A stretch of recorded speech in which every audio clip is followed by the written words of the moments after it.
Okay. I think I am live.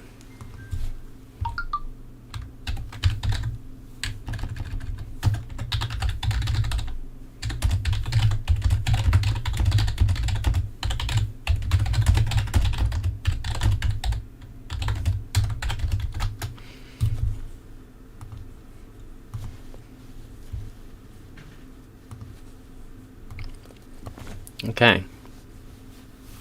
I'm pretty sure I'm live. I'm just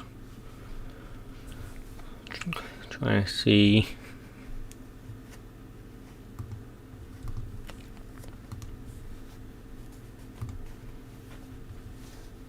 Okay. Welcome to the stream, Big Virus Boy and Ancient Portugal Mapper. I hope I said that right. I'm hoping everything's good. I'm just trying to see maybe if something is wrong with my display. No, I think it should be okay.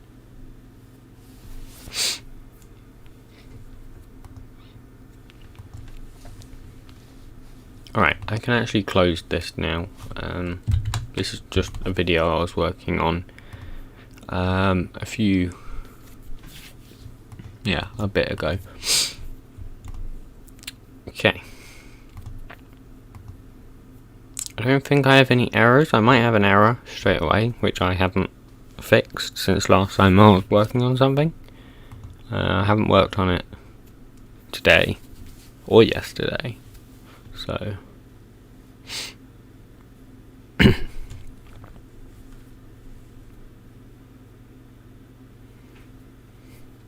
hello AG6, welcome to the stream. Welcome Dead Ross. I'm probably saying all these names incorrectly. So yeah.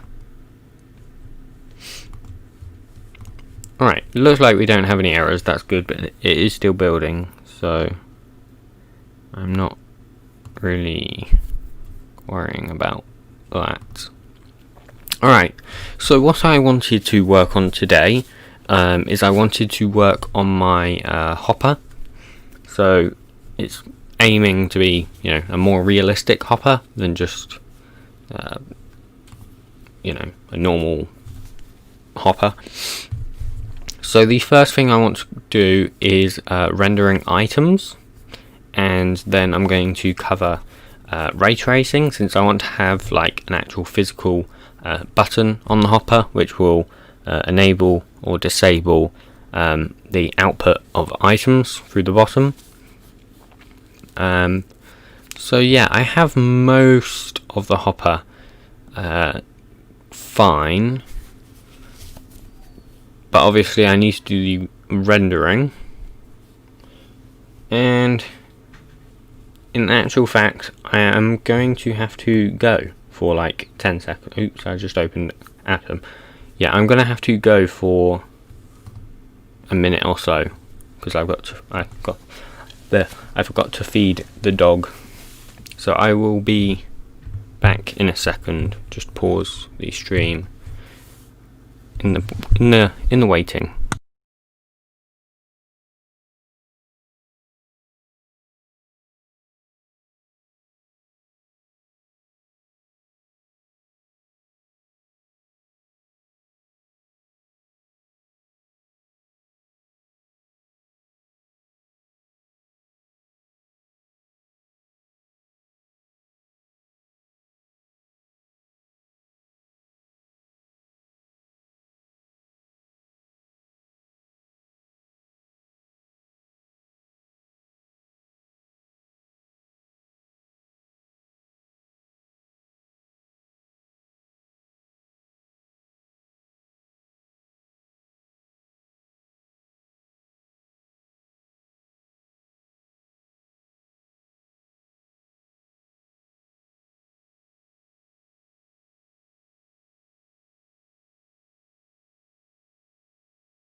Okay,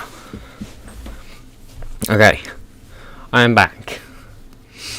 Yeah, I'm quite unorganised for this stream. Originally I said I was going to do it at 5 o'clock, and then I got distracted doing, I don't remember what I was doing, but I was doing something, and then I said I would do it at 6 o'clock, but then I had to go eat, so I couldn't do it at 6 o'clock. So that is why I am half an hour late. Okay, so for this hopper to work, I'm going to have to go ahead and create a renderer, which actually it looks like I've already done. Oh yes, I did already do that because I am drawing the bounding box. Okay, and I already created the render item method, so that will save me some time. Hello, Esker PvP, welcome to the stream.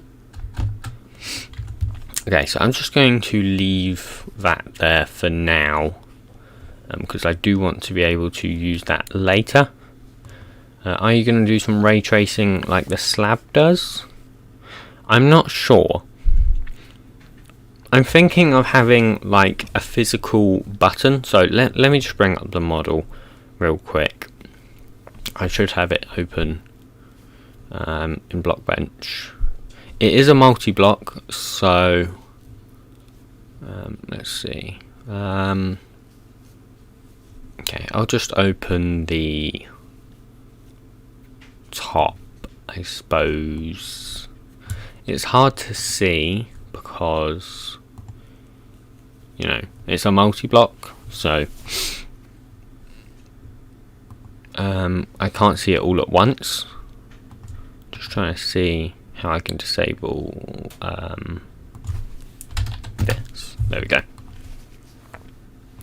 Okay, so what I'm thinking is, so let's say this is one part and there'll be another part here because it is 2x2x2. So this will basically just be duplicated, moved over here, and if I center the pivot point, it will be rotated like that. That's actually slightly off, but just ignore that that's together. Just think that that's together. So I'm thinking of basically having a little thing here. It'll actually be intruded, so I will have to change the model. But I'm thinking of having something like this. Just imagine that's like intruded in the model, not extruded, because obviously we don't want it bigger than one block. But and basically it will ray trace to that. It's going to be a bit of a pain because it's a multi-block. So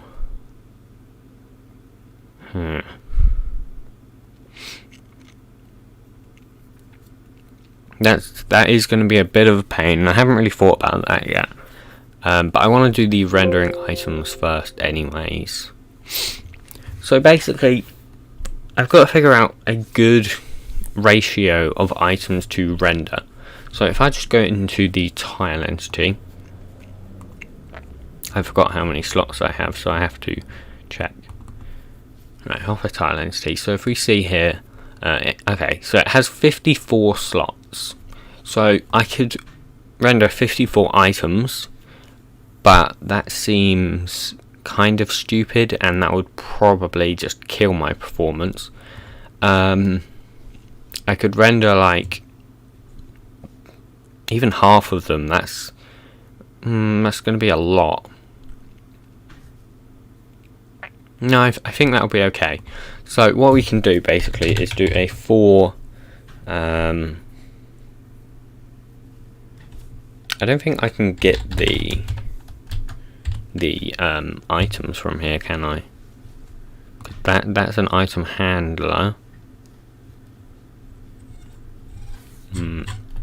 And we can't really get it from the item handler.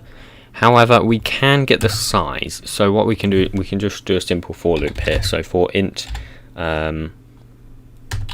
slot is equal to 0. Slot is less than the slots, and then just increment the slot. We can basically check if it's even by doing modulus 2, and then if it is, we'll render it.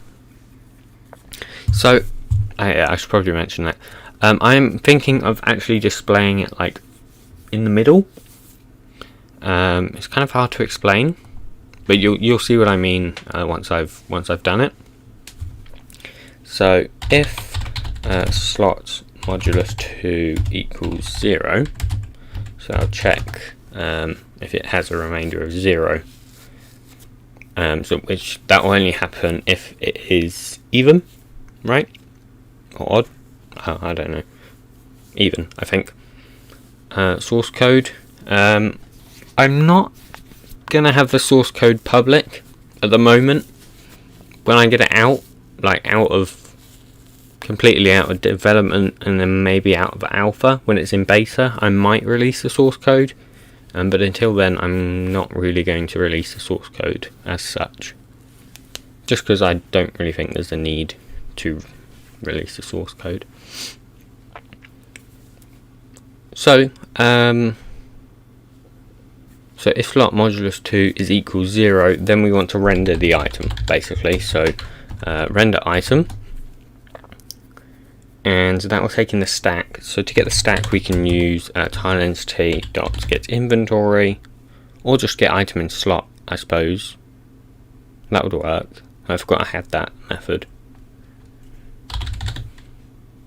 You're sharing it now? Yeah, but like, I'm not going to release the full source code yet, is what I mean.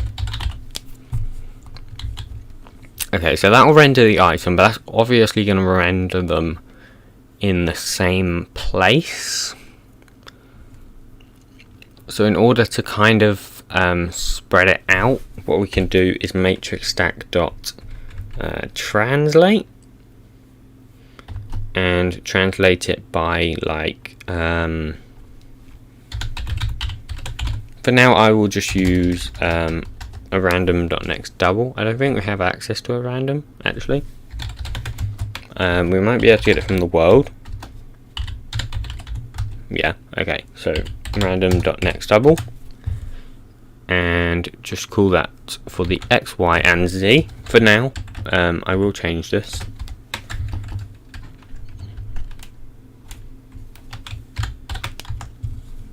Okay, so actually that's not going to work because that's void, isn't it?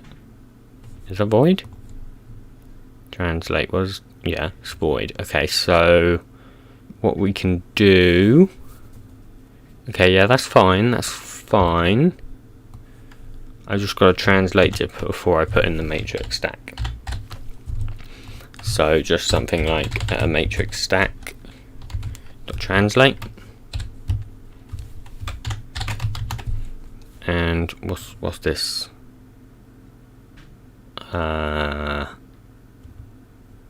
Okay, whatever. Okay, so now if I run the game, because I think I already have this linked up, hopefully it will show what I want it to show, and then I can kind of explain how I want it to actually look.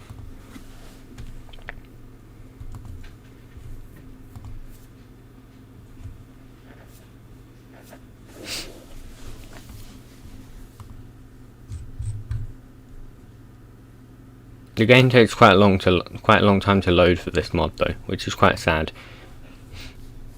I think that's just because there is a lot of items, and a lot of them don't have textures or models yet. Actually, I think they all have models, they just don't have textures, right? I think so. I suppose I can check, because I know something that wouldn't have it is, okay, yeah, so like the Moscow one, I forgot what it's called exactly, like Moscowum or something. That's not on here, right? Oh no, it is Moscovium. That's it. So they do have the models, they just don't have the textures.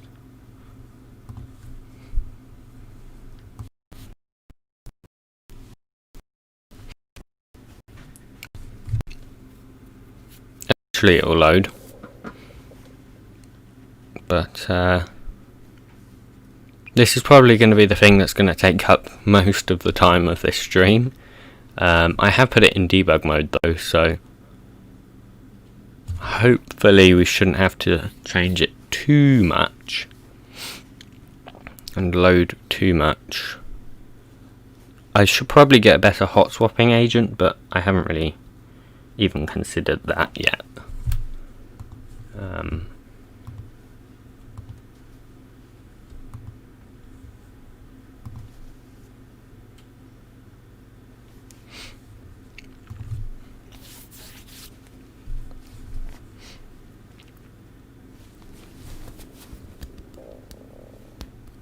I think there was an issue with the hot swapping agent.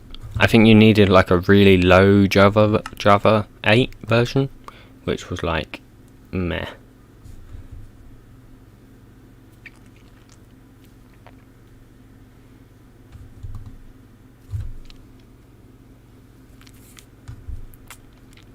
Do you need help on the textures? You know, I do, which is quite funny. I definitely do. I think everyone that I have asked to do them so far has done like 1 or 2 and then just given up because it's painful to do. Also the fact that you're always kind of doing the same sort of texture. I've done a lot of them, but they're horrible. Most of them are just downscaled images, to be honest. It worked, but they're very noisy. Oh, don't mind why I have a bow here. I was testing something for someone the other day. Yes, as you can see, I mean, I've got all of these missing textures. It was these ones which didn't have models. Oh, that one doesn't have a model either, actually. Okay, so if I grab, I think this is the hopper. So we've got the cable, which I'm not going to touch yet. Oh, okay. As you can see, I've already gone through a lot of testing. Mostly the sun. No, actually, mostly the hopper.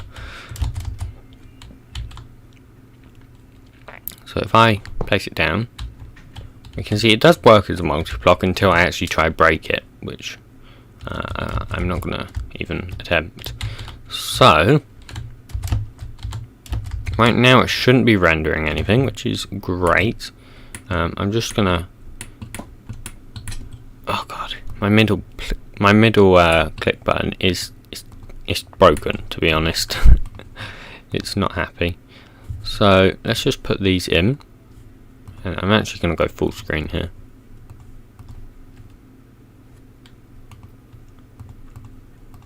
Okay, that's not really what I meant for it to do, right?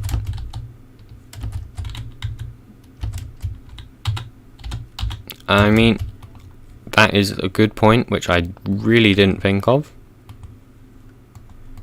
I think if we want it to be, yeah, so that won't render anything. That will. Is that always rendering the same thing?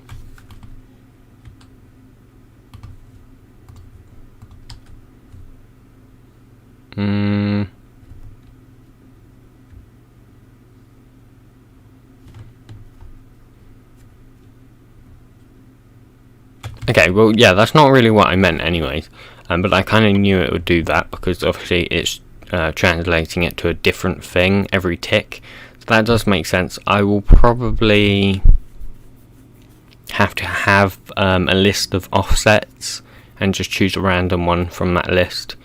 Yeah, that'll probably be better. Okay, I'm also going to get rid of some of this debugging, which I have and don't need anymore. So let's just go into the hopper container, because I was having a little issue with slots, which I fixed. I just had messed up indexes. So where was that?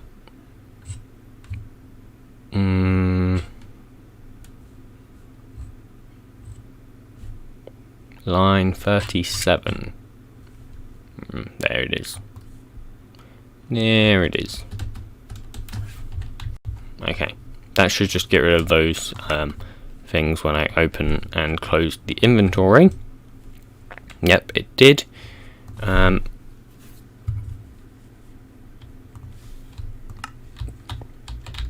Alright, so now I'm just going to, I suppose, change this to a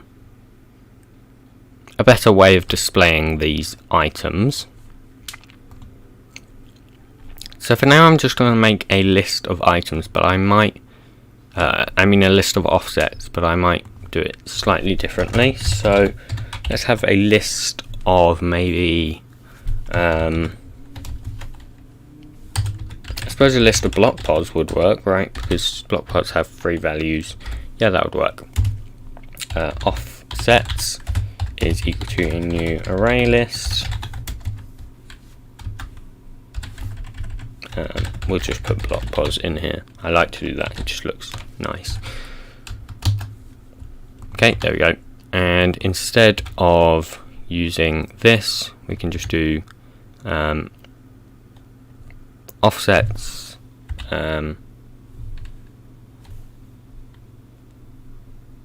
dot index of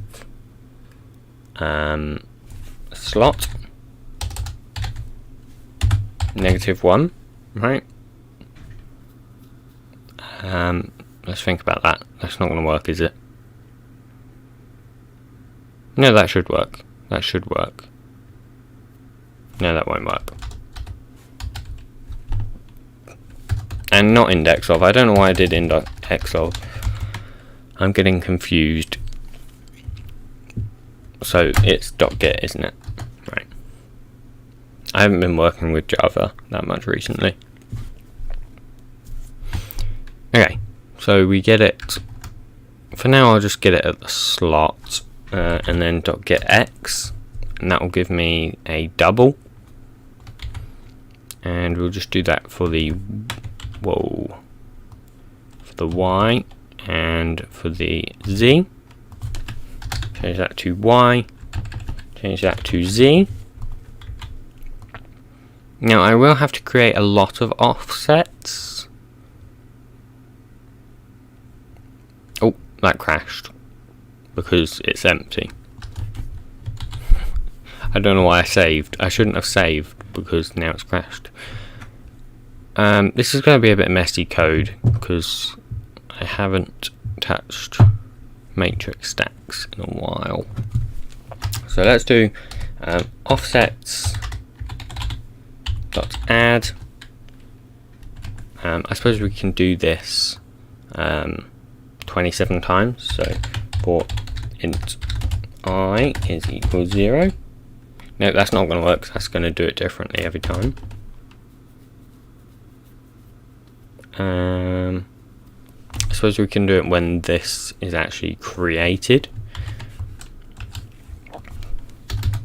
So private list of block pods offset. There we go.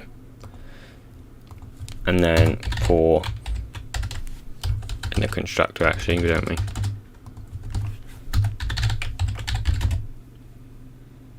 Int index is equal 0. Index is less than 27.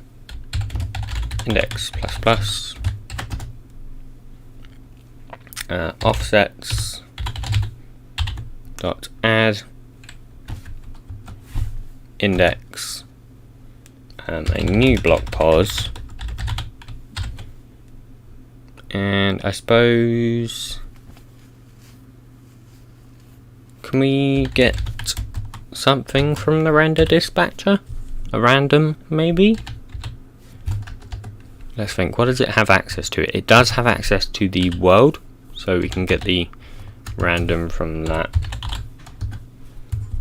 And just do that 3 times. This will work. As a temporary solution, this will work. It's not great as a long-term solution, but it will work. and then we can just choose offsets. Offsets.getSlot isn't going to work, is it? So I suppose we really need to do 54. Oops.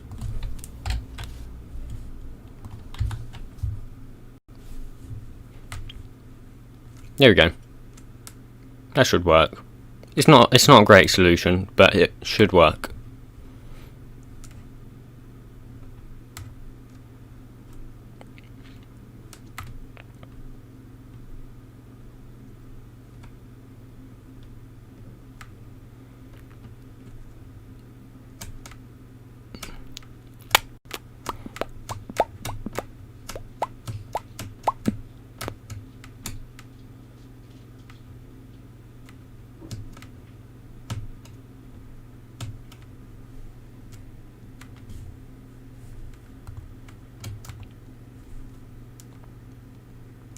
If I had the lang and model references, I would work on textures. Yeah, you don't really need the lang for making textures. Yeah, I mean, the names are just the elements, right? I can tell you which ones don't have textures, or at least I can when the game loads. In fact, there might be... No, not yet. It hasn't got to that stage yet.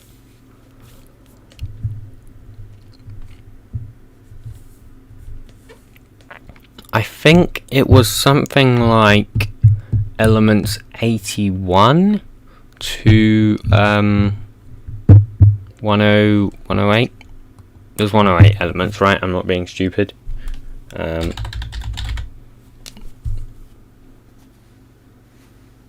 think I have the periodic table downloaded. Do I not? I don't think so. I do.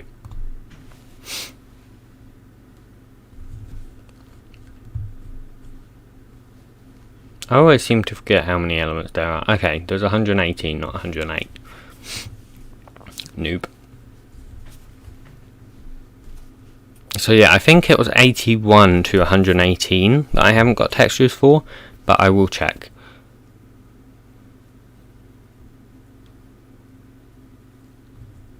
Oh. Oh. Okay. Where? Client? What? Client? Okay, wait, no, that makes sense actually, but what was it?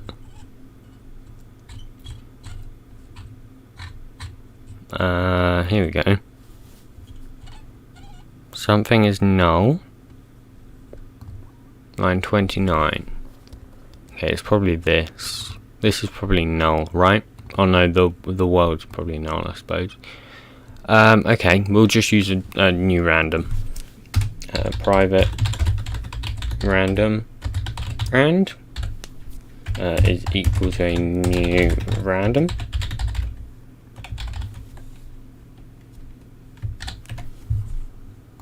And then we can just use rand. That'd be better. And then it won't be null, right? Oh, I've got to restart again. Okay. I'm pretty sure.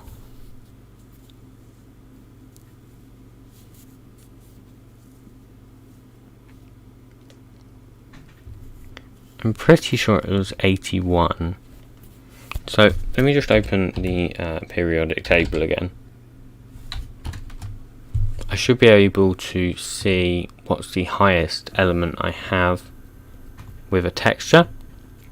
So if I go textures, items, I think, if I remember correctly, actually I don't think I got that far. I don't think I got that far at all. Let's see, 42, Molly B. Denim, I can never say that one. Okay, I have that one. 50, tin. Tin. I do have tin. Yeah, okay. 81, we'll go straight to thallium. Thulium. Thallium? I thought it was thallium. Why have I named it thulium? Okay. Now, do I have 81 lead? No. Okay, so I do need. I mean 82. Lead's 82, not 81. So I need 82 to 118, or I suppose. Not 118 because you can't do up that far. I think you can only really get to like 70, right? I don't think you can go much further than that. Let me check. I don't think you can know what those ones look like. Thorium. Let's have a look at thorium. No, you can see thorium. Okay. Californium. Let's see. Californium. Okay, there are images of californium. I don't remember how far it goes, but it obviously goes past that. Dubnium. Dubnium. I know you can't see what I'm searching right now. Okay, so dubnium. There is no image of dubnium because it does not occur naturally. Oh wait, no, there is. Okay, there is kind of a dubnium image. If I get images, it does kind of exist. Okay, so I suppose like only really up to dubnium then. So dubnium is 105. So I basically need textures for elements 82 to 105. And the rest, I have an idea for those. Okay, game is back in.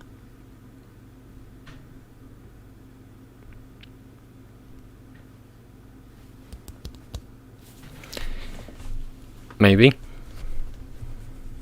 Presuming it doesn't crash.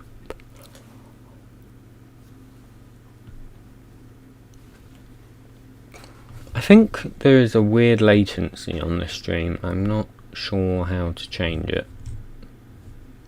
No, it's normal. Okay.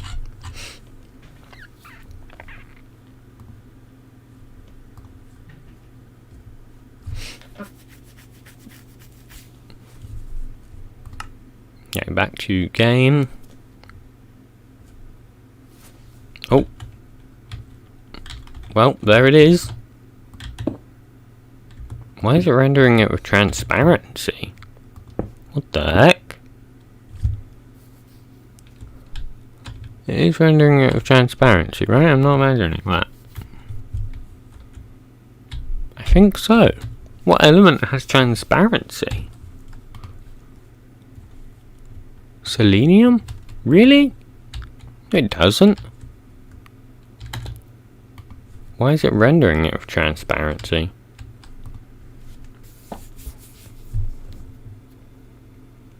No overlay. That should be fine. 0xff. Yeah, that should be fine.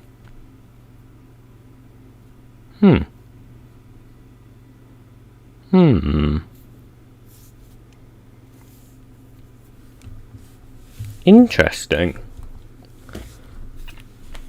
Even if I wanted to translate it with, even if I wanted to render it with transparency, I don't think I would be able to. But somehow I have managed it. Okay, let's instead put the buffered light in here. I mean combined light, not buffered light. I don't know why I said buffered light. Combined light. Oh, oops. Okay, no, that works. I don't know what's up with that. Okay, and what is up with this translate as well?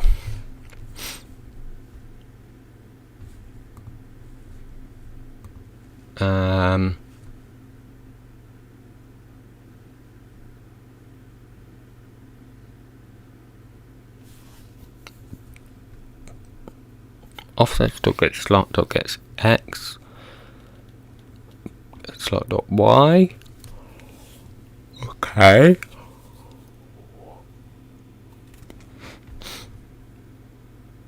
I think I'm just being a noob. I really think I'm being a noob here. Okay, I think I'm actually going to work on something else instead of rendering these items, because I can't be bothered to render these items if I'm being perfectly honest. Let me just check, what else did I say I was even going to do? I forgot. Okay, we can drop items based on conditions, but that means we need to do the ray tracing, and I think I'm just going to get really annoyed at that because it's not one block. Okay, yeah, I'm not going to do this. I'm going to do something else. I think I have a plan. Let me close that. Hello Kitty Kevin, welcome to the stream. Hello Cameron Kaza, welcome. So if I check my Trello, I did have something I wanted to do other than gasification, because the only reason I'm adding the hopper, at least at the moment, the main reason I'm needing it is for the gasification process. Okay, that's not the right Trello board. Turty chemistry? Is this the one? This is the one. Okay. So I can actually mark off some of these. I haven't really marked them off in a while. So brine pools and spodumene crystals. I can mark off these spodumene crystals. I don't think I did the brine pools. I might have done the brine pools. I'll check that in a second. Burial. Let's see. Core, world, features, feature generation. Let's see. So burial. Okay,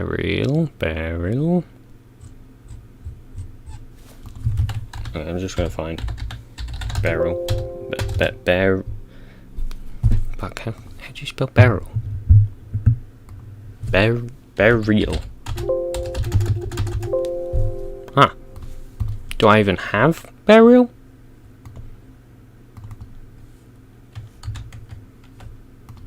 No. Okay. I suppose that explains a lot.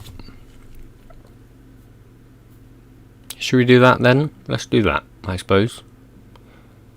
So we've done... Yeah, we've done that. We've done that. What's in here? We have the fossil fuels. That is something we could do. Or electrolysis of water. Yeah, bioreactor photosynthesis is the gasification, which is what I'm doing with the gasifier hopper. What else? What else is down that production line that I'm forgetting about? There are loads of things I do need to do. I do have a check in here for it. Let me see if I can find it. It has valid neighbours. So, hopper. Oh yeah, gas reformulator. Right. Which isn't exactly perfect. This is very temporary. This has valid neighbour method. And there's a bunch of other stuff as well. But I just needed to check these two neighbours. Okay, so we've done that. I'm kind of considering doing electrolysis of water, since that's pretty simple, I think. That will just be like checking, you know, neighbouring water blocks. I think let's do that. Yeah, let's do that. I am probably going to have to Google it just to make sure I don't get anything wrong with the process of electrolysis of water.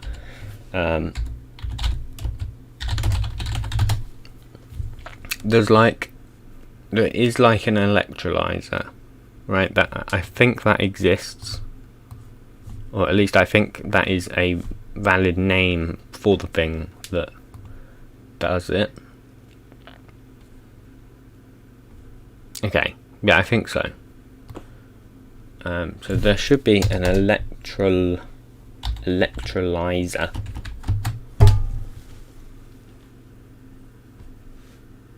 Okay, yeah.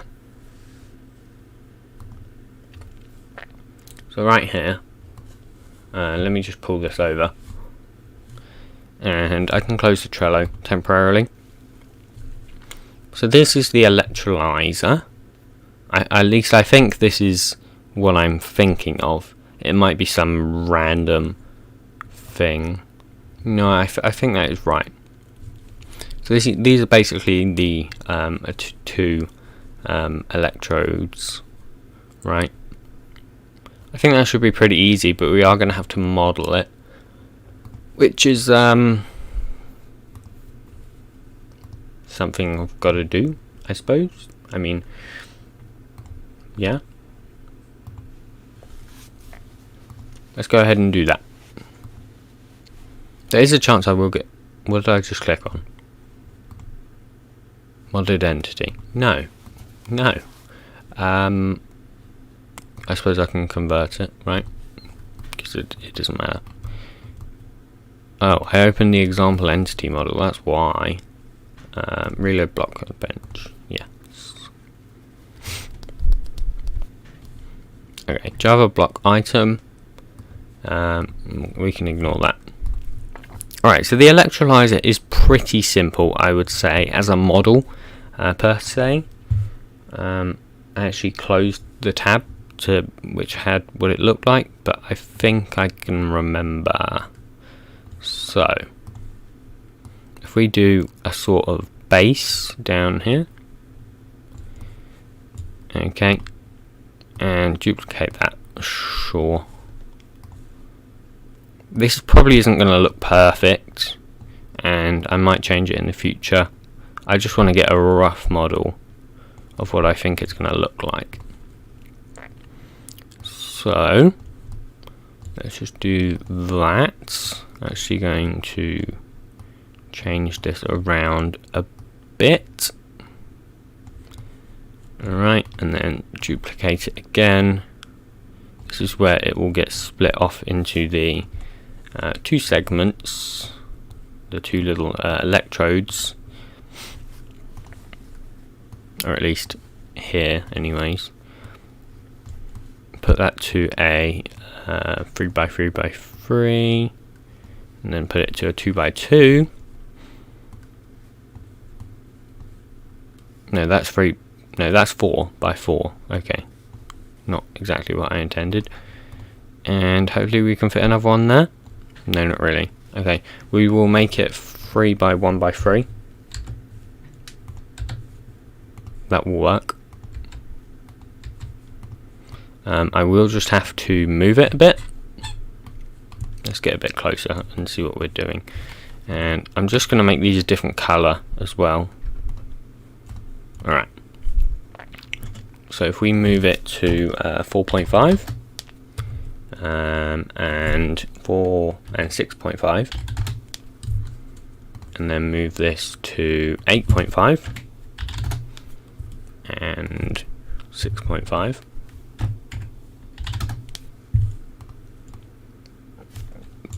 Okay. Well, I suppose actually we can move that back to 4 and move that back to 8, or I suppose there, right? Okay, and then these can be big and tall.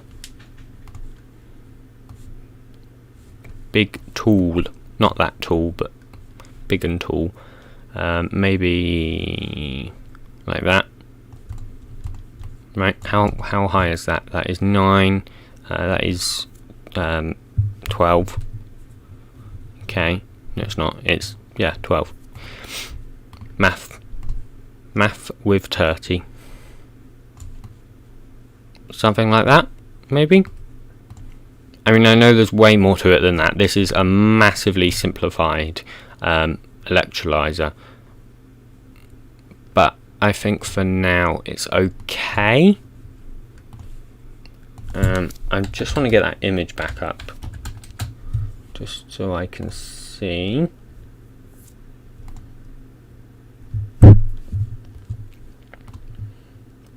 I mean, is there anything else that it would be relatively easy to add?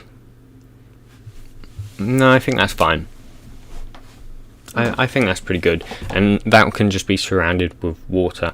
I know that's not the best representation, but it's okay. Also, maybe we should make this just a full block. Would that be better if it was just a full block? Maybe.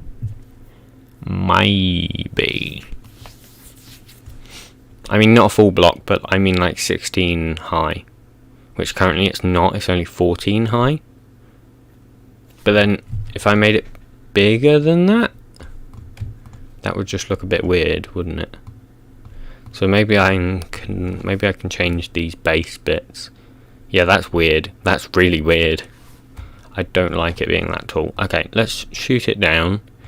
Let's also shoot it down on the bottom, and let's change this base around a bit. So maybe I'll actually add the pipe that goes from these two at the bottom. So let's give it a different marker color, just so I know what I'm dealing with here. So that's not centered, is it? Wait, no, it might be. Yeah, I think it is. I think it is. Okay. Let's move it along. Well, up, I suppose. Up and then along.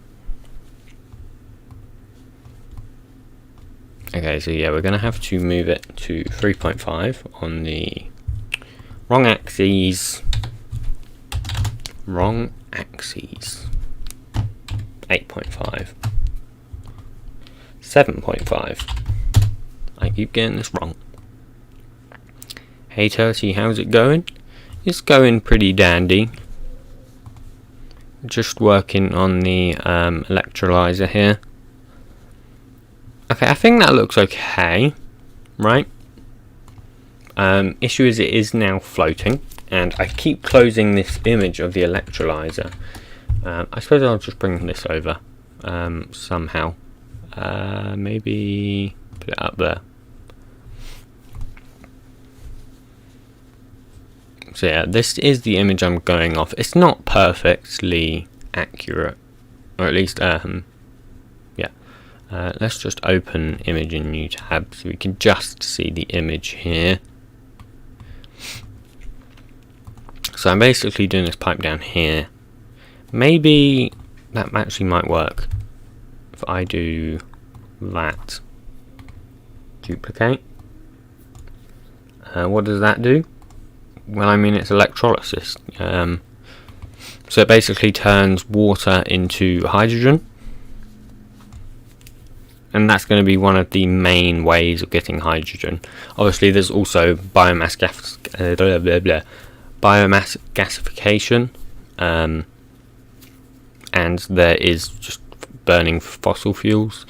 I haven't really thought how I'm going to do the burning fossil fuels yet. I could either make a burner like specifically for it, which produces energy. I think that's probably what I'm going to do. Or I could make the normal furnace just give off hydrogen above it when you burn fossil fuels. I'm not really sure. I might do both. I might make a generator and modify the existing furnace as well. Okay, so let's open this up. What's at the top? Okay, this is just kind of the gauge, isn't it?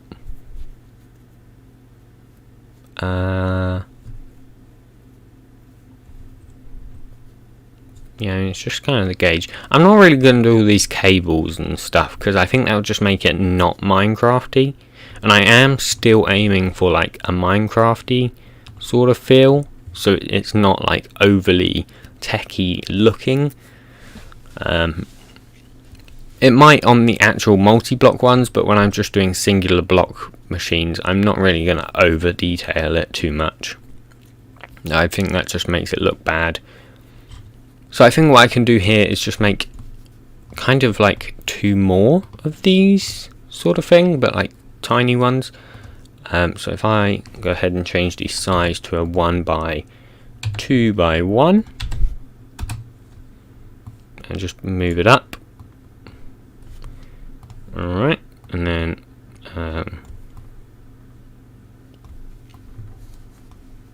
move it in. Okay, and then duplicate that. Well, I suppose, to be honest, I can just make it like that. Yeah, that'll work.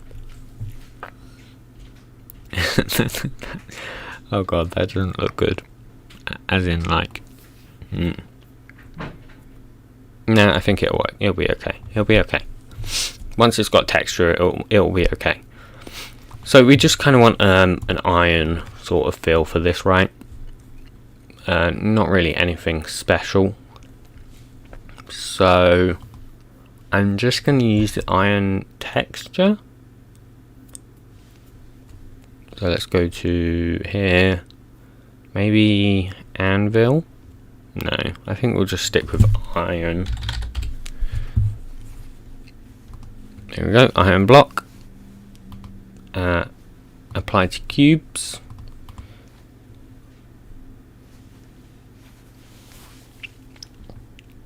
Do a relative auto UV, because Blockbench normally does a pretty good job when it does this.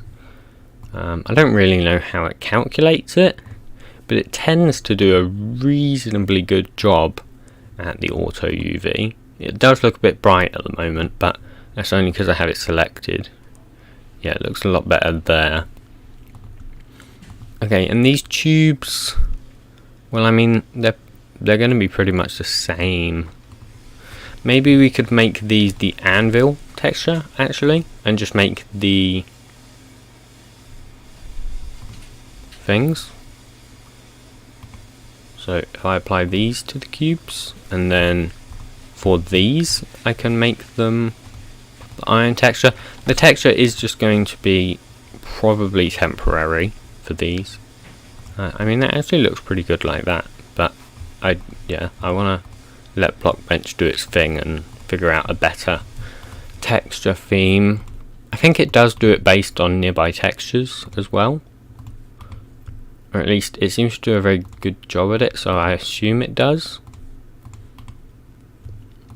Relative and relative. Let's see if that looks good. As I say, this is just temporary. I think that looks okay.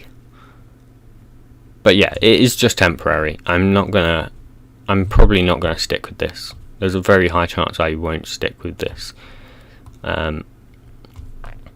Just a quick mock-up model. So let's turn down this scale, maybe like 0.7. That might still be too big. That's okay. Yeah, that's alright. Okay, and then third person left. So we have 4. And then we have -3, and then what was it, 0.7 on all. 0.7 and 0.7. There you go, that looks okay.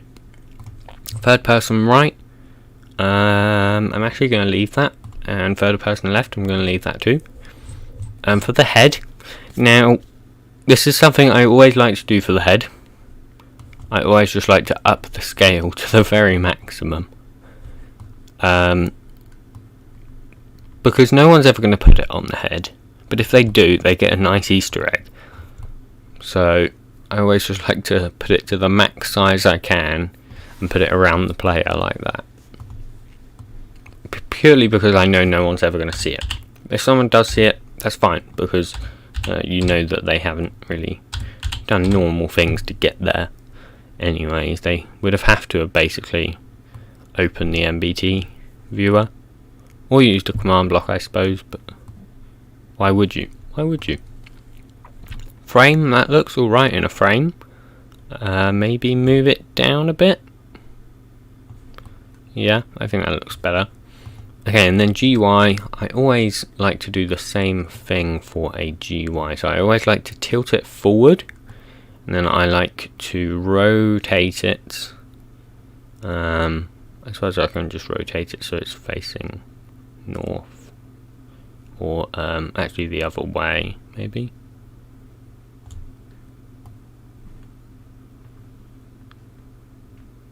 I think it actually looks better this way. Yeah, I think it looks better that way. And then translate. Oops, didn't mean to adjust that one. Since when we scale it, this is going to change probably. So 0.7. I think we'll stick to 0.7 on everything. It does look like a pretty good size.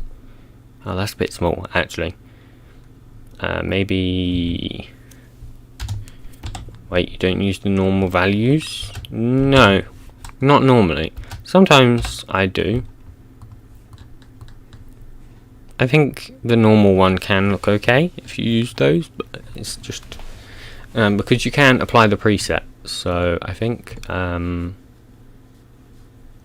don't know how you just apply preset, yeah, and then you can just apply default block, or you can apply YOS. I don't know what YOS is, and I'm not going to apply it purely because I don't know what it is. I'm sure it's something very cool and nice, but I cannot guarantee that. Okay, so let's just export this, and not there. It's going to be, I probably don't have access to it, right? There, source, main, resources, assets, Turty chemistry, models, block. And we'll just call this, let's see if I can spell this right, electrolyzer.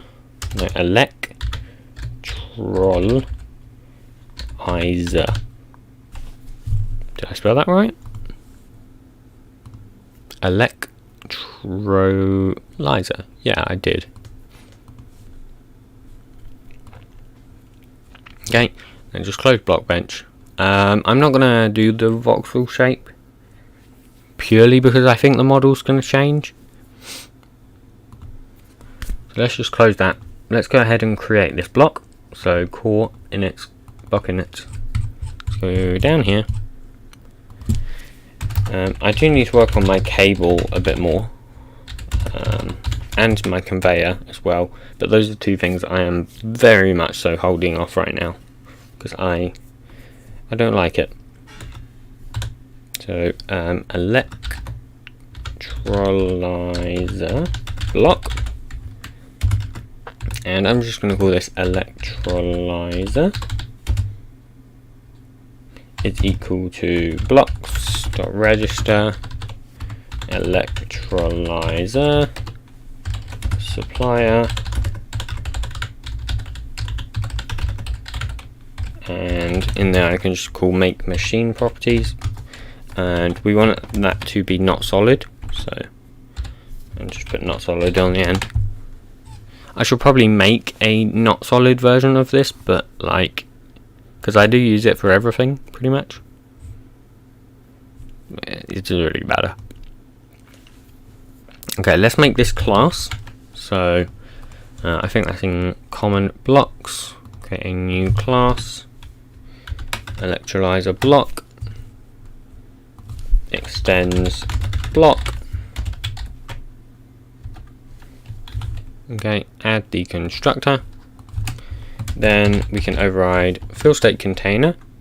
We can just add the facing, so a public static final direction property. So I'm fairly new to your channel, don't know what level of realism you're going for with the chemistry, but on a scale from lab size to oil refinery, how large are you thinking of going? Probably a bit further than lab size. I mean, I am going to be, I'm basically going to be making stuff like oil refineries, but just simplifying it a bit down, because I don't want it to be too complex and then just get overwhelming, but I do want it to have a good aspect of realism, and I think the best way to do that is kind of just also, how do you... There was some sort of class which had loads.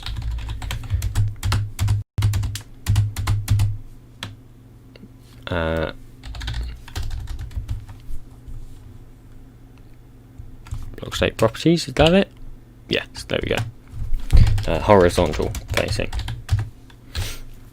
But yeah, I want it to have, you know, the aspect of realism, but I don't want to overcomplicate it so it doesn't get really boring. Because I think that is an issue with some mods. You know, they try to aim way too much, way too complex for tech, and I think some people just get way too overwhelmed and just prefer simpler mods, like Ender.io or something. So yeah. Alright, so we need to add this to the builder. So builder.add facing. This is always the first thing I do, because otherwise I'll forget it. And we can also do this.set default state to this.state container .get base state .with facing, and by default we want it to just be north. Yeah, there's definitely a balance. That is very true. What's happening here? Not applicable for the arguments. Oops, I imported the wrong direction. Yeah, I mean, getting that balance is hard. It's hard. But I think once you've got the balance, it's pretty good.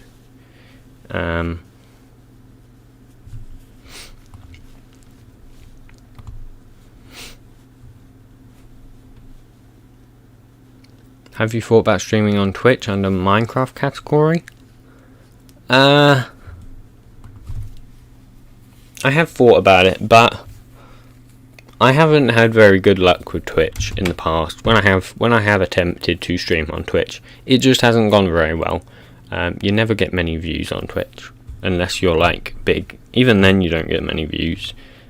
You kind of got to be dedicated to streaming on Twitch, like all the time.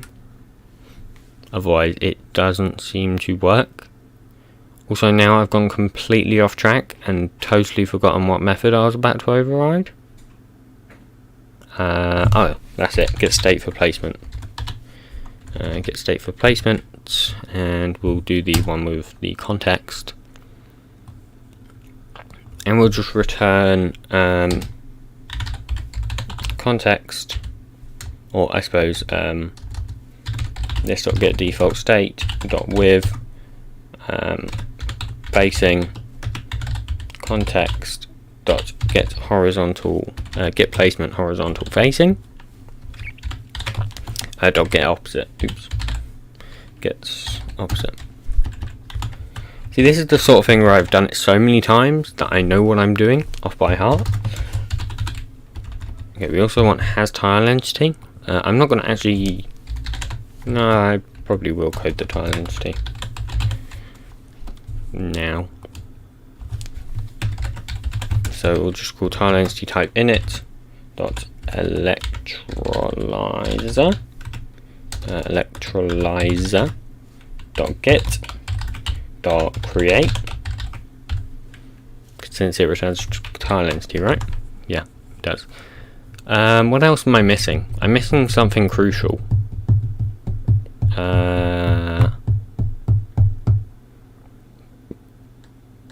I'm definitely missing something crucial right now. I think. Maybe I'm not. What would be something that has what I'm looking for? Baler block that has everything. Okay, so we have onBlock activated. Oh yeah, we will need the onReplaced method. That is a good point. And just remove this there. And we're going to want onBlock activated as well, so we can obviously open the GUI. Well, do we want a GUI? I'm trying to think, would we actually want a GUI? I think so. I've also got to figure out a good balance for this electrolyzer block. Because obviously I want it to take in water, and I'm thinking of just putting it in water and it destroys the water blocks around it. Issue is that's going to mean that you could just have an infinite water source, right? I think that's kind of OP. So maybe I won't do it that way, and I will instead, you know, kind of have it where, yeah, I'm probably going to have it so you put water in. I think that would be better. Yeah, that would be way better. Granted, you can still just get infinite water, because, you know, that's just how water works in Minecraft. But I think it'll be fine. It'll work fine. Okay, so what we want to do in here is do tile entity tile is equal to world in dot get tile entity pos, and then if tile is instance of electrolyzer tile entity,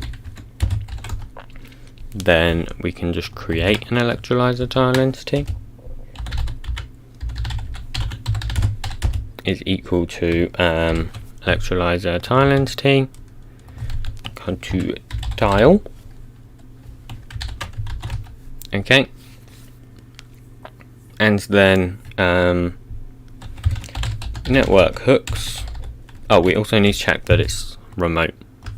Not remote, I mean, if not world in dot is remote.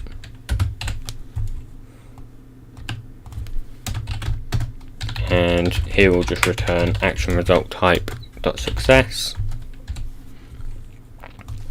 and then we can call network hooks dot open GUI server player entity casted to player, and then the container, so that will just be electrolyzer casted to an I named container provider, because it will be one. And we also want to make sure we put in the pos, otherwise it can do some really weird stuff. And just return success, otherwise it could do some weird things. Alright, yeah, that should work. Now we just need to create this tile entity. So let's go tile entity class, new class. Actually, let's just copy this name. It will save me some time in typing it out again, which I don't really want to do. So this is going to extend my inventory tile, which I have, which already implements iTickable. Nice, and then we just need to go ahead and implement ourselves I named container provider. There's probably well, I mean, there is a better way of doing that, but I'm not going to do that way. So okay, so the size we want, I think we just kind of want like one input, one output, right? Yeah, so I think we just want 2. And here we can just super off of tile entity type init dot electrolyzer dot get. There we go. Let's just create this field really quickly. Okay, and just call this. I think we already have it pasted. No, we do not. Of course. Let's just paste that in. Call it the electrolyzer once again, this is something you really get into the hang of when you've done it so many times. Blocking it dot electrolyzer. Hello.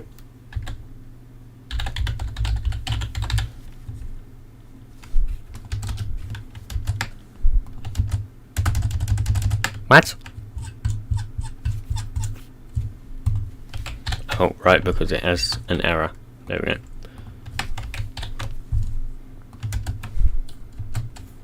Why are you not...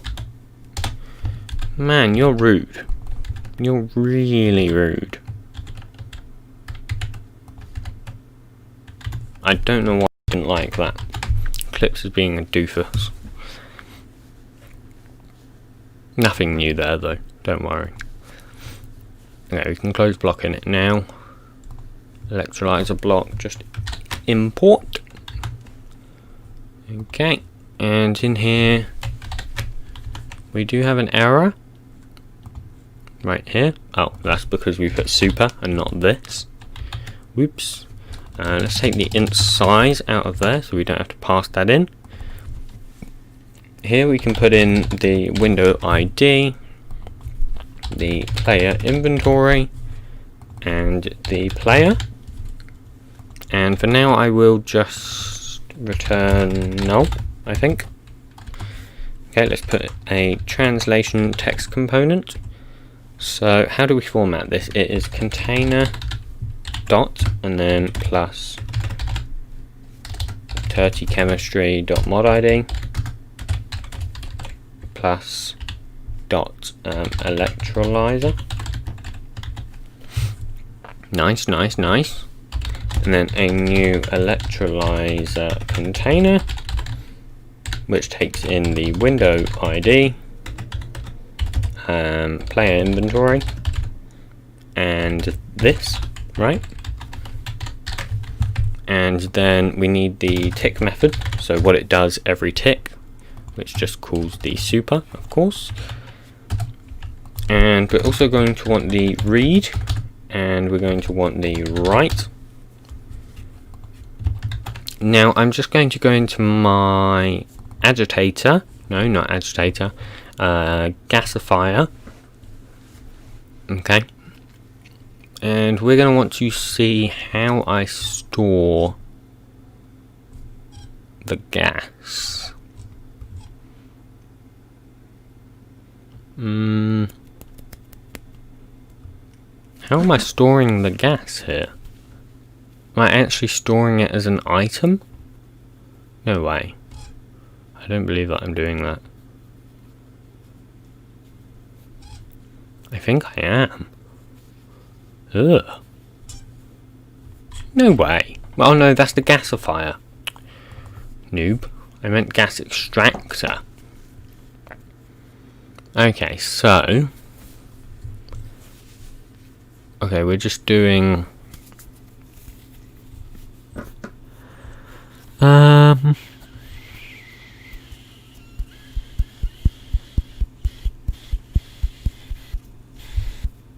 I see what I'm doing.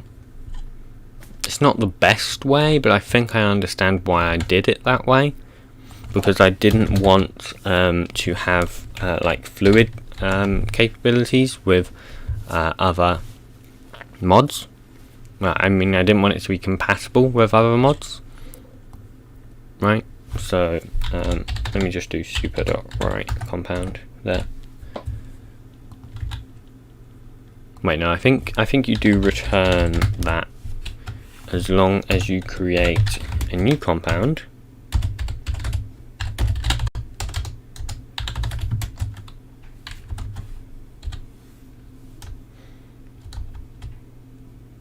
Wait, no, I don't remember.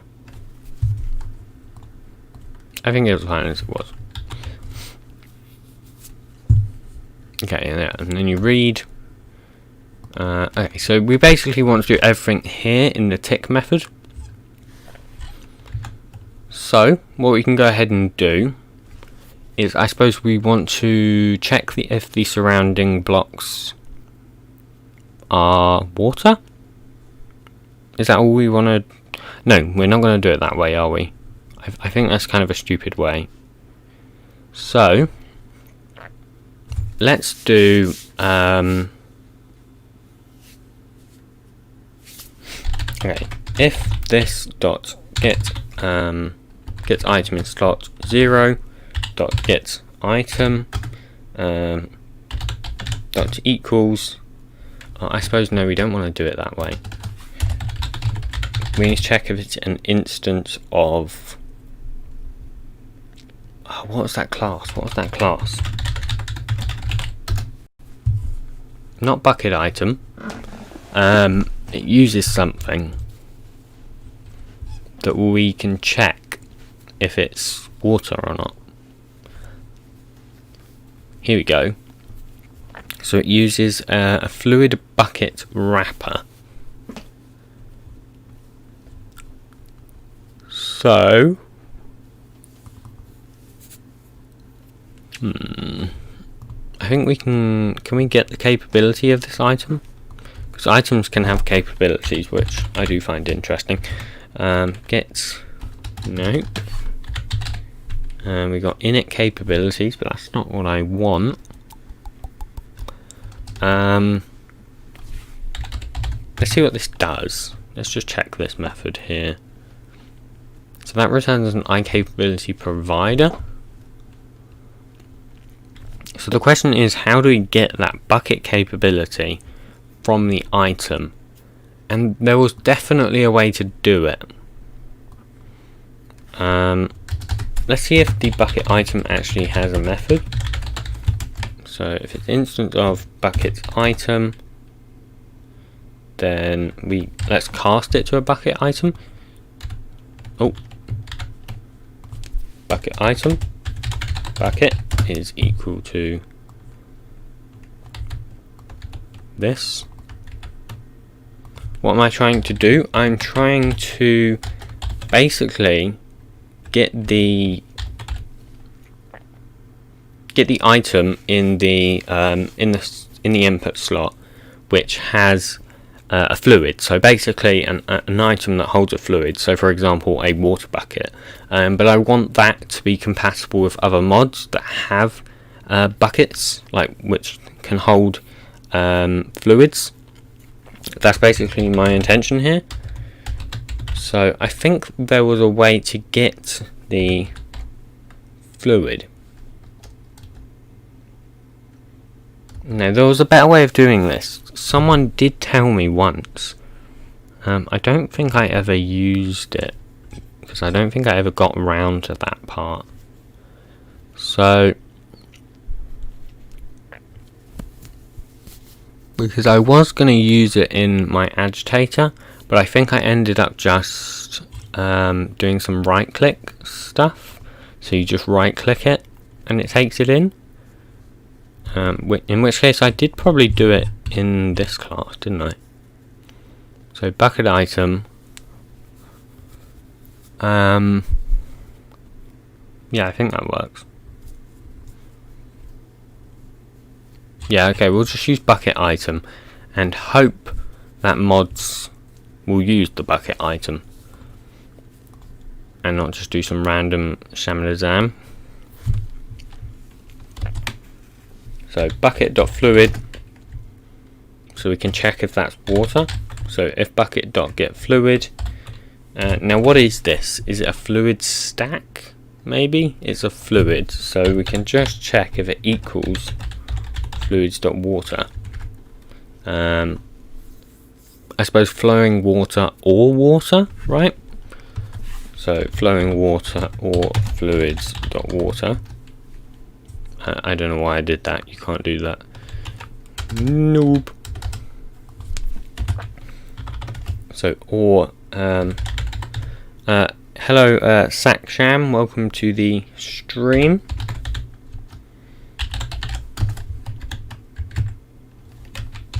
Okay, so that will check if it contains flowing water or water, and if it does, then we can set the item in slot. So this dot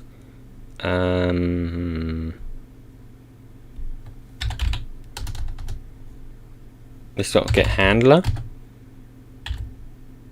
No, not handler. We don't want to get the handler, we want to get the inventory. Okay, and then we can... How do we set an item in the slot? Man. I don't think insert item is going to work, because I think that checks if it's actually going to work. Let's have a look. So we've got get item in slot. Insert item checks if it can insert the item, so that's not going to work. We want to actually replace the item in the slot.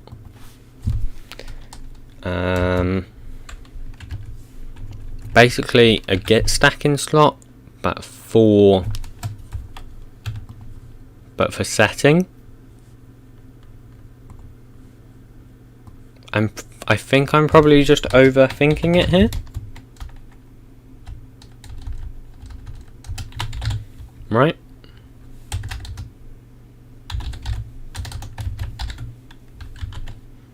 See, that will just get item in slot. That might work.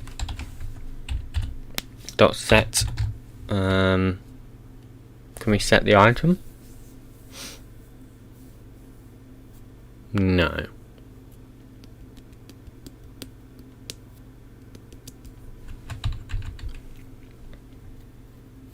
Okay. I haven't really used item handlers that much, so I'm still not too familiar with them, and I think that is definitely something we can do here. Okay, so let's go to... Oh wait, we actually don't need these methods. I just realised the inventory tile already uses these, so we don't need those. And does it have this remove method as well? No. Okay, that's fine. So get handler, get inventory. Okay, so here pretty much we want a public boolean. Well, I suppose it can just be void. Set stack in slot. Set stack in slot. Int stack int slot, not int stack. Jesus Christ, what am I doing? Okay, set stack in slot, and then we can do this dot. Oh, we have set stack in slot. Oh no, that's this method, isn't it? I was so confused. Okay, so what do we do here? So we can do this dot handler dot map inventory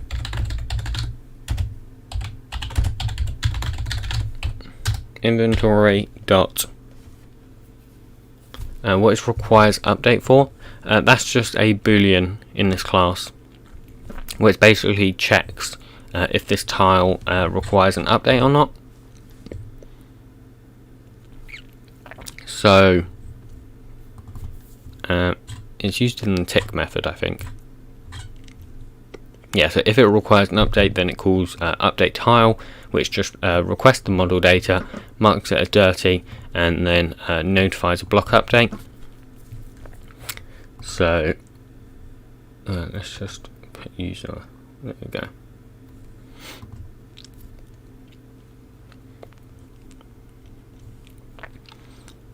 So yeah, I already have most of the methods.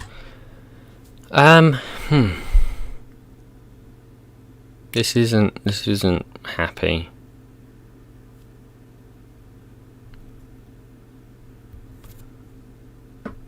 I'm just wondering if somehow insert item is going to work.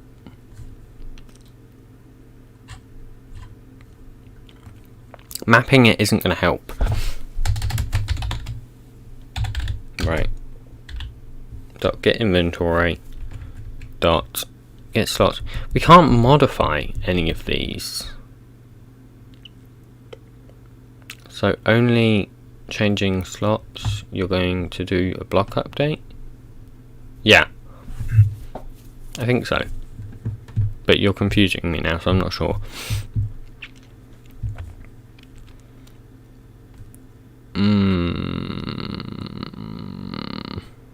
Why am I so confused at the tiniest of things? I've literally done this loads of times before.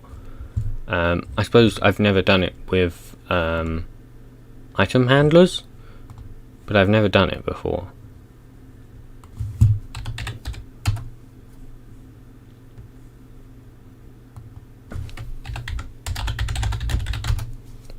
Wait 1 second, chat. I just need to figure out why on earth this person just got unbanned from my server. Because he is not meant to be banned. Unbanned. Ever. Ever.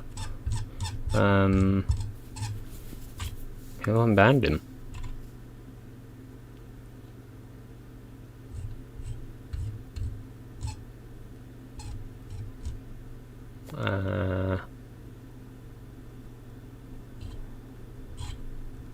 What?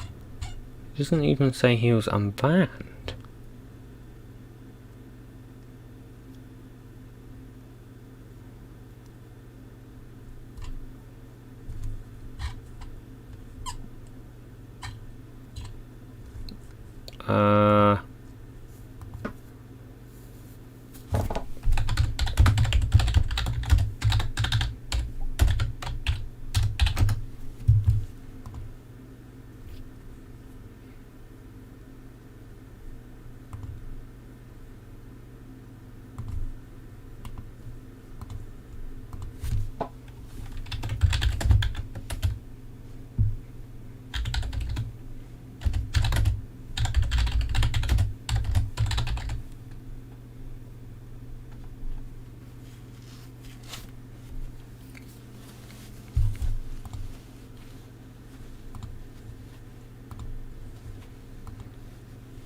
Okay, there we go.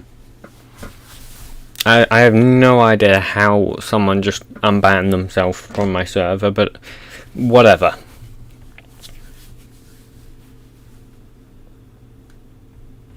Now they're gone again. If they get unbanned, I'm going to have to consult my mods and shout at them, which is okay. Alright, there's got to be a better way of doing this. Either that or I'm overthinking something here. So, we don't have access to the slots, do we? Let me just check. Because item handler doesn't have an access to the slots. It only has an access to the index. And it has access to the yeah. Let's have a look at this insert item method here. So here we go.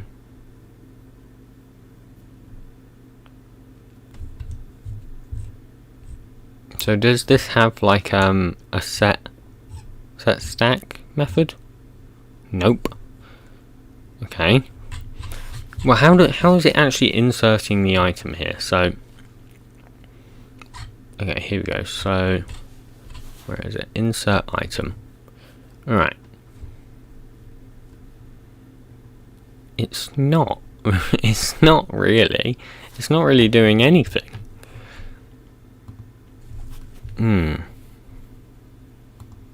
Slot item handler. Okay, so if it's a modifiable, we can set it, right? But our tile doesn't use that, so I think we're gonna have to make it use a modifiable, right? Which I don't think should be too much of an issue. Create handler does just return that though. I'm pretty sure we can just change it everywhere and have no issues here. Right? It should mean that we can delete that.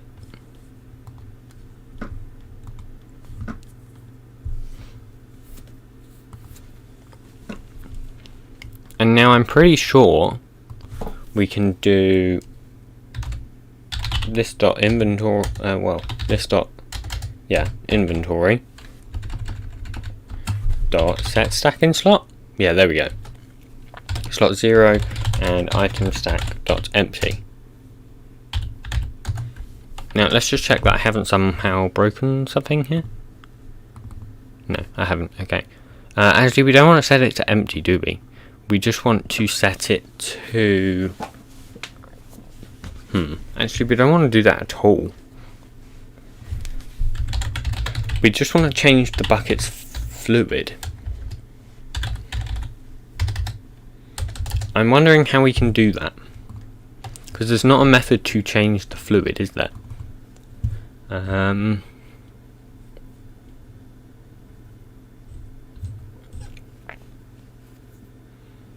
There's this empty bucket method. We could AT that, right?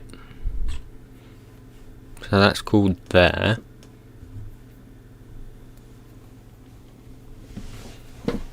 I think if we AT that, that will work.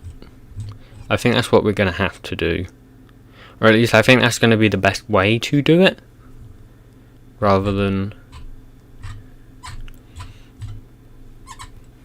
Yeah. Let's do that.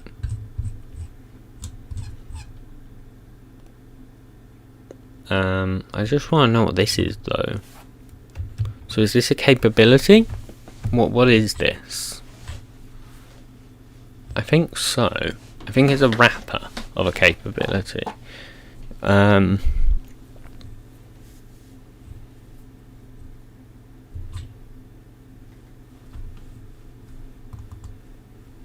don't you set it a bucket item?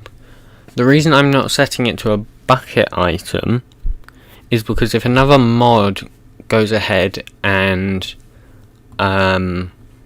puts their own bucket in there, it's going to set it to a normal bucket, and obviously that could turn something like a clay bucket into an iron bucket, and obviously that's not great. You don't really want that. So I think I'm going to AT this method right here. So hopefully K9 is going to like it or accept it. It won't like it, but it should accept it. So MCP empty bucket 1.15. Okay, and it is okay, yeah, that gave me exactly what I wanted. Let me just go to my AT, meta inf access transformer,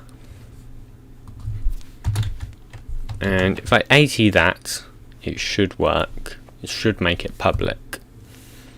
So I will just have to refresh everything. So I'm just going to call empty bucket real quick. What was it? Was it just empty bucket not taking in anything? Empty bucket, oh, it takes in the stack and the player. Now that's an issue, because I'm not going to have access to that player. Maybe I can put in null. So let's just empty bucket. Let's do this dot get item in slot 0. I'm hoping I can put null. No, that's not going to work.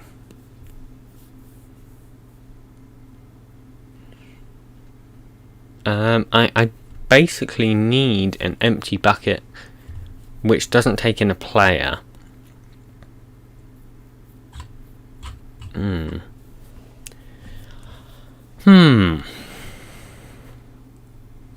I'm thinking there must be a better way then to do this. So for now, I think I am just going to set it to an empty bucket, right? There's no point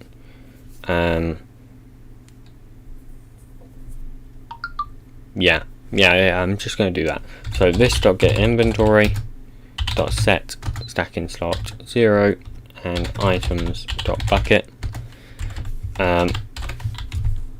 I suppose new item stack, because right now I'm not really sure how buckets are going to work, so I'm just going to set it to a normal bucket, because I don't even know if all modded buckets are going to extend bucket item, so, and I can't guarantee that they will, so that's something that isn't going to work anyways. For example, there is a mod which adds like I think they call it a reservoir. I'm not sure what mod it is, but they add like a reservoir thing. It's not called a bucket, it's a reservoir, and it can hold like 10 buckets or something. And I'm pretty sure that wouldn't extend bucket item, but it might. We'll see. I'm just trying to think of things like that which would be a slight issue. For now, let's not worry about that. I think that's something we can leave out of question for the moment. Okay, so what do we want to do? So let's create a private int, maybe stored hydrogen, and let's just create getters and setters.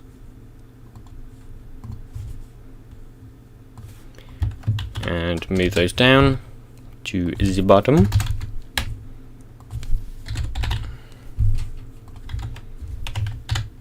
Okay, so get stored hydrogen, set the stored hydrogen.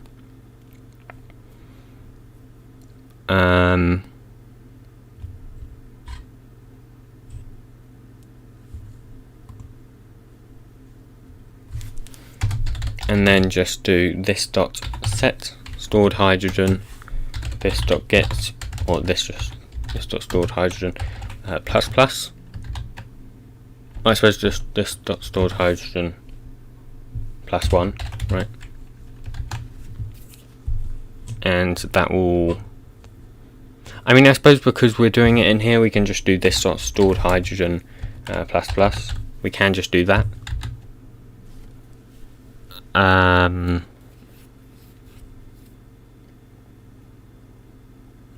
But we want to set a limit, right? So private final int max hydrogen. Please set up PayPal. I can't set up a PayPal. I'm not old enough to set up a PayPal. You have to be 18 to set up a PayPal, which means I can't legally set up a PayPal. So let's set the max hydrogen to, I mean, this int right here, I'm going to basically call like a bucket. So each one would be a bucket. But we wouldn't want it to happen that fast, actually.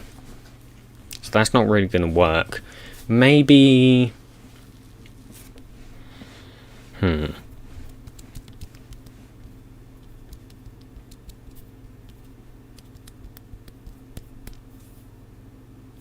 Yeah, that's not going to work, because we don't want it to go straight up by a bucket of hydrogen every time that we put a bucket in, because that would be really overpowered. We want it to go up gradually. So what I'm thinking, so there's a few ways we could do this. Let's just default that to 0 so we don't have any issues there, and let's default this to 10,000. So we'll say that's 10 buckets. Alright. And what we can do is we could basically lock the slots instead of Yeah. We can just lock the slot, and that will mean that it increases. Or yeah, I don't really want to lock the slot. I think that seems kind of stupid, actually. So what I am going to do is I'm just going to create a private boolean, and I'm going to call that running, or I suppose converting, maybe. And then go down here, create is converting. And I suppose we can also just create a set converting, just in case.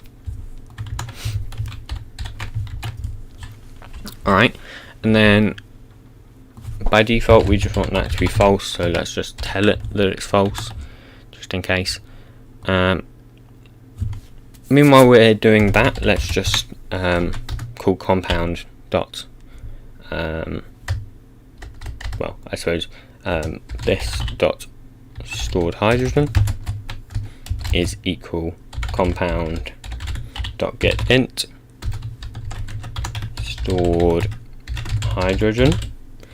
I don't think we really want to store the oxygen, because it would be such little oxygen that I don't know that it's worth it. I'm not sure. So this is a plugin because you said bucket. No, this isn't a. I was talking about actual buckets, not bucket. Yeah, I'm not creating a plugin.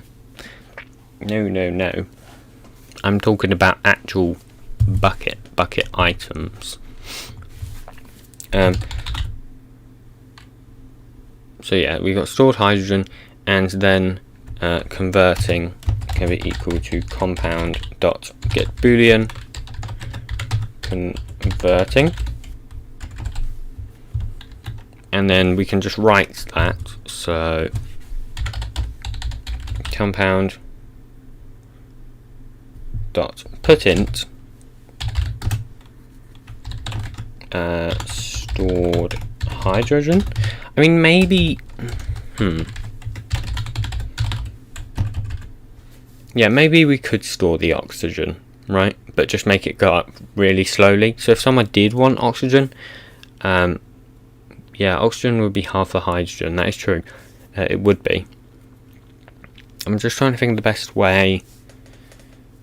I mean, that would mean you'd get half a bucket, right? Instead of...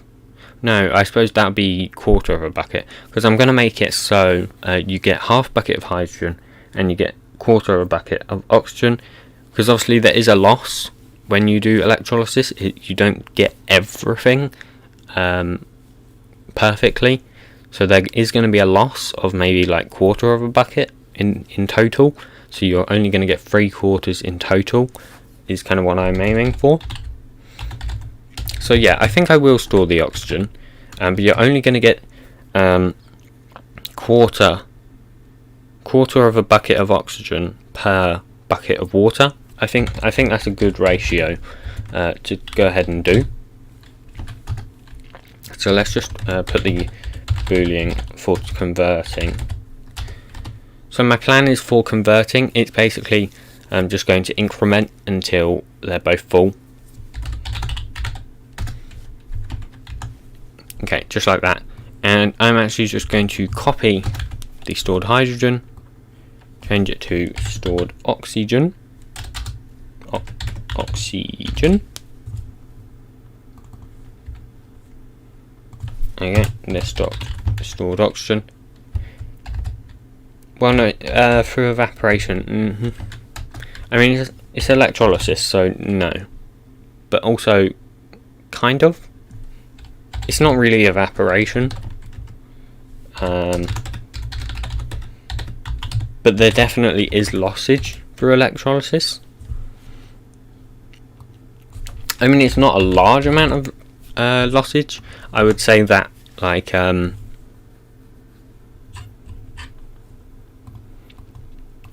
you know, losing quarter of a bucket definitely is not realistic. Like at all, you definitely wouldn't lose that much. But that's just gonna, I think, what I'm gonna set it to. No, I mean, where is the mass loss? Well, I think some of it escapes, maybe.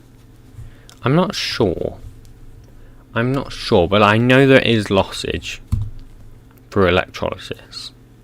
And as I say, it's not a huge amount. I'm definitely over-exaggerating the lossage here. But just to keep it balanced, I'm doing that. Yeah, I don't know where the mass lossage is. I definitely know there is lossage though. So we'll have Boolean converting equal false. So what we can do in the tick basically here, I'm just going to Control X this for a moment. So what I'm going to do is I'm going to do something like hydrogen is notoriously hard to contain, so maybe that's why. Yeah, yeah, maybe the hydrogen kind of finds little gaps in like connectors or something, connectors between the pipes and the thing. But I mean, it shouldn't really. I mean, yeah, even if there wasn't any lossage, I would probably add lossage just to keep it balanced. Because that just kind of, it just makes sense. Okay, so what we basically want to do here is, actually no, I suppose we kind of want this if statement back. So if it's water, instead of setting it in the slots, well, we are still going to want to lock the slot, aren't we? No, I suppose that's fine, isn't it? So this dot stored hydrogen plus plus, that's what we don't want. We can instead do this dot converting is equal to true. And here, let's just create a Boolean, and we'll call that dirty. By default, we just want that to be false. Okay, and then now that we have changed some things, we can just set dirty to true.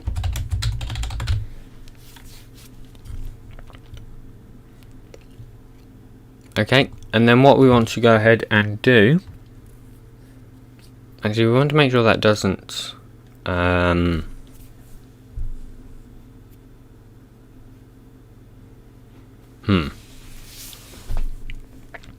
okay, that's something I didn't think of. We're going to want to make sure that this doesn't then run afterwards. So if it's bucket item and it's not converting, yeah, that would work. So then we can do if this dot converting, and at the very bottom we can do if dirty. So if dirty, we can just this dot mark dirty. Okay, and then that would just be easy to do, easy peasy. Now if it's converting,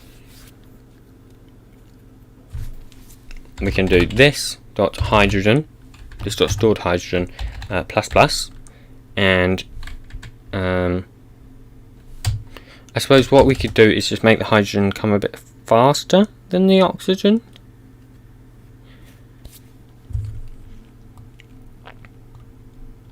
Okay, I'm thinking something like if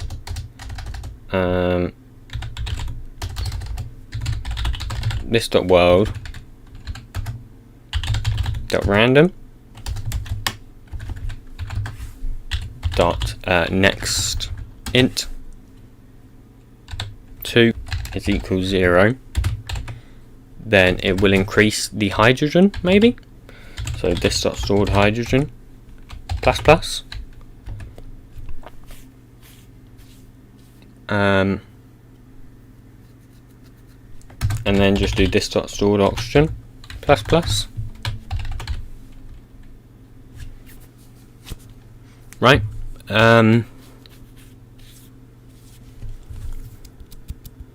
Actually, that's not going to work entirely. There are some things we're going to have to change here. So let's do private boolean hydrogen. I don't really know what to call this.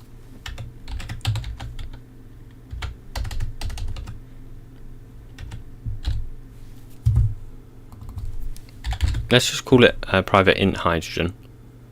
I'm just trying to think. Let's just do private int oxygen. And I am going to want to save these. So basically, the point of these is so that I know how much it's done out of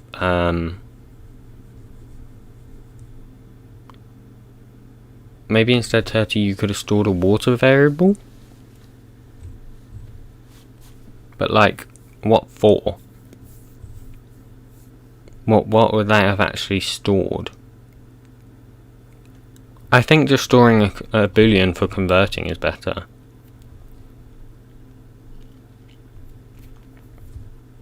But yeah, the reason I've created these, I mean, I know there's probably not, when the bucket is inserted, it fills up and decreases over time as other things increase. Well, I'm just trying to think, because I'm probably not thinking the best way to do this right now, but I'm trying to think. So if it's converting right here, we basically want to go ahead and increase the hydrogen and increase the oxygen, but we need to figure out when this is going to reach the max amount that it can reach for this bucket. So the best way we're going to be able to do that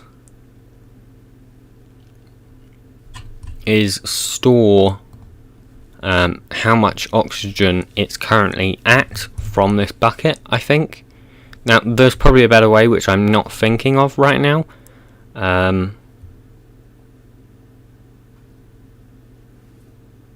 Contain up to 10 buckets, like the other variables, and it will convert more than one bucket at a time.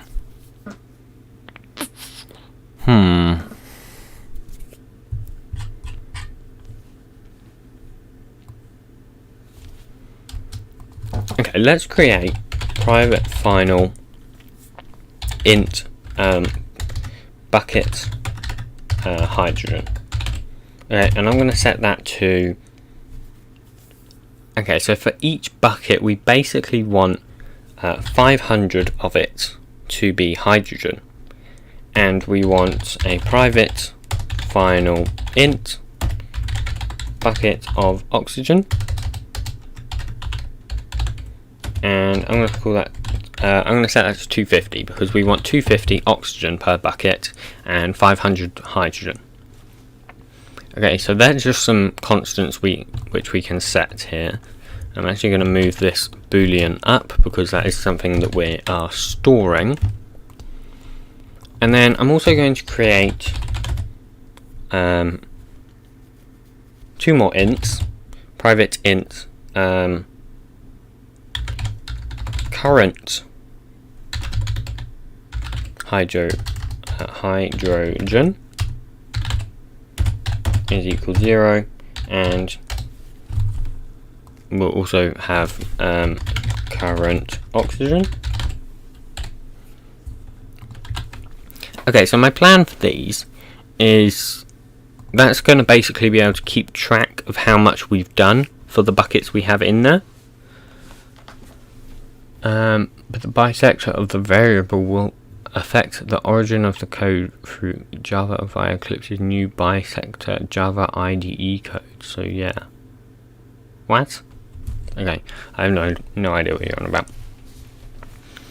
Okay, so if it's converting, we can do this dot current hydrogen plus plus, and this current oxygen plus plus. Oh wait, I think I see what you meant, radioactive tacho. Yeah, I think I understand what you mean. So it stores how many buckets it's got in the machine. So basically, like I've done with the hydrogen and oxygen, we can store water for how much water it's got in the machine, and then basically output a hydrogen and oxygen per each water. Yeah, okay, I think I understand what you mean. If not, I think that's going to work great anyways. So private final int max water. I'm also going to set that to 10,000. And let's create private int stored water is equal 0. I know I could just make these as one line, but yeah, I suppose I can do that, can't I? Yeah, let's just do that.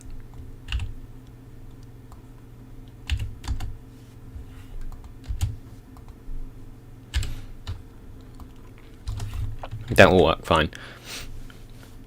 Okay, yeah, I see what you were saying. So it stores the hydrogen. Let's just move these. So these are there. So what will happen?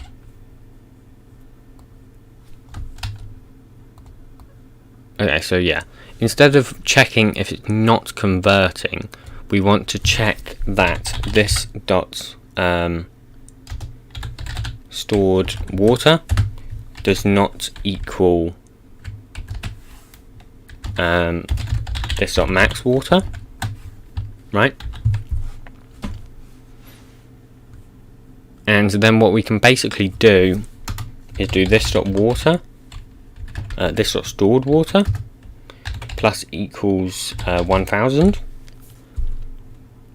We do just need to check though that it doesn't go over the max. So what I suppose we could do is check that the water is less than or equal to this dot max water negative 1000. And then basically we can increase it by 1000 if it has a bucket. Right? And then if it's converting, it goes this dot stored water negative negative, and then basically this dot stored hydrogen plus plus, this dot stored oxygen plus plus. I suppose instead of doing that for the hydrogen, we'll do plus equals 2, I mean. So then it increments the hydrogen by 2. Okay, let me explain what I'm doing for everyone new, because I know a lot of you haven't followed this through from when I started.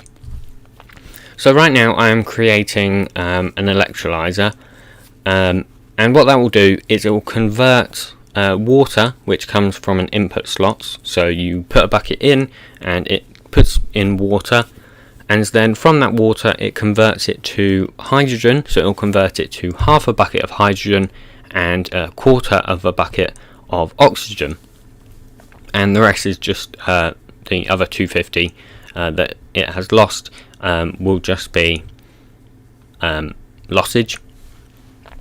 So there's 2 slots, and there will be actually I suppose there's only 1 slot. Maybe we'll have an output slot. Should we have an output slot? In which case there'll be 3 slots, I suppose, shouldn't there?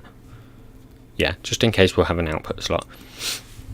And then what it's going to do, so it's going to check if it's a bucket in slot 0, which is the input slot for water, and then it checks if the stored water is less than or equal to the max water negative 1000.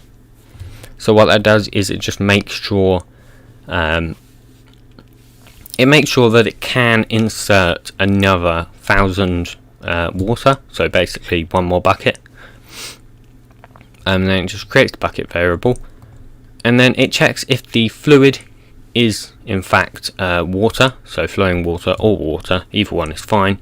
We'll just say they're both 1000 millibuckets, and then it just sets it to a bucket if that is the case, and then it sets the converting variable to true. It then increases the stored water by 1000, so it goes up by 1 bucket, and we set dirty to true. Okay, so each bucket is 1000 water units. So yeah, generally in Forge, a bucket is 1000 what they call millibuckets, and that just makes 1 bucket, or 1B. So 1B is a bucket, and then 1B is 1000 MB. So just basically, it's basically just milliliters, really, milliliters and liters.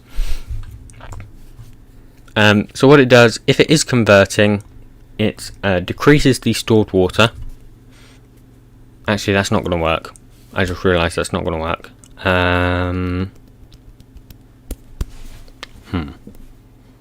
Yeah, that's not going to work, because that means we're getting double the amount of hydrogen.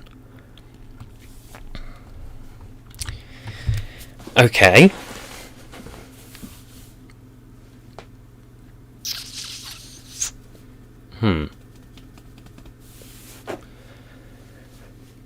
Okay, I've got to think about this. I need a drink.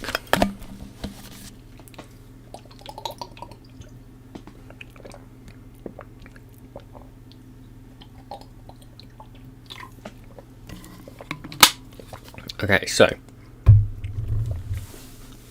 what we really want to do is make it so that every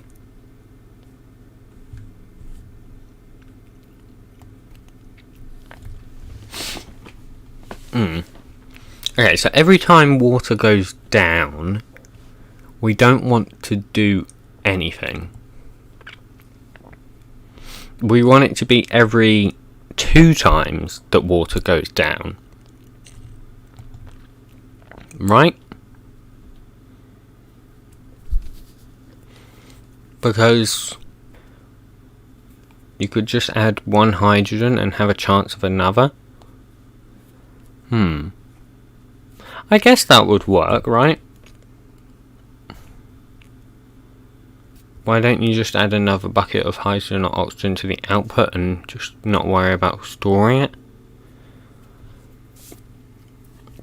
You see, that could work, but then I think it's better if because it's meant to slowly sort of transform it. It's not meant to be an instant process, an instant change straight into another bucket. So if the water goes down, but how can I check if the water's gone down 2 times? That's the question. I suppose I could technically do something like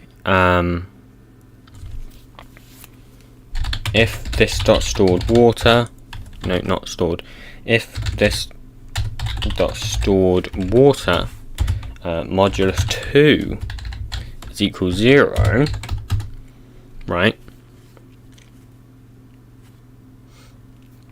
then it does this dot current hydrogen plus plus, And then if this dot stored water modulus 4 is equals 0, this dot current oxygen plus plus. That will work, right? I'm not being dumb, am I? I think that'll work.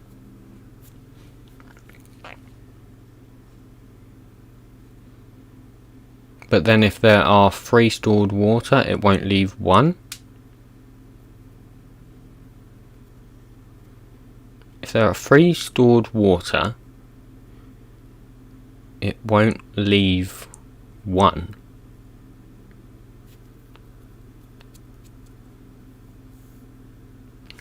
Well, it's still decrementing the stored water right here.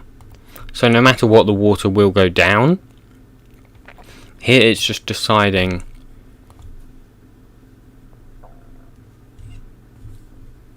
whether it should do...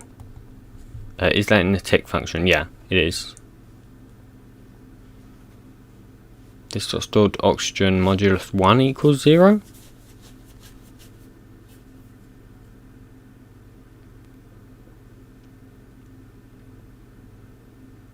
Stored oxygen 1 modulus 1 is equal 0.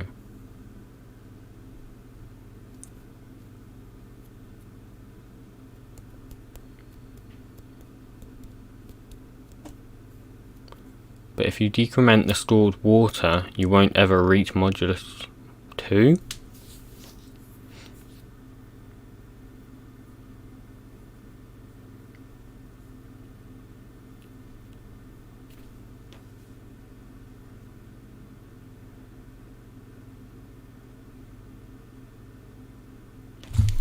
To be honest, I'm getting very confused at this point.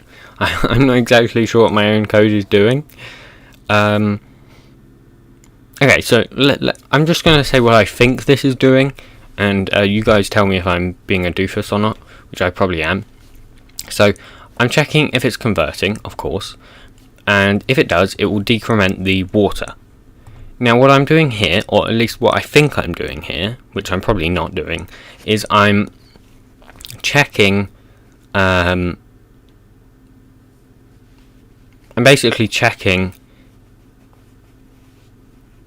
if the stored water is even, right? Yeah, so I'm checking if it's even, so if it gives a remainder of 0. And that will mean it does it every 2 times. Every 2 times the stored water decrements. And then it increments the hydrogen. And then if it checks if when it divides by 4, if it's a remainder of 0, so that'll be 4.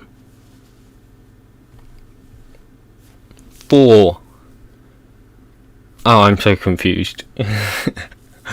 I am so confused. I've completely lost it.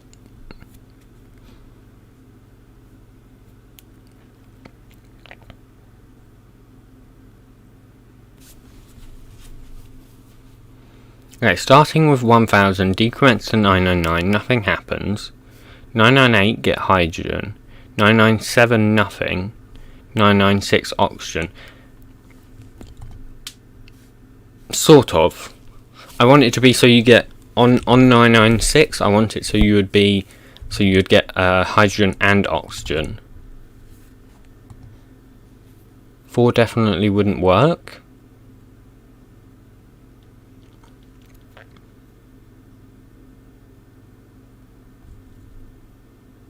Really?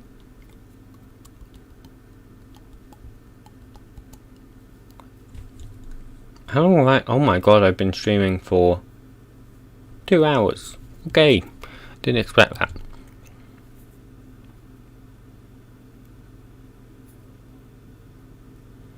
That would work, but you may want to put a counter of this dot converted water. So if you end up adding items with 509 units of water, for instance, you would get 1 less oxygen.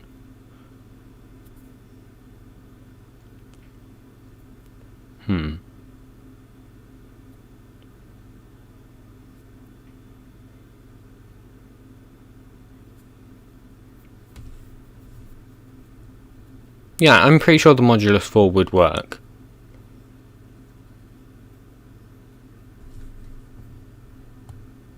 X modulus 4 could also equal 3. But it's checking if it's equal 0, not 3.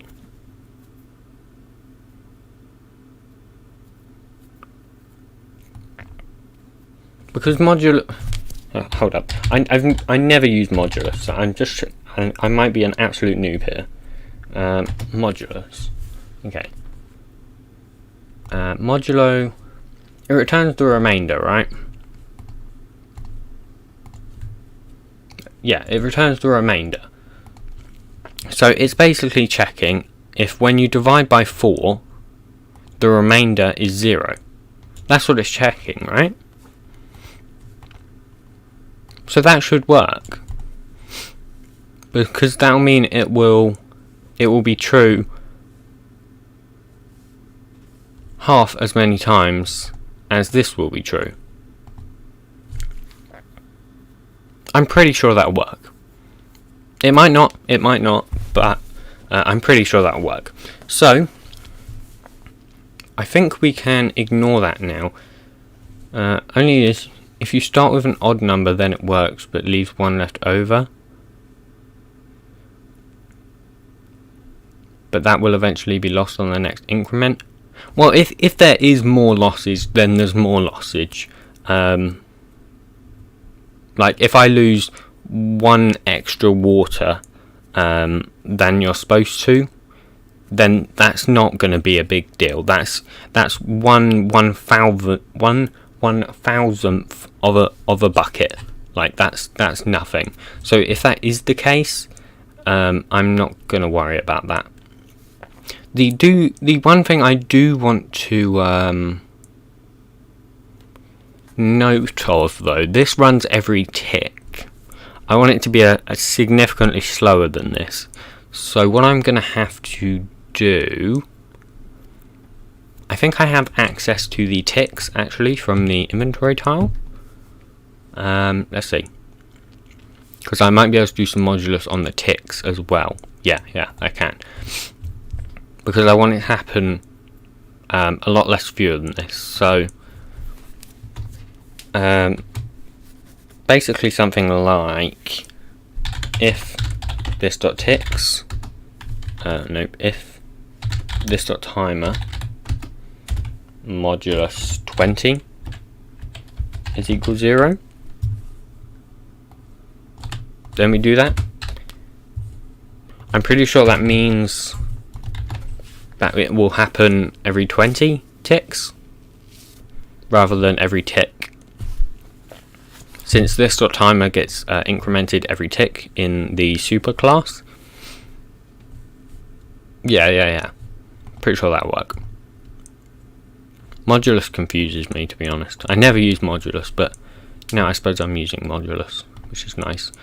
Yeah, and then we finally check if it's dirty. We want to mark dirty so that it saves everything.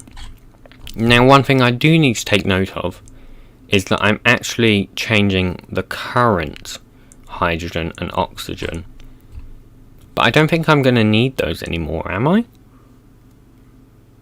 No, I do need those, because I'm still going to need to check. No, I don't need those. Right? I don't need those anymore. I can just adjust the stored oxygen and hydrogen. Right? Am I being dumb? I'm pretty sure I can just adjust the stored instead of the current now, and just get rid of the current. I'm pretty sure I can just get rid of the current. I very much so could be wrong and not thinking this through, because I'm now not I'm now not remembering why I needed the current in the first place.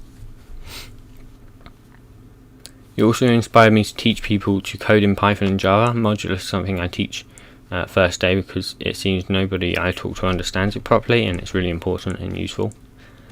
Yeah, I think it can be a bit confusing if you've never really touched it before.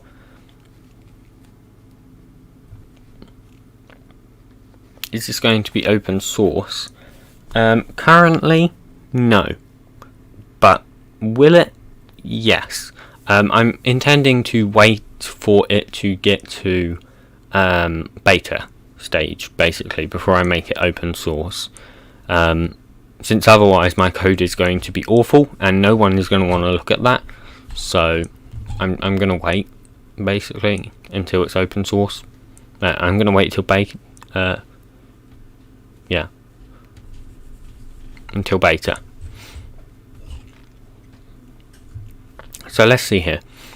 We need to store the water here. So this dot stored water is equal compound dot get int stored water.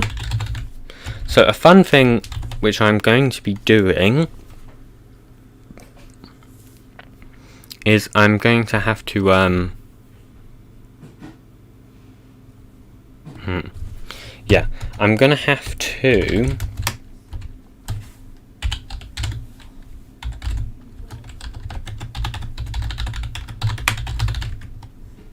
I'm going to have to figure out how I can go ahead and render the water, which is something I have tried before, but I can't say that it went well. But we can try again. I think I can do it. I am just going to create getters and setters for the oxygen real quick. So source generate getters and setters for the stored water and oxygen. Wait, so I also don't need these, do I? I don't think I need these bucket ones anymore either, do I? Right. Oh, that's something I'm gonna have to... Oh, I didn't think of this. Okay. Because I'm not doing anything with the max right now. So...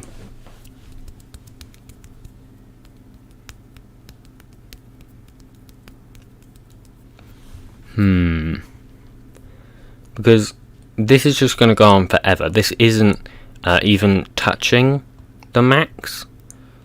If it reaches the max, it's just going to keep going over it. So I'm going to want to make sure it's limited depending on the max. So maybe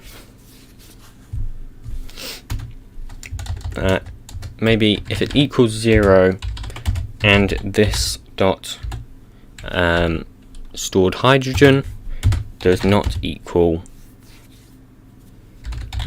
this dot stored oxygen, max hydrogen.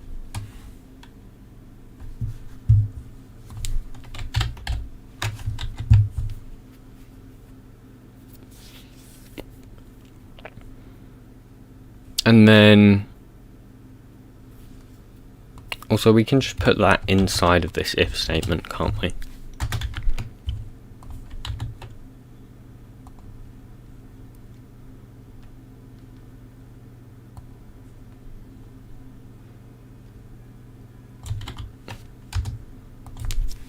Let's just add a separate if statement for that, so that we can have this all inside this one if statement.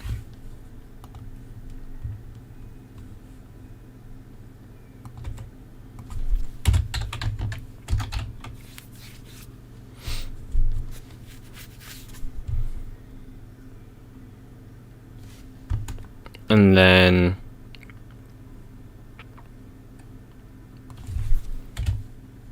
and this dot stored oxygen does not equal this dot max oxygen.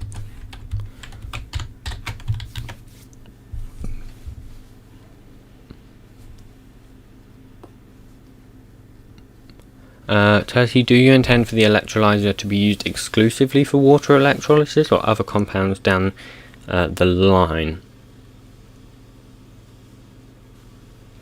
I do intend for it to be used for other compounds. I haven't really thought of how I'm going to do that yet.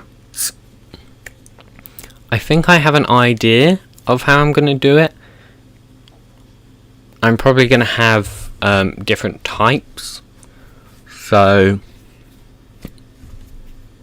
yeah, I think I know how I'm going to do it. So instead of basically doing water and oxygen and hydrogen, like specifically defining those, instead of that I'm going to use a recipe basically. So it will take the input and get the two outputs from that and store those instead. That will be relatively easy to implement when I come around to it, but right now that's not really one of my priorities at the moment. Turty, you should do this dot stored hydrogen is less than this dot max hydrogen just to be safe. Yeah, that's actually a good point. Yeah, that's also, what fuel does this use? Currently nothing. I haven't implemented energy yet. I was working on cables, or at least I was going to work on cables, but it just confused me and I gave up. So I do have cables somewhere. Where you at? Where you at, cables? I don't have a block for it actually. I think I only have a tie lens tee. No, I don't have a tie lens tee either. I thought I had cables. Oh no, it's in a cable package, that's why. So yeah, I do have a cable, but it doesn't really do anything at the moment. It has a cable network here. I'm intending to use world save data. I'm not really sure yet. It's not something I have considered. So yeah, right now I'm just going to let it be able to run, but in fact I might make it redstone powered for the moment, until I get energy up and running. I'll make it redstone powered maybe. So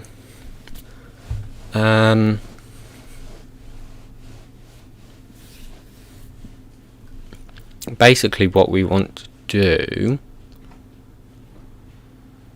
we don't really want to set converting to true right there.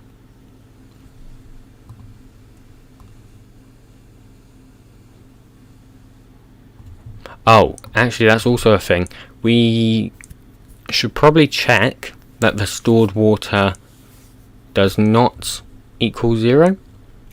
So basically what I can do, I suppose before we're converting, if this dot stored water is less than or equal to 0, then we want to just make sure this dot converting is equal false, because obviously we don't want this going into negatives right here. You should make an element that when you put in another thing, it provides a temporary redstone source block, or extend redstone to make it yourself just a different model.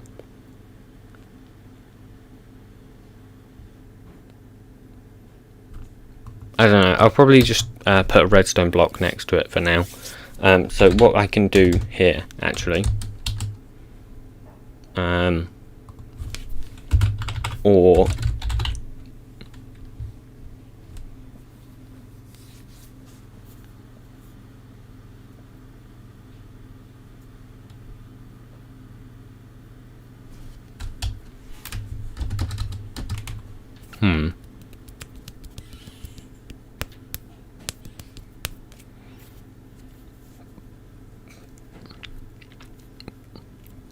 so what I want to do is I want to check that it's powered here. So what I can do is if this dot world dot is block powered, pause, then it's going to do all of this. There we go.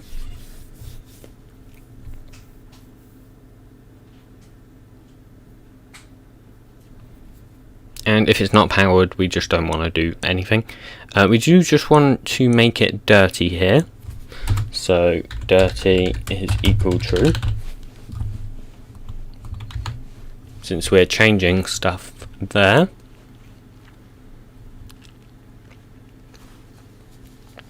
Okay. So we're storing the water. We are writing the water. We have all these hundreds and thousands of getters and setters, which we're not actually using. We're not using most of them at the moment anyways, but we will use them, don't you worry. So I suppose we should create the container now. Actually, let's do the bucket thing. So after it's converting, if well, I suppose we can use the same if statement we have up here, can't we? Okay, now if it's a bucket, we can do else if bucket dot get fluid, or there might be a bucket empty method. No, okay. So bucket dot get fluid dot is empty. No, is maybe we can just equals fluids dot empty. Yeah, okay. So if it equals an empty fluid, then we can check if. Oh no, that's slot 0, isn't it? Yeah, we're not interested about slot 0. So let's go down here. If this dot get stack in slot, get item in slot, I mean 1 dot get item is instance of bucket item,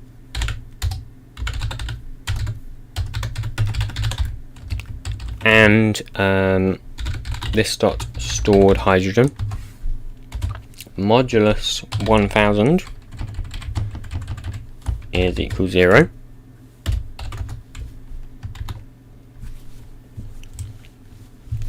Then we can go ahead and do this dot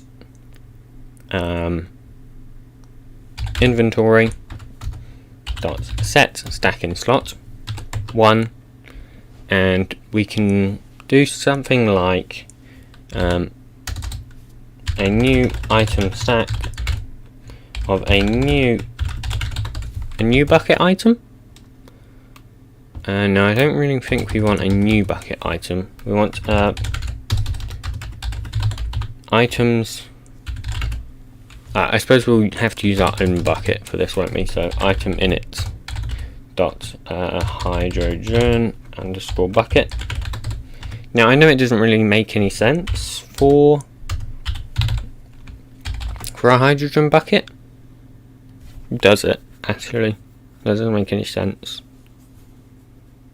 I suppose we don't really want an output of those though, then do we? No, we don't want an output of those. Let's just ignore that. Let's just set this back to 1 just for the input instead. Okay, I think that's it.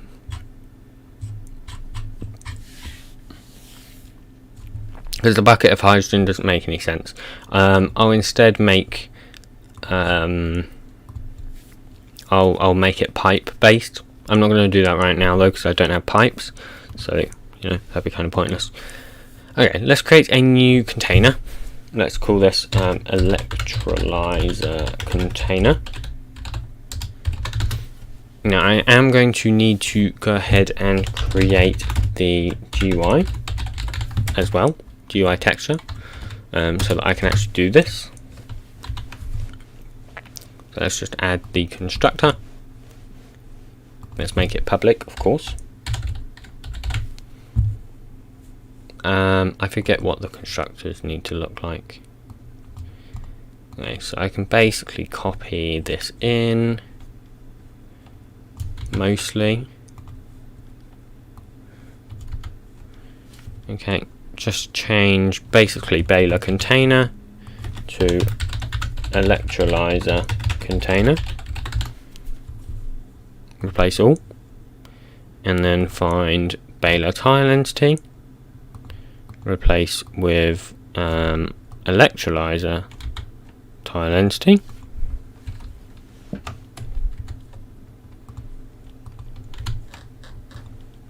And just import. Get rid of, I suppose we do actually want these. So tile entity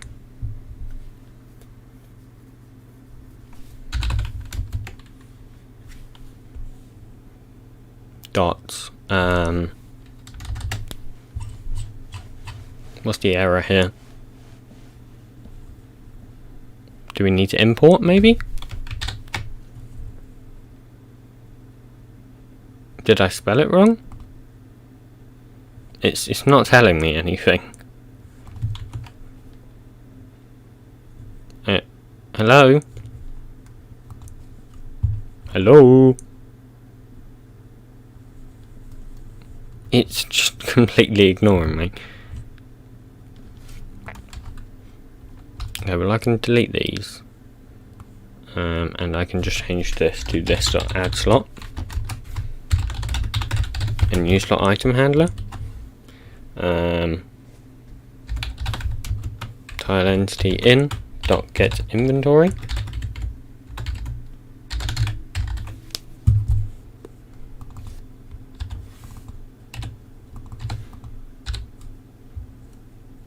I want to know why it's not happy. Oh, I spelled it wrong. Oops. Wait, that is how you spell electrolyzer, right? It's not like electrolyzer, like I. It's Y, isn't it? Electrolyzer, yes.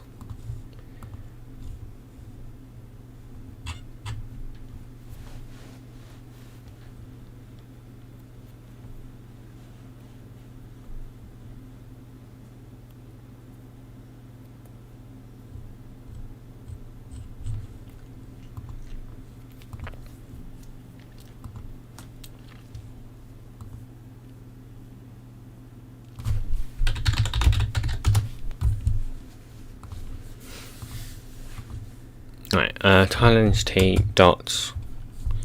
Why? Why are you not liking this? Probably because of that. Why is it not responding? Is it because I haven't added these unimplemented methods? Is that why it's not happy with me right now? I'm actually going to be kind of mad if that's why it's not happy.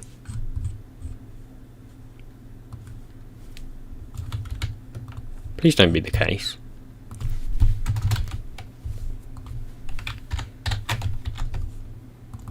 Oh, let's just change this to blocking it dot electrolyzer. Is it the case? No, it's still being an absolute dumbass. Okay, let's see. So we want get stored hydrogen.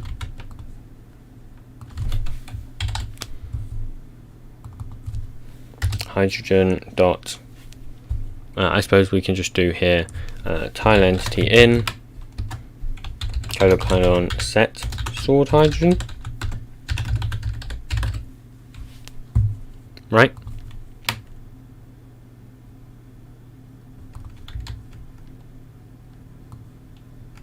Why is it throwing me errors? I'm not happy about this.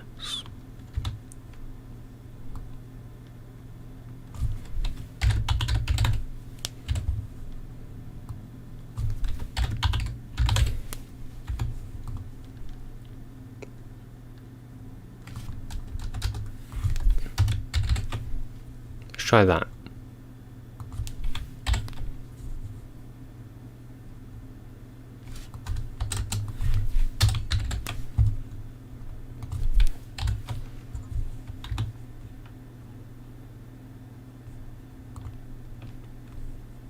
Okay, that's what I expected it to do, but it wasn't doing that, and I was very concerned. That is one thing. Oh, I just punched my mic. Apologies. That is one thing I don't like about Eclipse. It does do some weird stuff when you get errors, and it thinks the error is just in a completely different place. I think that's because it hasn't like built it or something. I'm not really sure. But I think that is the main reason that Eclipse takes up less RAM than IntelliJ, purely because of that fact that it's not constantly checking for updates. It's just waiting until you save, basically. So let's just import this. And why? Question mark? Why? Oh, I spelt the container wrong as well. That's probably why we're having all of these errors. Rename file. There we go. Then we can import. Nice. Let's just format this, import that. Format this, import that. Okay. Let's create this GUI, shall we? So let's go paint.net.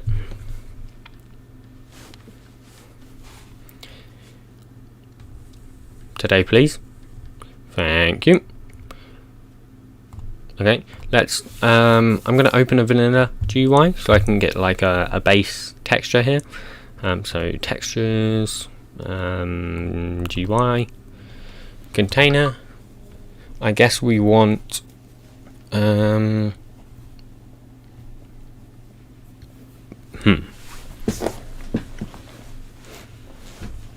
I suppose this grindstone is okay. Okay, now we don't want this jazz, so you can go away. You can go away. Okay. Now the reason I chose the grindstone is because I'm going to use these, I think, as like the display for how much oxygen and hydrogen and water there is. Okay, so let's just do that. Let's completely delete that. Delete. And let's just fill it back in. Boom. Let's go ahead and grab this, just plop it over onto the other side. Okay, and let's just get it in line. So something like there is what I'm thinking. And then I'm going to grab this. Okay, and just move it along.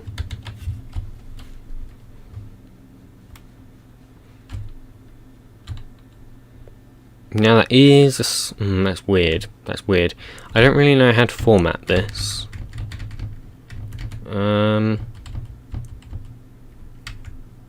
Is that gonna work? That's a bit weird. That might work.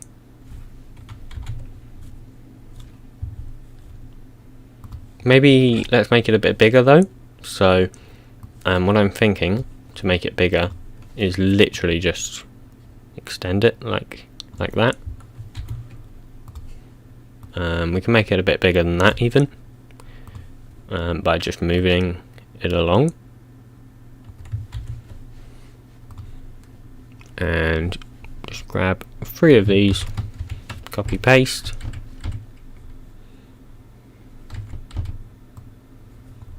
Oops. Oops. There we go. Hopefully that should look okay. Just fill these in. Maybe let's make it a bit taller though. I think it I think it can go a bit higher than that. There we go.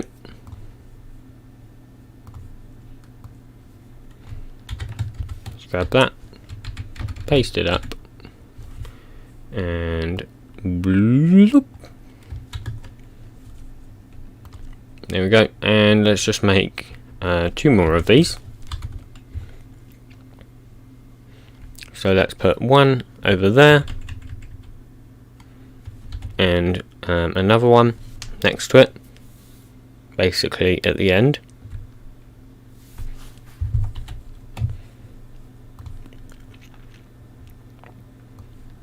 And I'm just going to copy that, paste it over.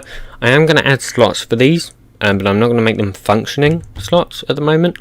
The reason I am adding slots is so that eventually I can have a little input system for you to put an item in, if you have an item, of course. Yeah, that's not going to work. I've got to move this along a bit. As you can see, I'm not great with GUI textures, really.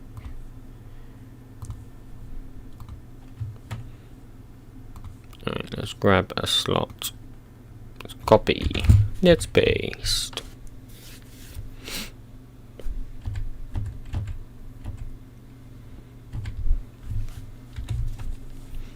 I'm just going to move this one a bit further away from that, because they're a bit too close. Maybe like there.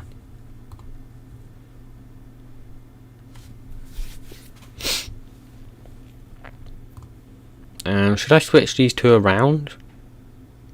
Just trying to think if that will work or not.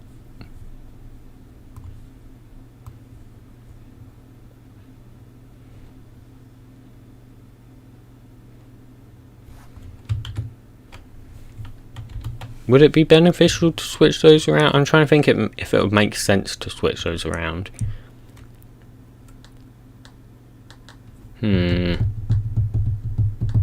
I'm just trying to think of what would look best. If I switch those around, I feel like it could look a bit weird, because having a slot close up to this edge is weird, whereas having this really close up works. I am just going to move this so it's in line with the actual inventory slots a bit better. So I'm just going to move that along. 1, right? Nope, 2. Okay, and then it's in line a bit nicer. And let's just make these in line as well. So if we just line up the slots instead of the actual things. So let's fill that, and let's move this to the right. Issue is they are a bit too far spaced apart now. I think that should work. Yep, okay. Like that. Yeah, they're a bit far spaced apart now, but it might be okay.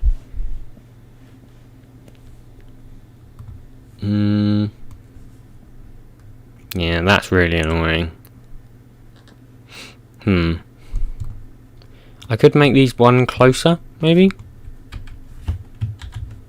If I make them all one closer to the things.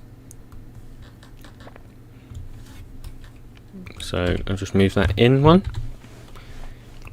And I will move this in one.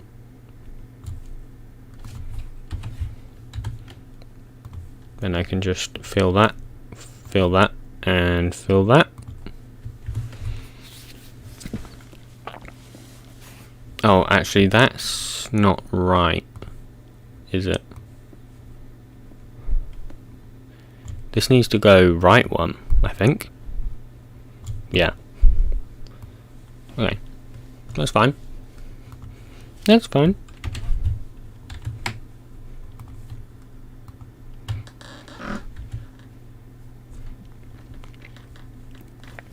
I guess it would work if I got these in line rather than the slots in line. So I'm just going to move that one this way.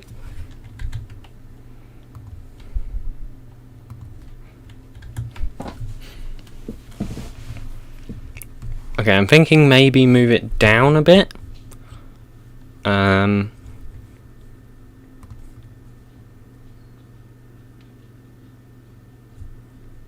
Like move this whole kind of section down a bit. How would that play? I'm just trying to think. I kind of want to display the names of the fluids up here or something. Actually, no, I don't want to do that. I changed my mind because I'm going to have a hover tooltip for that. Okay, yeah, there we go. I think that's going to work. It'll be okay. I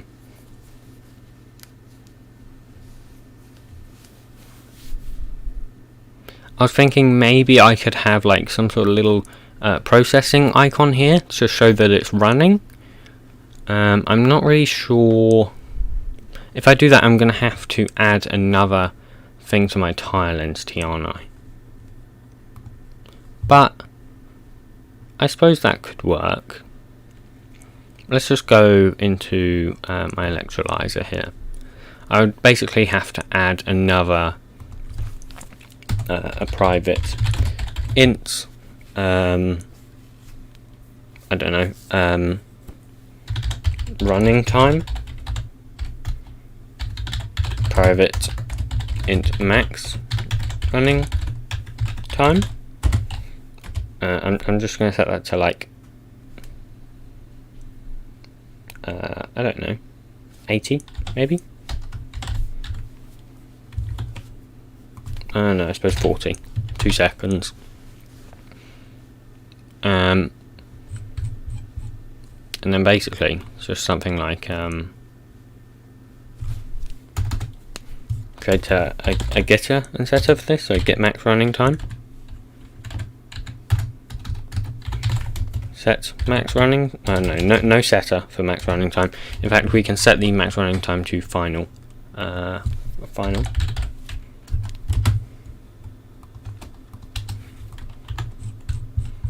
But we can create a set running time, get running time,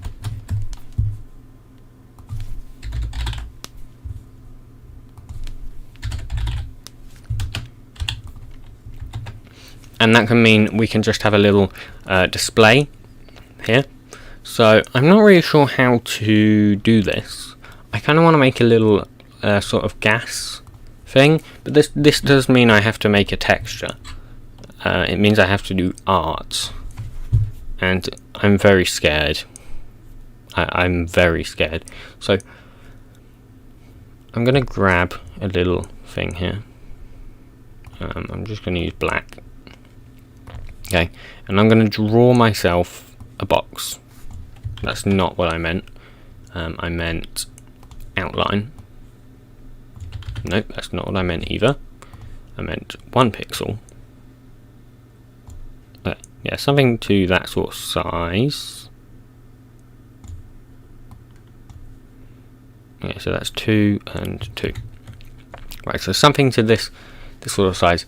I'm thinking of doing just something like pretty simple, but I'm thinking of some sort of bubbles. So I don't really know how to draw this and make it look good.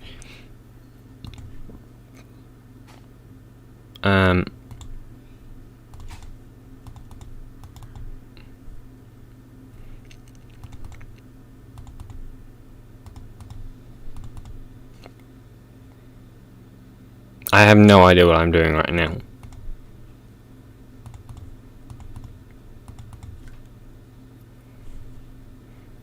I'm just hoping it might turn out okay, which is a very low chance that will happen.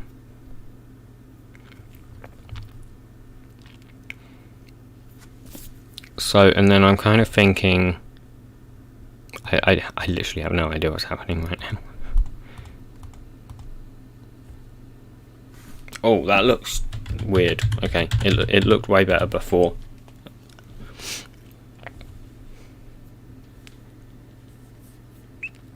Okay, and then some sort of arrow. I'm just not really sure how to do that arrow.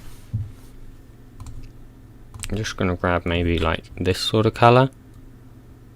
And trying to think of how maybe I can do an arrow like that. Or like how I want.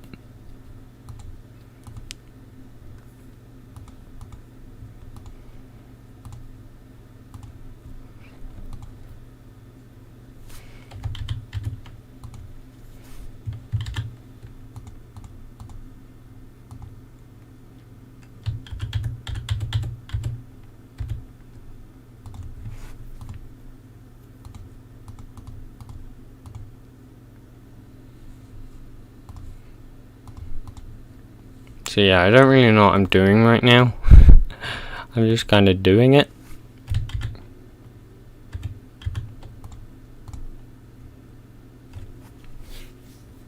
That looks awful.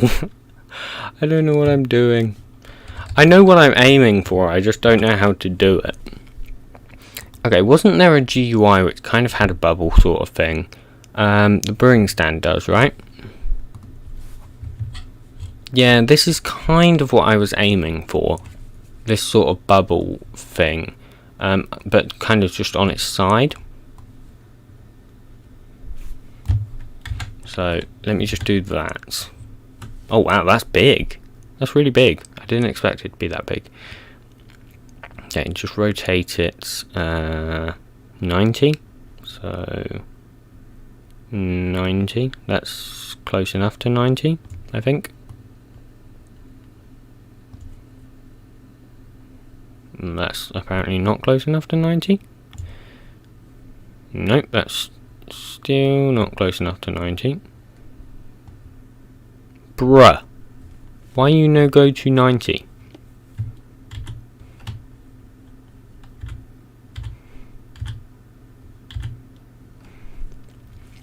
Okay, how can I rotate it then? Adjustments? Nope. Effects? Flip? Nope. I don't want to flip it. Flip. Vertical? Oh, no, that flipped the whole thing. I think it actually flips the layer. So if I adjustments, no, layers, flip horizontal. Where'd it go? Yeah, it's there. That's not what I meant to do. Adjustments, no, layers, I mean flip vertical. Still not what I meant. I want to rotate it. Okay, rotate 90. Okay. Bruh. What just happened? What just happened?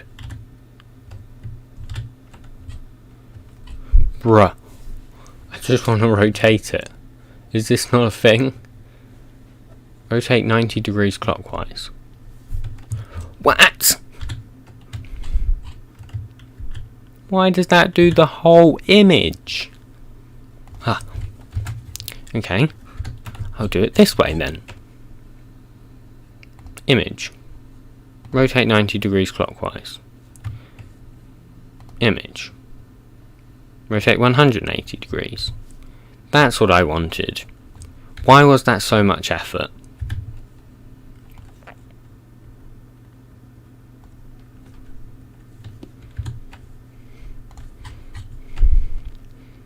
Okay, now I can go ahead and draw little things there to get rid of these.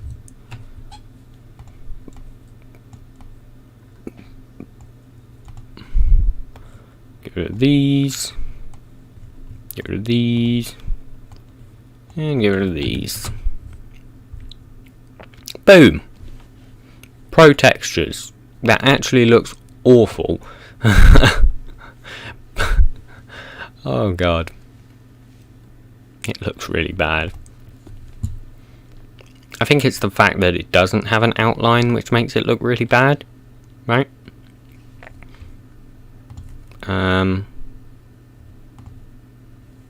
Or maybe the fact that it's not coming from there. So if I actually do this, okay, and move it up to there somewhere, so maybe like there. Also, go away.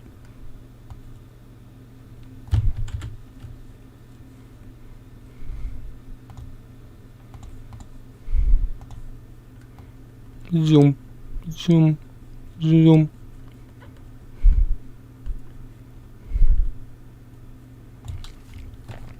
Okay, I need to find some sort of way that I can make it look like it's going into these bubbles. You know, maybe I'm just going to have the processing bar for now.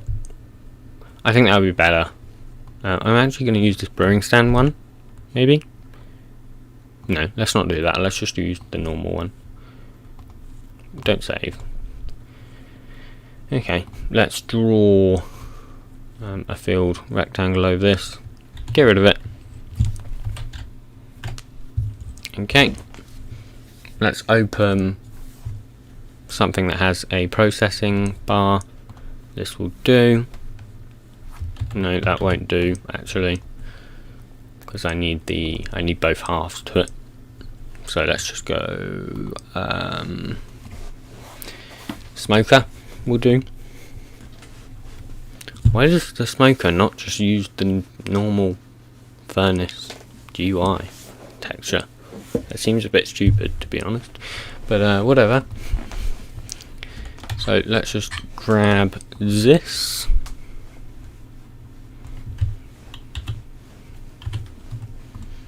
paste it in, move it up,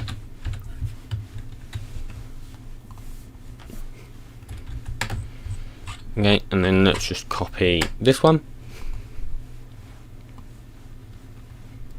Control X, Control V,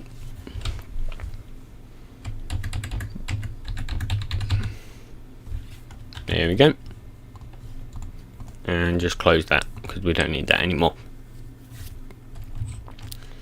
Okay, now finally I think we have the texture we are looking for. So let's just save it. Let's go to desktop, Turty chemistry, source, main, resources, assets, Turty chemistry, models, block, not models, block, noob, GUI. And we can just call this electrolyzer.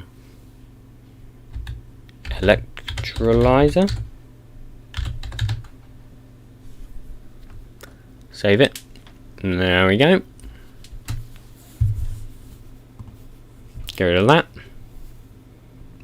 Close that.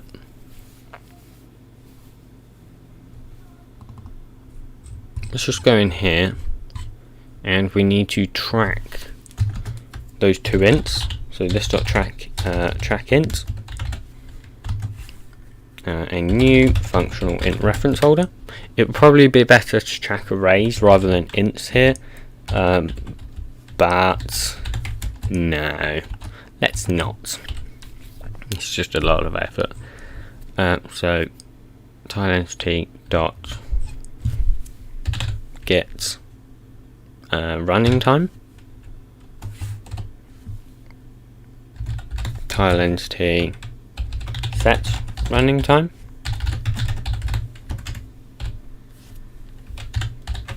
There we go. Yep, that should be good. Oh, we also want to track the stored water, right? So this dot track int, a new functional int reference holder, and tile entity dot get stored water, and then tile entity set stored water. Okay, so that is all of those tracked. I'm not sure why this one is so much different. It's because it's a completely different length, apparently. Interesting. Alright, let's get these slots correct, because I actually don't think they are correct. So let's go to the electrolyzer. .png, please. There we go. Open file location. Open with paint.net. Close that. Okay, so we need the hotbar Y, which, as we can see right here, is 8 and 142. Okay, so start X 8, 142. Start Y is apparently 84. Is that correct? That is correct. So actually, we already have this perfectly fine. We just need the things for these. So the X and Y right here is 27 and 53.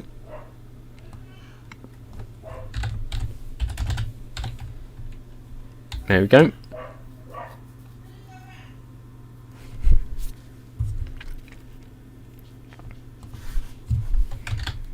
There we go. And we do need to change this here. We don't want to actually use the Baylor thing. So public static final registry objects of container type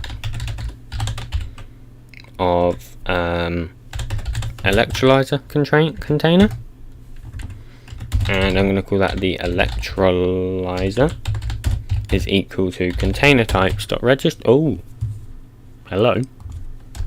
Container types dot register electrolyzer, and a supplier of iForge container type dot create, and that'd be electrolyzer container : new.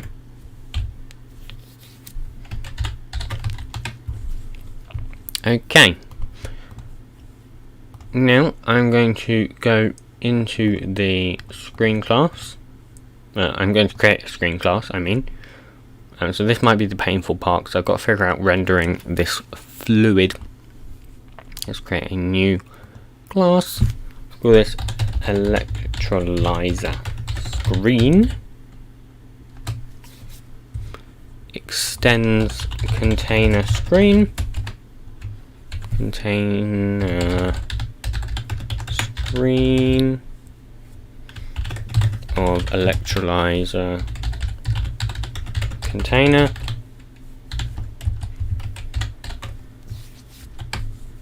Just like that. Add the constructor, and we can just, no, that's fine.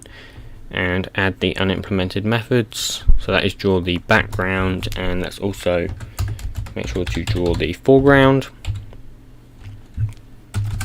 And then we just want to override render, which will be mouse X,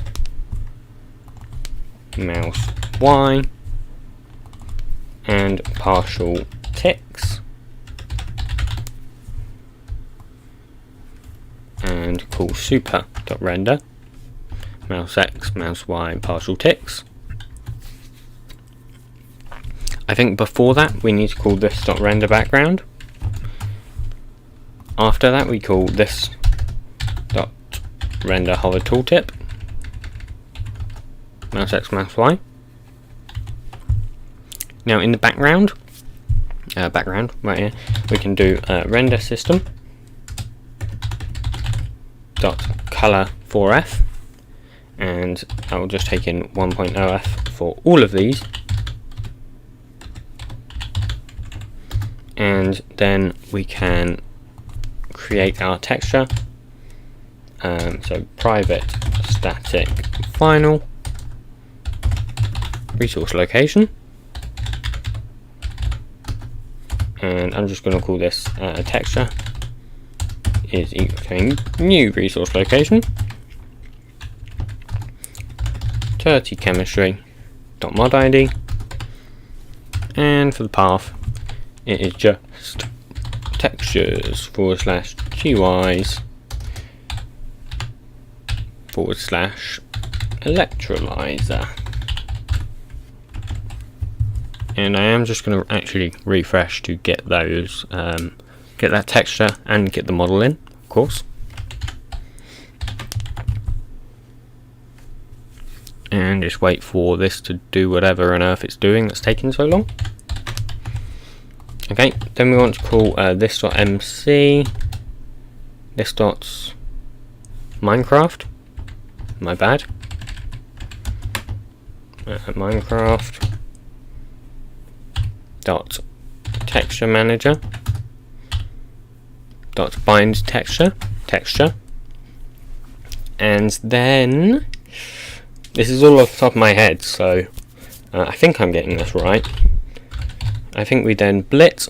I actually have my own blit method, so client utils dot blit, and that takes in this xpos 0, ypos, oh no, not 0, this dot GUI left, this dot GUI top, 0, 0, and then it is the width, so this dot x size, this dot y size, and we obviously need to set these in here, so this dot GUI left is equal 0, this dot GUI top is equal 0, this dot width, x size I mean, is equal, and let's just see what our x size is. So it is 176 by 166, 176, y size is equal 166. There we go.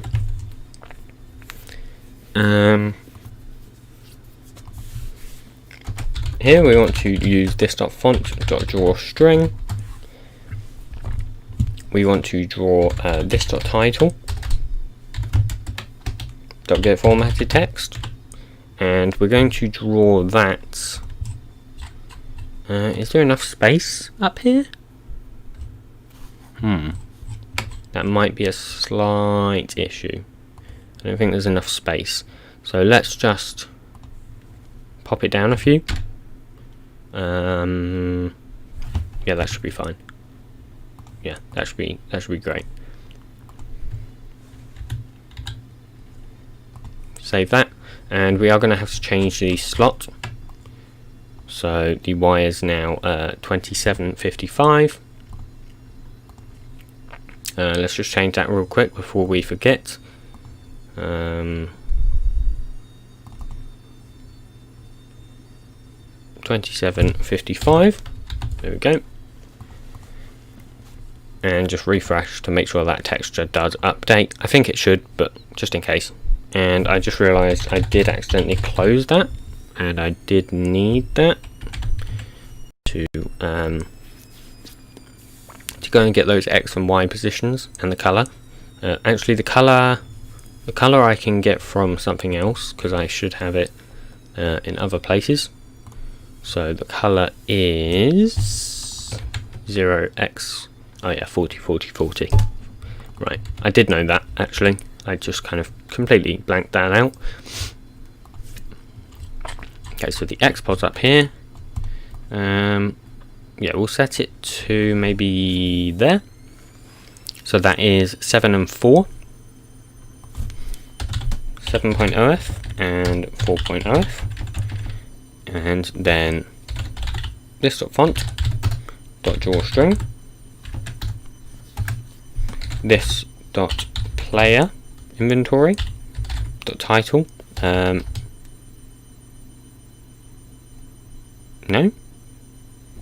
name, get display name, there you go, .get formatted text, x probably once again 0. Why? Ooh. Can I remember? Can I remember? I'm going to say 42. But that's just because it gives me 420, and I'm really hoping that's the right place. Let's have a look. We always do it, I believe, here. So that is... oh, 74. Oh. Yeah, let's just pretend I got 74. Okay. Now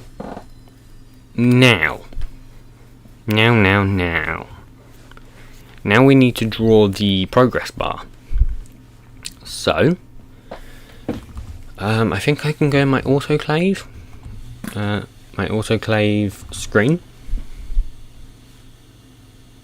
Right here. And I can go ahead and... oh, do I not have a progress bar? No? Oh. Well, that's a bit of a shame. I thought I had it in something, though. Baylor has it, right? That's the container. I keep going on the container. Screen. We'll close the container. No. Oh, we can actually just use get Minecraft. That's actually something nice. I didn't realise. Get Minecraft. I forgot that was a thing. Actually, I don't think I even knew that was a thing. I don't have it in here either. What do I have a progress bar on? Briquetting press. That was it. So, got render items, render item tooltip, render slot overlay. We're only doing one blit again. I could have sworn I did a blit, but no. Apparently, I just did letters, numbers. I mean,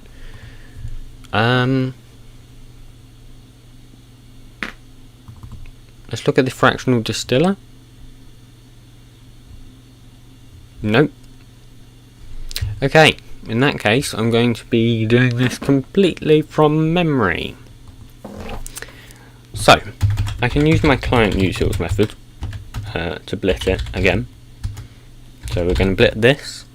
The X position,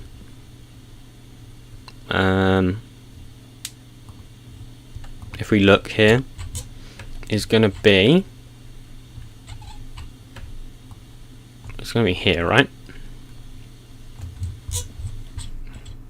No, it's actually going to be one to the left of that. So there. So that is 49 and 32. So this .gy left plus 49, and the y pod is this .gy top plus 32, and then the texture X. So basically where we are doing it to is up here. So that will be 2417. And then the width and height is... I know that's the size, isn't it? Right? Yeah, that's the size. So it's 24 and 17 on the size. Right. Okay. And the top left is 1760. Yeah, I didn't even think about that. Okay. So 24 and 17.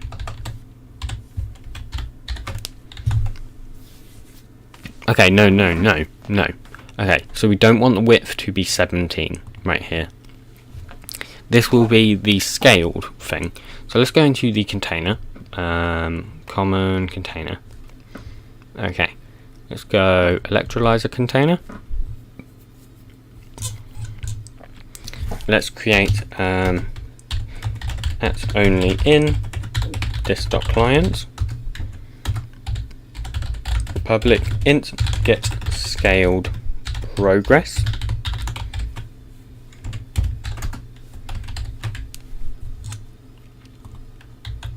Okay, and that will be this sort of tile entity dot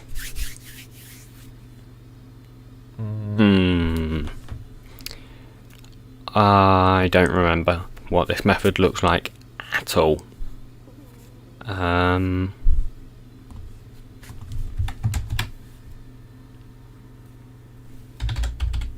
Get running time is less than this dot get max running time. This sort of tile entity dot get max running time. If it is, then oh wait, this is all in a return, I think. I don't remember.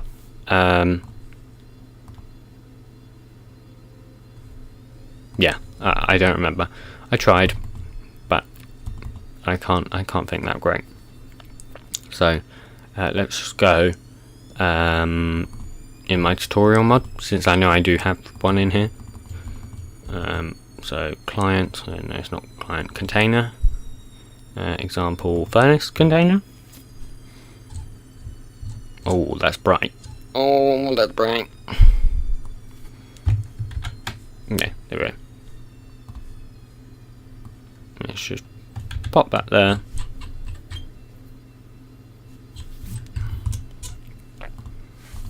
This dot tile entity dot get running time dot max running time. This dot tile entity dot running time times 24. This dot tile entity dot get max running time. There we go. And then we can use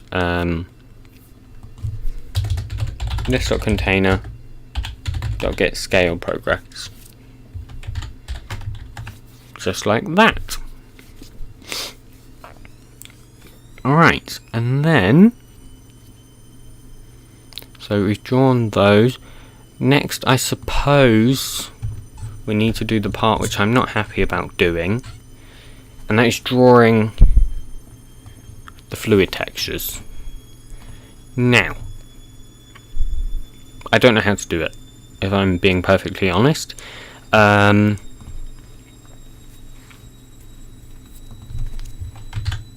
not sure,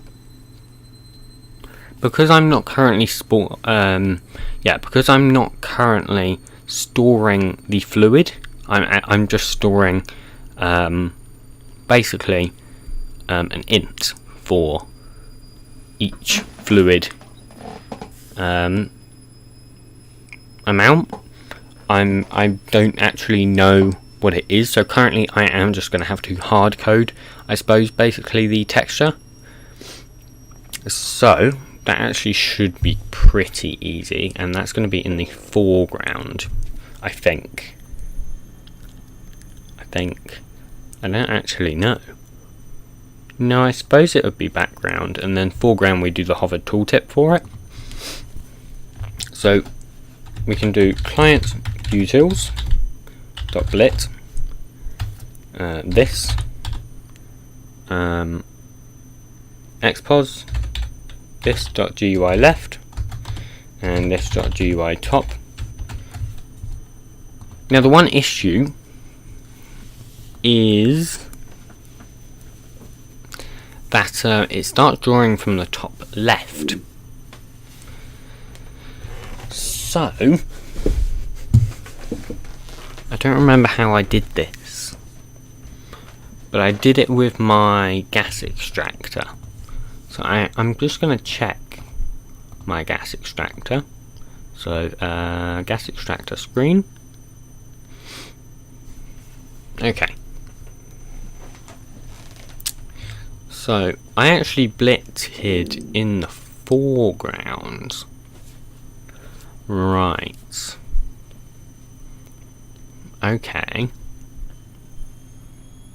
That's interesting.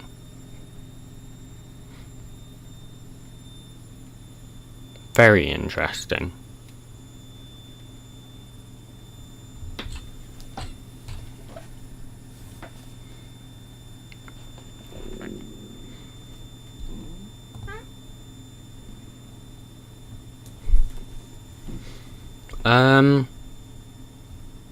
Okay, temporarily, I'm not going to do this. Temporarily, okay? Temporarily, I'm just going to draw the strings for how much it is. So, this top font, dot draw string, and I'm just going to do water plus this dot container dot tile entity dot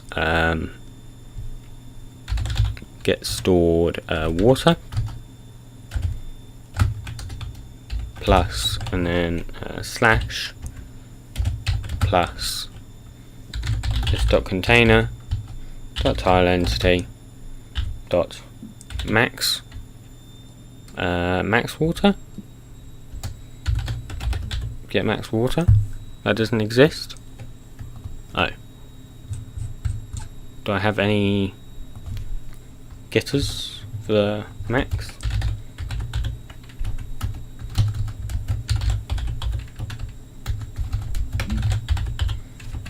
There we go.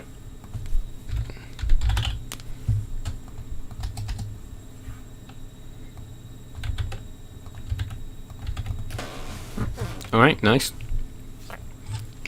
So now we can just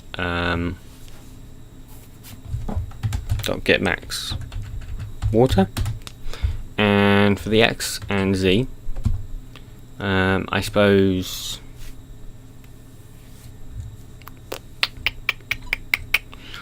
I'll put it here just temporarily, because this is all temporal at the moment. So that is 25 and 16. So 25.0f and 16.0f, and then for the colour I will just put 0x40 40 40.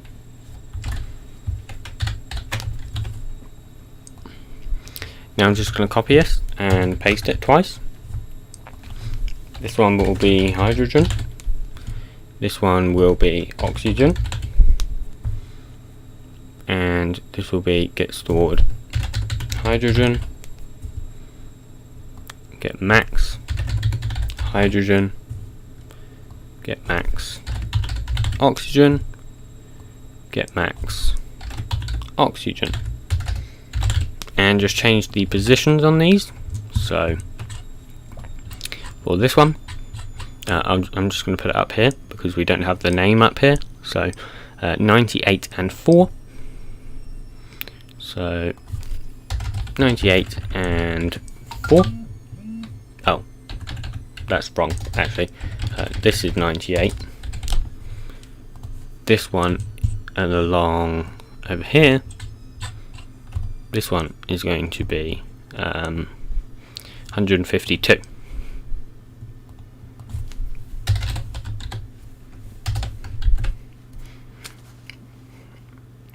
Just like that. I'm just seeing what all these notifications on my phone are. I'm being absolutely spammed, and it's just YouTube notifications. Oh, that's because I signed in on my old account. I see. How the hell? Get me out of here. Get me out of here. Okay. So, yeah, that should just draw these strings. Yeah, I think that should work. I have streamed for 3.5 hours now. That's pretty crazy, actually. So what I'm going to do, I'm going to run the game, and meanwhile the game is running, I'm going to go get a drink because I need a drink. So I will be right back.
I am back. I have got a drink, so I am now hydrated. So let's just load into the world. Now, the chances it works first try is near to 0. It's not going to happen. So yeah, we'll see.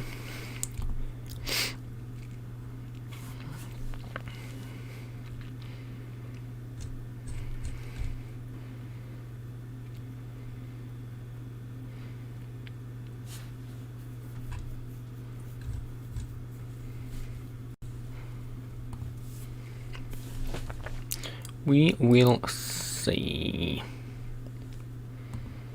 Hopefully it'll work first try. I'm hoping, but I very much doubt it will. We're not going to have the model, actually, are we? I didn't think about that. So yeah, there's not going to be a model, because our block state, we didn't do a block state. We didn't do the lang either, so that's also going to be an issue. But hopefully, it shouldn't crash. Oh no, we didn't bind these screens to the container either, did we? Time density is not correct. In the baler? What? Okay. So something's wrong in our container. Something in our container is referring to the baler. Oh no, we didn't just do that, did we? Oh wait, no, it's fine. Woo! I thought I accidentally changed everything in the baler and not the electrolyzer. Woo! Okay, yeah, we didn't register the... oh no, we did register it, we just didn't reference it there. Okay. We also did not bind the screen to the container. So let's go into our client utils. No, not client utils. Client mod event bus. And let's go ahead and do screen manager dot register factory container type init dot electrolyzer dot get, and then also electrolyzer screen ::new. While we're at it, I am actually going to terminate this, since that's not going to work until we load back in. While we're at it, let's just do the lang and do the models, block state I mean. So let's come down here, let's do block.turty chemistry dot electrolyzer, and we'll just call that an electrolyzer. Okay, and then we can do the container, so container dot turty chemistry dot electrolyzer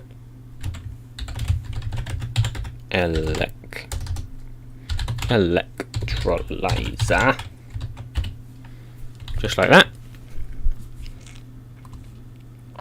And then let's do the block state. So I'm going to grab the baler block state, baler, there we go, and I'm going to put it in here, so electrolyzer. When I say it like that, it helps me to remember how to spell it. I don't know why, but that's probably just how I'm going to do it from now on. So electrolyzer, there we go. And then the item model is just simple as, so just grab the baler, sure, and electrolyzer and go into that. Electrolyzer.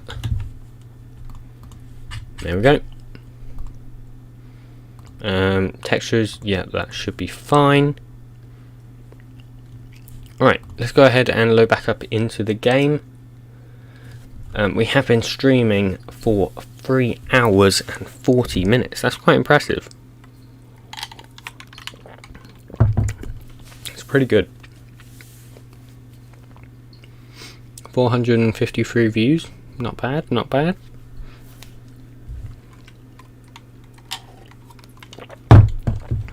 Oh. Oh, no.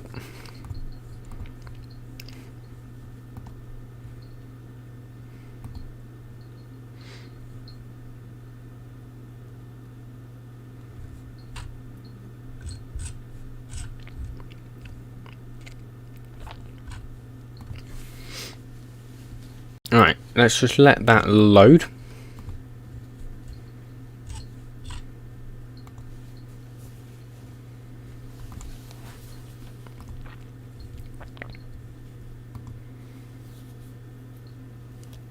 Alright, hopefully chat, this should work. We will have to see.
Alright, let's go ahead and load into the game.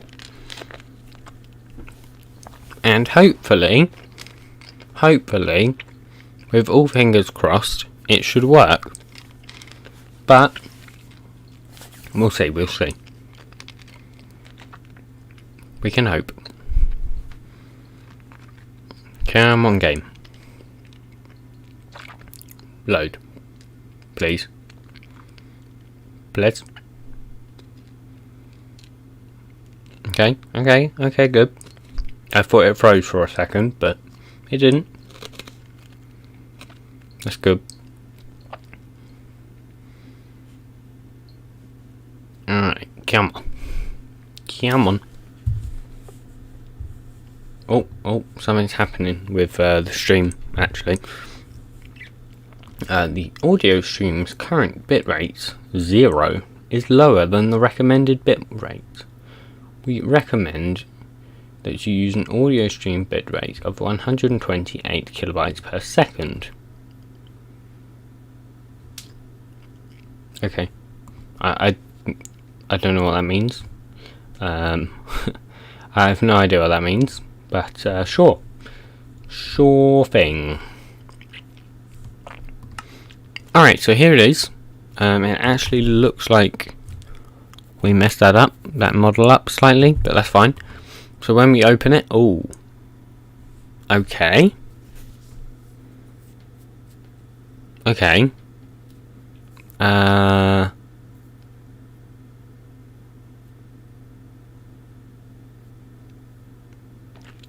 I'm seeing some very strange things here. Not what I expected at all. Anywhere there. Okay, let's have a look. So, unable to load textures GUI's electrolyzer.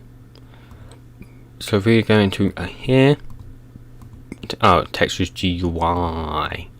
I see. That's an easy fix. So let's just go into the screen, and it's just removing an S and F3 and T. Also, fixing that model isn't an issue at all. That's simply just moving. Well, what we can actually do is make that little base part, but on the top we can make that one high, which will allow us to move that down one. So that's fine. That's not an issue. The other issues, I'm not sure what was happening. We'll be able to see when we have the texture, I think, which still didn't load. Interesting. It looks like we have to actually restart the game for that. Okay, also instead of, let's just go into the screen here. Instead of this whole malarkey, I'm just going to do H and O and W, like that. And that means I can just tell a bit easier which one's which, and it's not going to be some giant thing.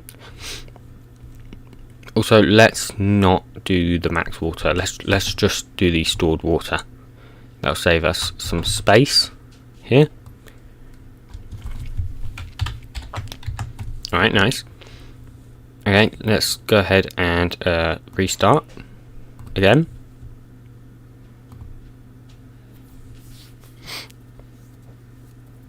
Hopefully it should work. We're about to find out. I'm just gonna refresh the stream page here.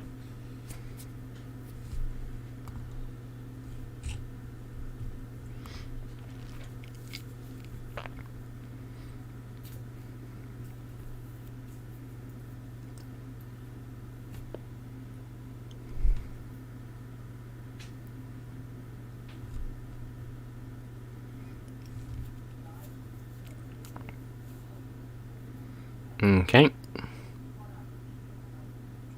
Oh, people have been speaking for ages.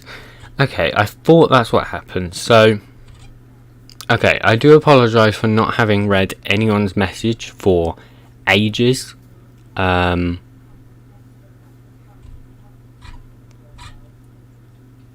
holy cow. So, I haven't, none of these messages have loaded. That's why I haven't seen any of these, so I do apologise for that. It's only because I just refreshed that it has loaded back up. So I do apologise for all of those messages since... well, I mean, since we were talking about cables, basically.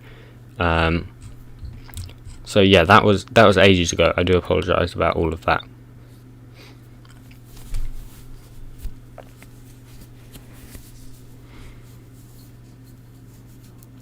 Okay, so let's let this load back up.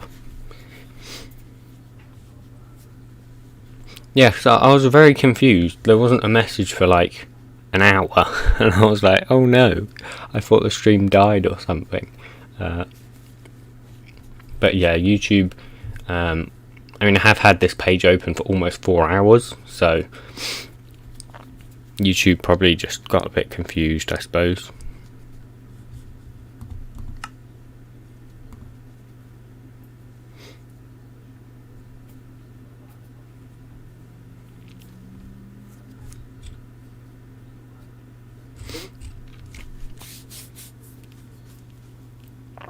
Okay, let's try again.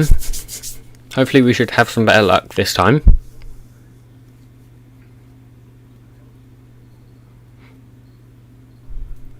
And then maybe we can try to draw the fluids a lot better than just doing text. Turty, have you ever used models with segments that aren't straight cubes? Like for the hopper example, diagonal faces in the funnel part rather than a bunch of steps. I've seen it done in mods like Formcraft and it tends to look great, but I'm not sure how difficult it is to actually do. I I don't know. I never tried before. Oh, okay. Okay, this is better. This is much better. It looks a lot weirder before. I didn't really like it. Yeah, I've never actually tried that before. I assume it's not that hard, but I don't know. Not sure. Turty, did you get my textures? Where?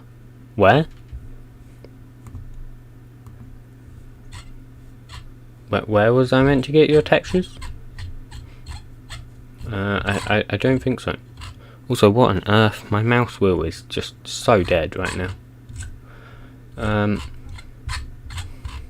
Yeah, I'm not sure where I was meant to find your textures, so no. I don't think so. Right. Let's go ahead and put in a bucket of water. Hopefully this main part does actually work, just putting in a bucket of water. If not, I might cry. And plop. Okay. Water is 1000, that's good. So, okay, yes, it shouldn't do anything. That's fine. So if I place a redstone block next to it, it should become powered, and it should do something. 999, 997. It's working! It's working! Oh, that is actually pog. I didn't think it would work at all. I really didn't think that would work. I'm not gonna lie. I didn't think that would work at all. Okay, that's actually really cool. Obviously that'll look significantly better when it's actually fluids or gases, I suppose, and not just, you know, numbers, because numbers it's a bit confusing. Also, I want to budge that text up there up by 1 pixel so that it's not colliding with that. I can change that in milliseconds, so literally just I don't even know where it is. No, X title X Y. Okay, 3. Okay, yeah, that's better. Okay, that's pog. So it does actually leave the bucket in there. Now the question is, let's try put a bucket in. Okay, it does go up. That's good. Now let's put a few more buckets in.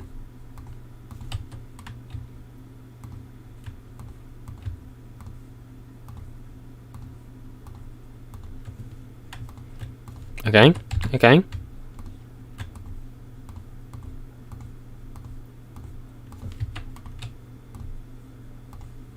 $6,000, $7,000, $8,000, $9,000, and now if I try put another bucket in, it just keeps the bucket there. And hopefully when that gets to 9,000, it will let that bucket in. Now as you can see, this is quite slow, and that is intentional. It is meant to be slow.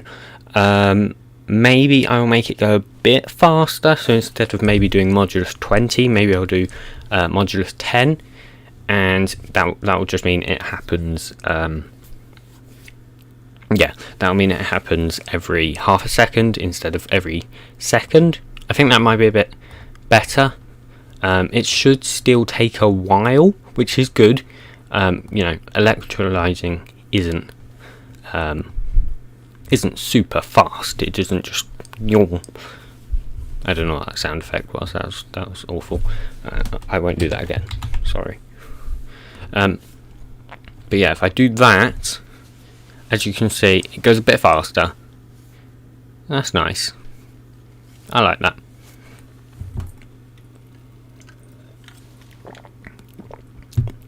Now, temporarily, I'm just going to modulus 1, just temporarily, so I can see it go a bit faster.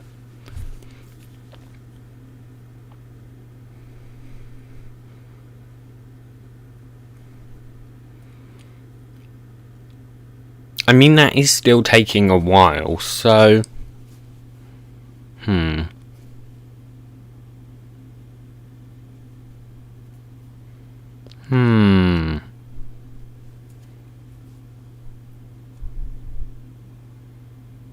Yeah, maybe I won't do it that high.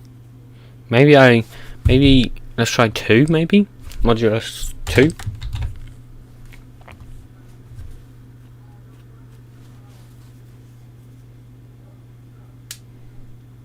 Okay, yeah, that's a bit better.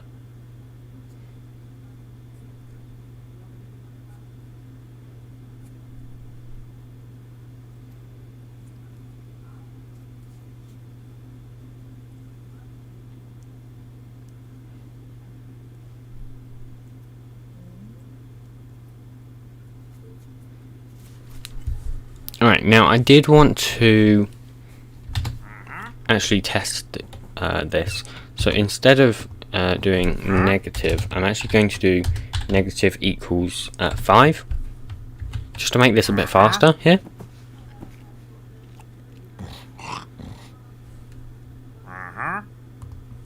Okay. Now, I did see an issue there. It didn't put the water in.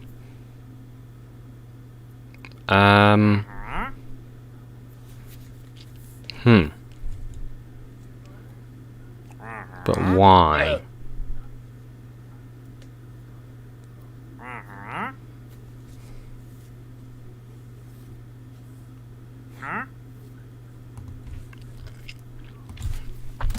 Okay, I think modulus 2 is good.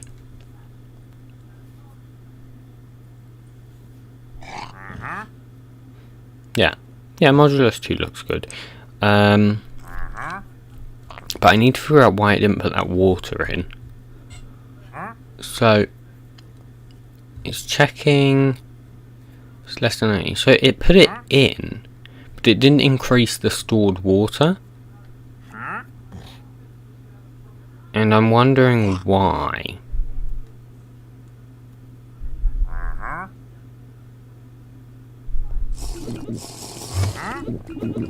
Man, this guy cannot shut up, can he?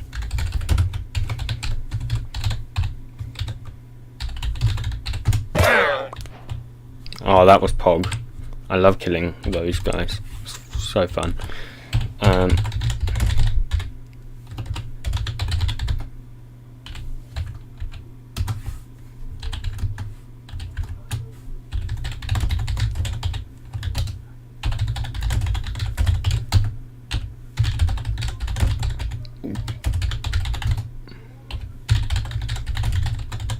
Let's just change some settings here.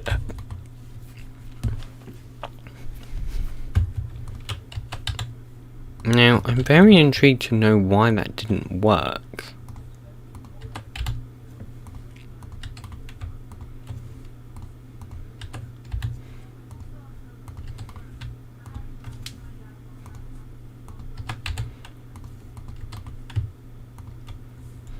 Now, I'm just going to move this to my other screen really quickly here. And I'm going to do negative equals 2 right there. Okay. And I'm going to just put this on 1. Okay, because I want to see what happens to the water. No, that did work. Okay, I think it must have just happened too fast last time. Yeah, I think that... Oh, I just closed it. I didn't mean to close it. That's a bit of a pain. But yeah, let's just do negative, negative. So I think what happened last time is it just closed. It just went too fast. So...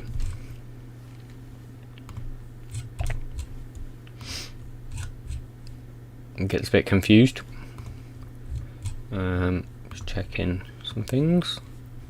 Okay, good.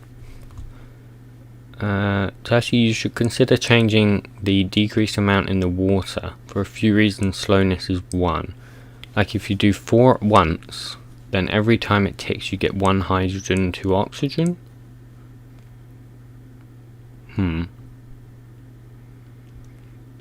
I think I see what you mean.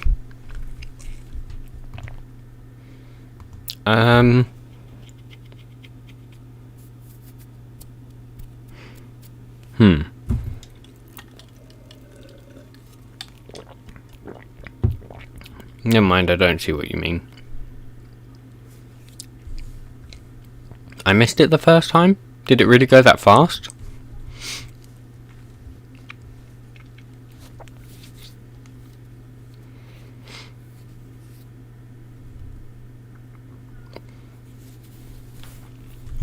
Okay, well I think this is pretty good. Obviously I am going to have to completely change all of this in an actual fact. Well, because I'm mostly going to implement a recipe system, so it works like via recipes.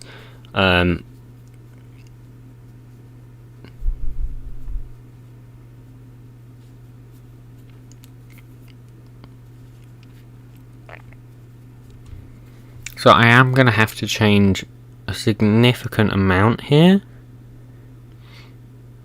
I don't think it will be too bad, actually. Yeah. Okay, so drawing the stuff. Okay, I do want to actually load back up the game because I can draw all this. Well, I should be able to. Actually, no. Let's just wait a second here. Before I load back up the game, I'm just going to create a public void draw fluids.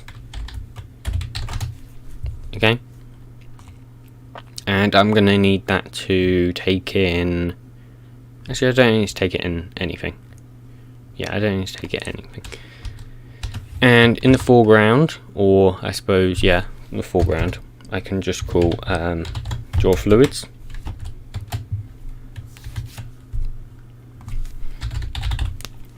The reason I do that is because I can then do anything in here. So let's call get Minecraft.get texture manager dot. Now how are we going to do this? Let's bind texture fluids.water dot get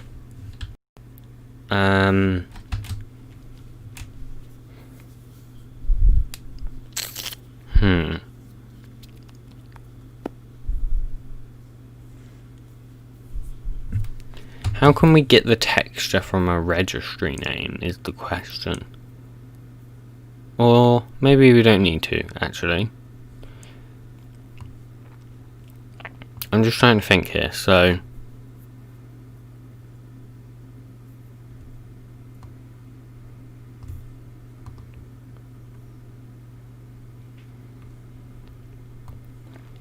I mean, I can just like hard code Minecraft textures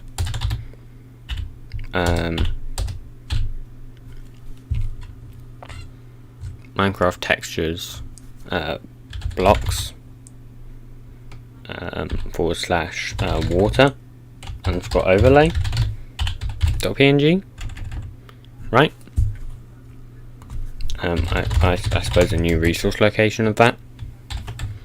I can do that. I suppose for now that will be fine because I'm not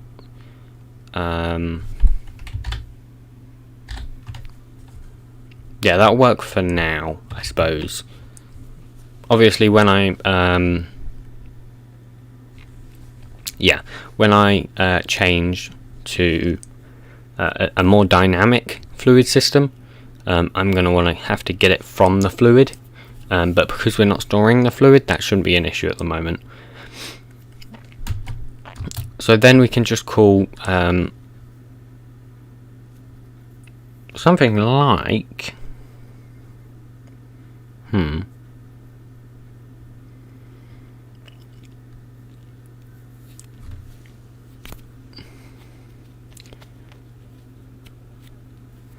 something like maybe, is Blit gonna work for this? I'm just wondering if Blit's gonna work, because no, it should work. So client utils.blit this expos is going to be this.gui left plus, and let's just open paint.net here. Okay, and whoa, where'd my thing go? Excuse me, where's my electrolyzer gone?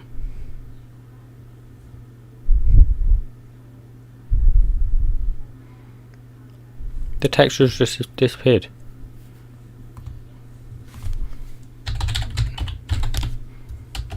Paint.net. Okay, that's rude. Sure thing though.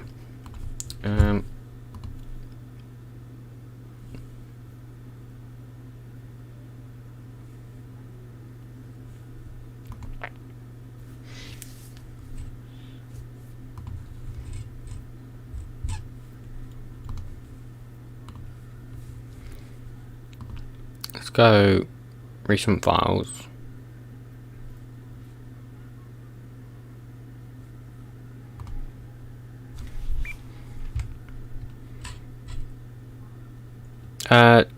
TechW Eric, I would recommend joining my Discord server. It is in the description of this stream, and you'll get much more help there, much better help for that matter.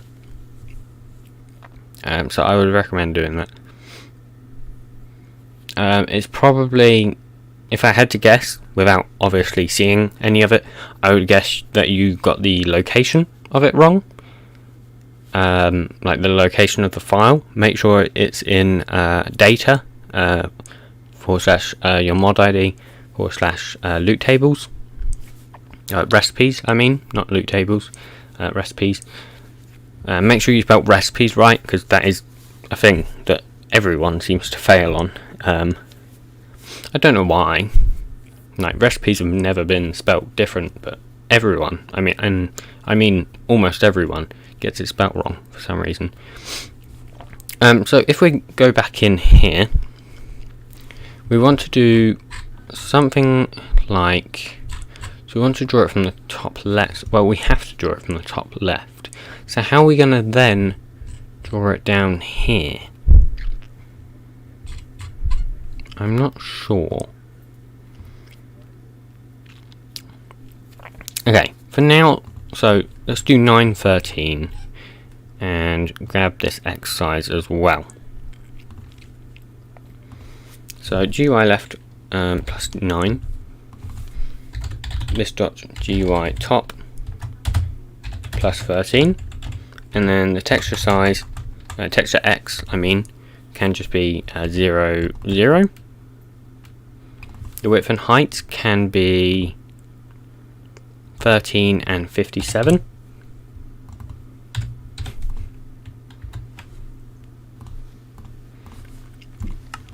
Now let's just load back in real quick.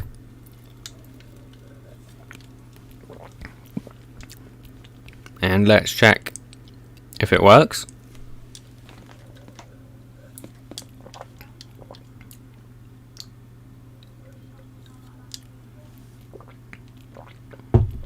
I think I do know how to make it progress the right way.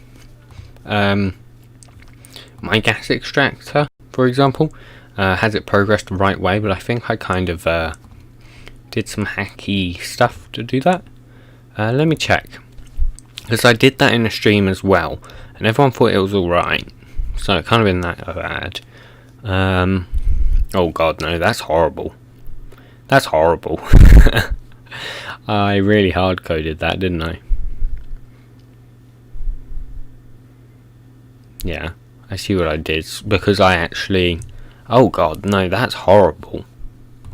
That's horrible. I'm not doing it that way. I'm coming up with a better way of doing that. I'm going to have to rewrite that code, because otherwise I'm going to have absolutely no sanity left. Oh, okay. Okay, so two things I'm seeing here. Firstly, I'm seeing it hasn't been able to find the file. So that's probably not what it's named, I guess.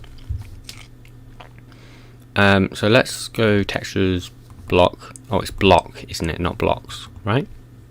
And I put blocks. Aha. Yes, that's correct. So that should actually work now, right? F3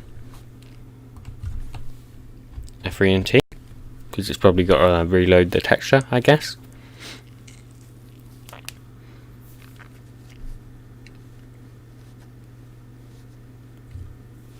Okay, let's try again. Come on. Come on. Slowly but surely.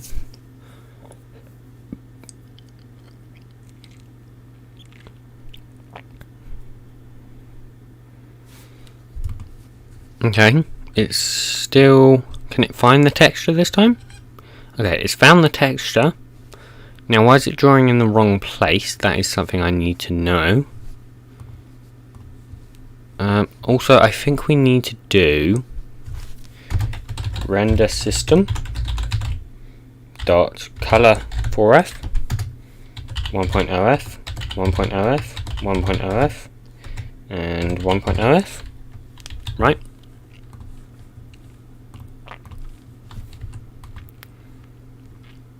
Now, what's with this pause right here? Why is this being so weird? So GUI left plus 9. So this is the start X position.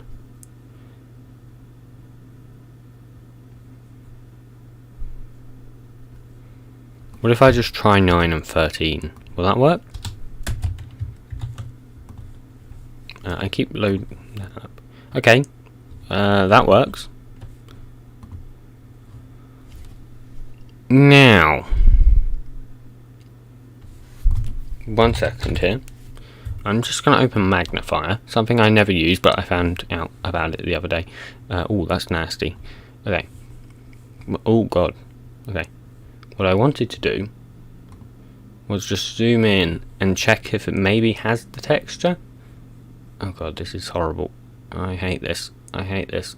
Ooh. Ooh. Okay, is there any texture on that? Oh, that is actually some very cool blending they do there. Anyways, well, actually, this is doing some very strange things. Is there any texture on that? I don't think there is, right? I don't think so. Ooh.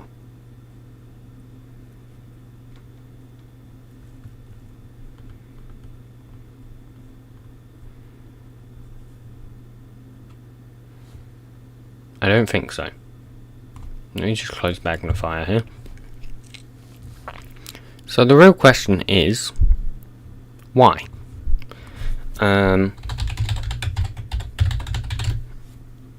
Let's open water overlay here. Actually, I think I have it in here.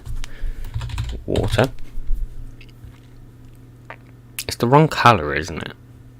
That's the issue. So how can I color it? Let me try this. RGB. What if I do 0, 0?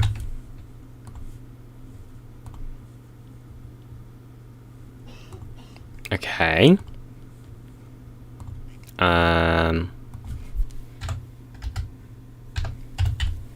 I don't think this is how you're really meant to do it, but like,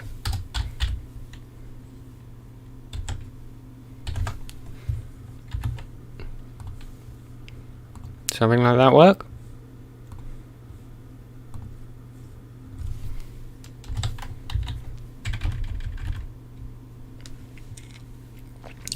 I suppose 0.8 was better. No transparency on that though, is there? I'm trying to figure out why. Is there any transparency on that? It's really hard to see. And that's really not how you're meant to do this, so I'm actually not going to do that. Hmm.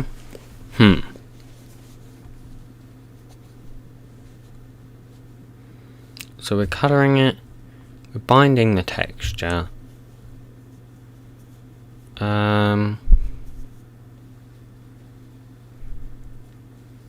am I doing wrong here? If I get rid of this colour 4F, what does it do? I forget. It just does it white. And if I have it, it does it white. Okay, so I don't need that. Right. Nice to know. Can we do, or do we need to do render system dot enable alpha no, enable blend, and then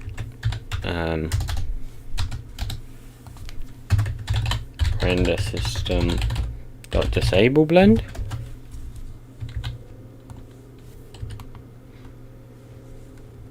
I don't think so.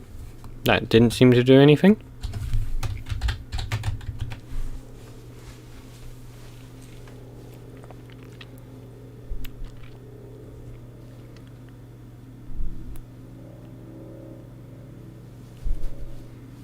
Hmm.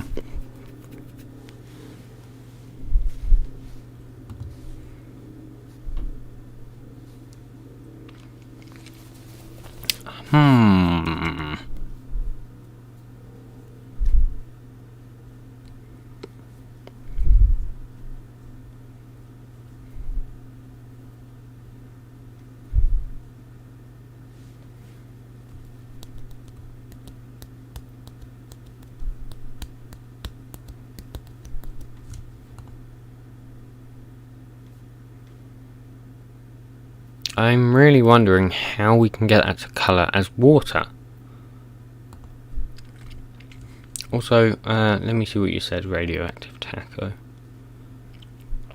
Okay, so you're saying to do 26 there, negative I? What is I? I don't know what I is. I'm guessing like, I suppose that would be the scaled amount, and then the rest is the same. Oh, well, this is negative I, but that's not going to work because I'm using a vanilla texture. Okay, well, this works as it is at the moment. I'm not really doing scale. I just need to figure out how to actually get it to be coloured is the main issue right now. Also, I have noticed. Oh wait, no, I haven't. Have I? Maybe. Is it still changing? Maybe. I have no idea how to colour it correctly, if I'm being perfectly honest. What mods do display water? Or am I going to have to create my own water texture for this, maybe? But then that's not going to be very good when I convert to not using water. Like when I convert to using a more dynamic system, then I'm not really sure that's going to be the greatest option.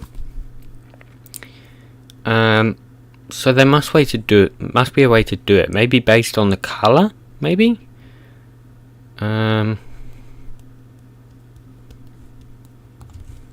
Mechanism has one? Oh god. I am ready for the most abstract code in the world.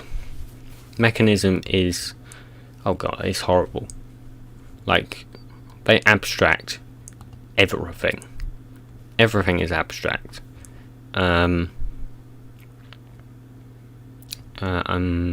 Main Java client. Okay, now what does it? Probably something tank related, right? I haven't played with mechanism fluids really ever. Preferably something that has a GUI. Oh yeah, these all have a GUI. So GUI fluid tank. Draw fluid tank. No, that adds a button. I don't think it's really doing anything. So I don't think that's doing any drawing right there. Chemical tank. Let's have a look at this. So that adds buttons. Add stored. I don't think so.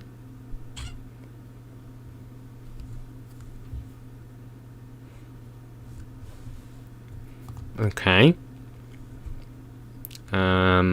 GUI dynamic tank, maybe? Just add buttons. Adding loads of buttons. I don't think add stored is the right thing. No, it's not.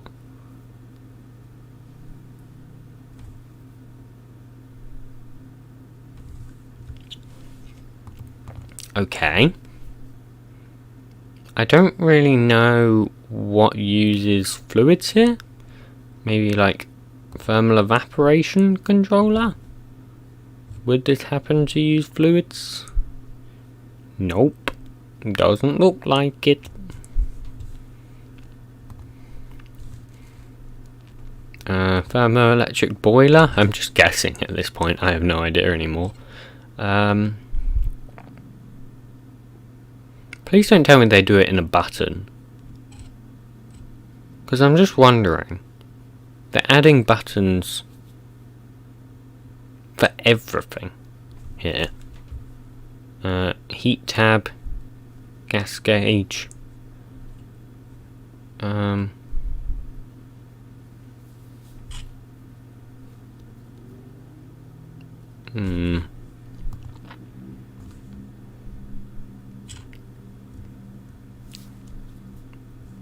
Machine, maybe?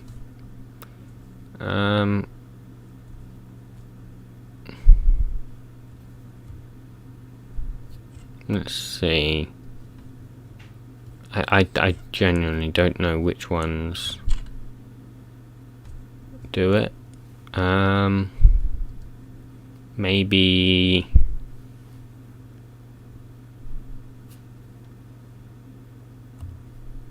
Oh yeah, it might be. Fluidic plenisher? Maybe? Nope.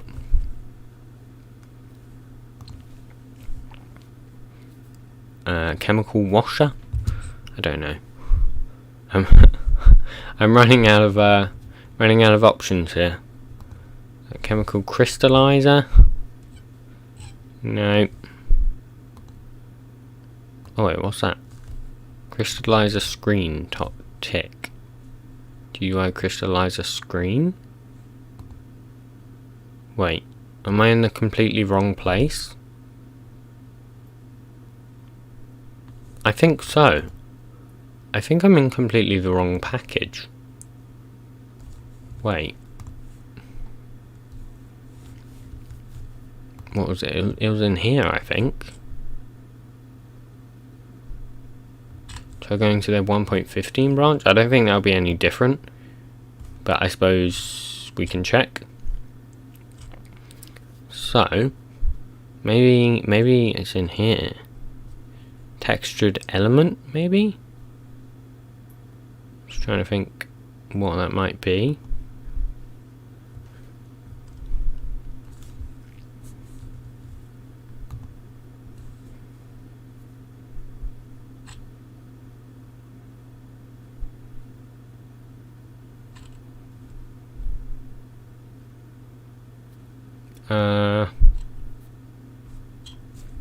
Okay, let's just search here. I'm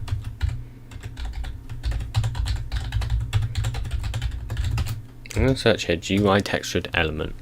Okay. Let's see everything that uses this. GUI bar, GUI tank gauge. No. Crystallizer screen. And no. Scrollable element, no. GUI gauge, nope. Scalable, texture only, big light, dump, security light, side holder, GUI slots, GUI arrow selection, nothing.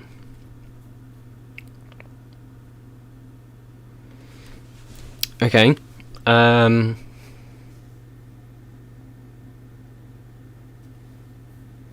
what was that other mod someone said? Thermal foundation. Okay, let's have a look.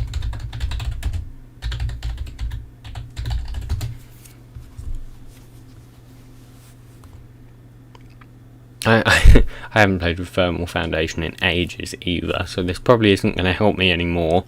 Let's load this up. Hopefully they have a GitHub. They don't have a GitHub, do they? And it's in 1.12, so that's actually completely and utterly irrelevant.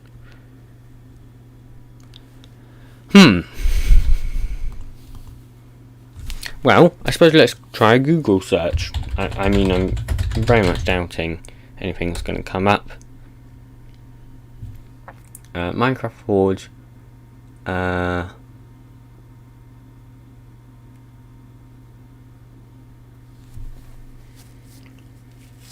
What would it be like? Draw fluid in GUI? Render fluid in GUI. Wow. It's probably going to be like 1.5 though or something. Oh, Ender.io. I didn't think of Ender.io actually. Let's look at Ender.io. What does Ender.io have that has fluid stuff? But that's 1.12 as well, isn't it?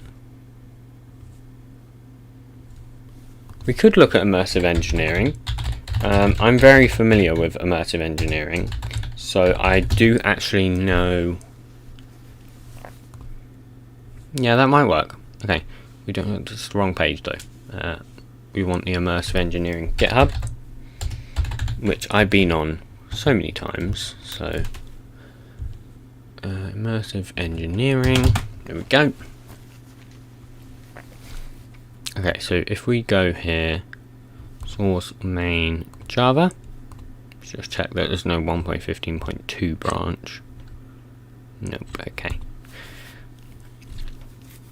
And go here, client, GUI. Okay, let's think.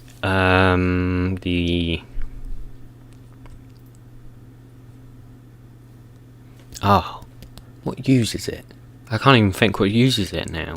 I've played so much immersive engineering and now I can't even think what uses it. I'm thinking of that thing that has the oh,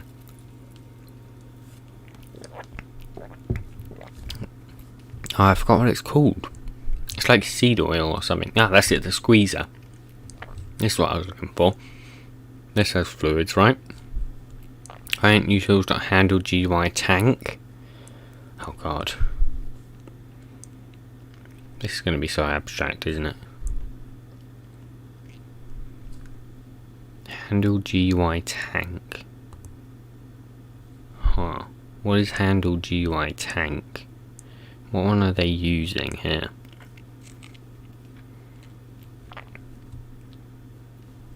Are they using this one or this one?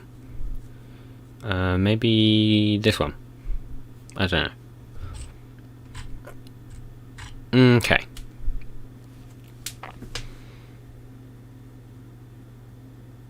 And draw fluid sprites. Oh god. Oh, this is going to be horrible.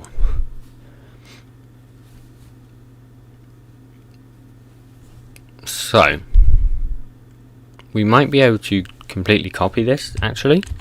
I'm just trying to think the best way of going about doing this. So,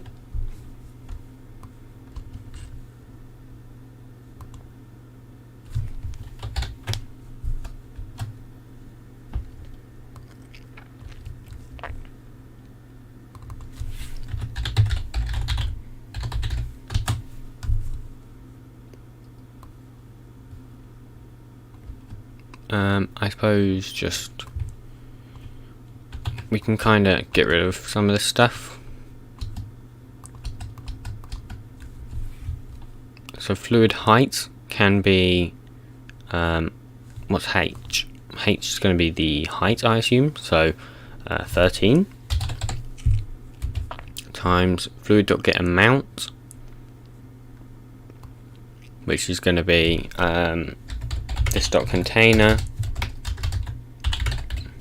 dot tile entity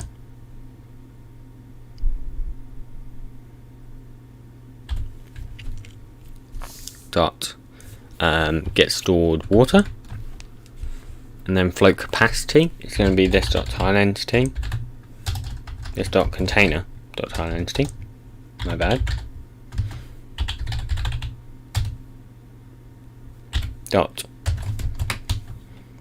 get max stored water, max water. Fluid is going to be fluids.water. Expos let's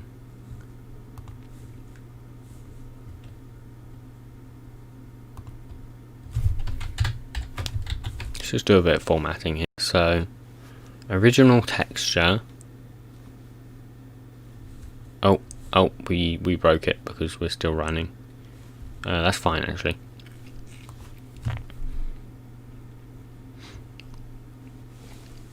Oh god, this is horrible. render types. They use their own render type? Oh lord. Why? Why? That's just completely and utterly useless. You don't need your own render type.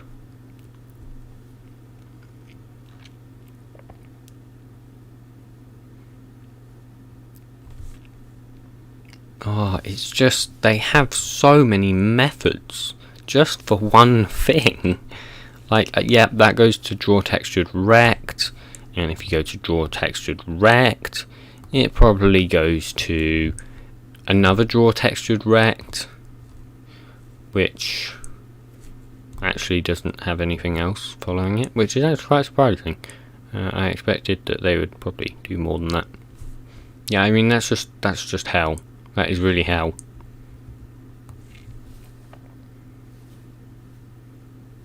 I suppose we have to use that though. Oh god. This is why I don't look at immersive engineering, because they do overcomplicate everything. It's not this complex, and I know that for a fact. I think we can do it simpler than this. I think I actually have a method for drawing textured rect, maybe?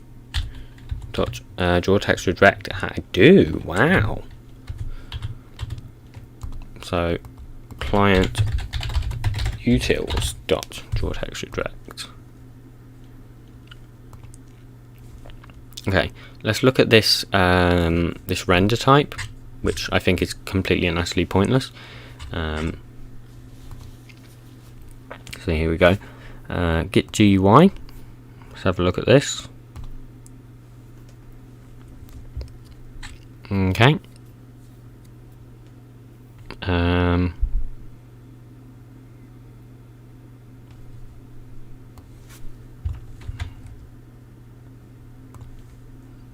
Alright, let's paste that in.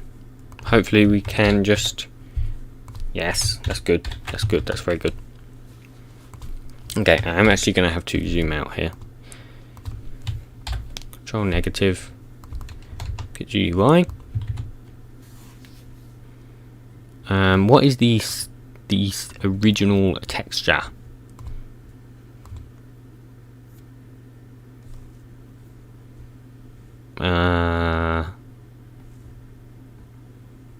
Okay, so that's just the normal texture. So texture. So that doesn't need to be a new resource location.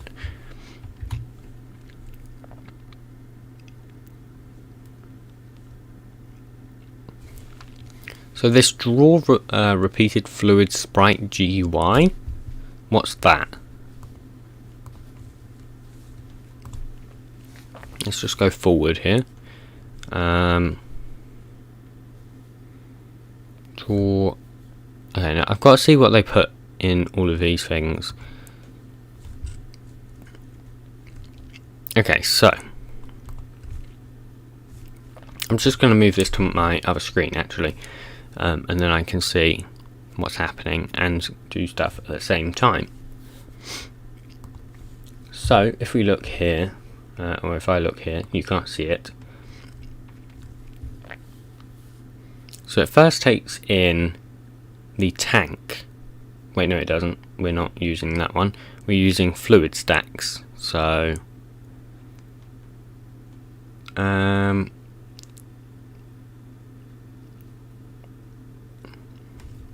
no, I'm not even calling that method. I'm just doing this directly here. So we don't need that. The first thing we need is X and Y. So that is just the location in the texture, right? So this X and Y here is just going to be,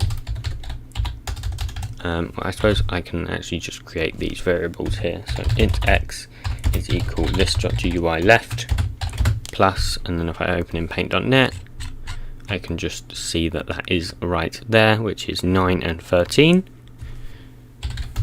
So this dot y, or just int y is equal, oops, god, is equal this dot gui top plus 13.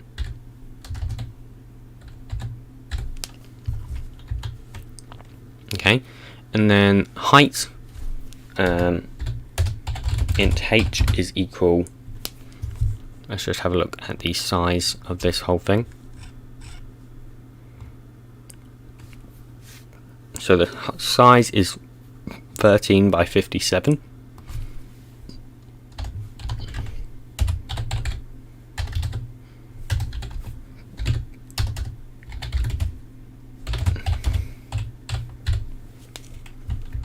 Alright, and then OW, what's OW?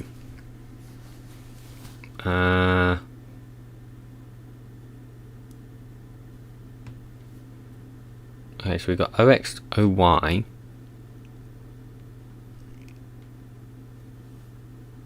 OW, OH, what?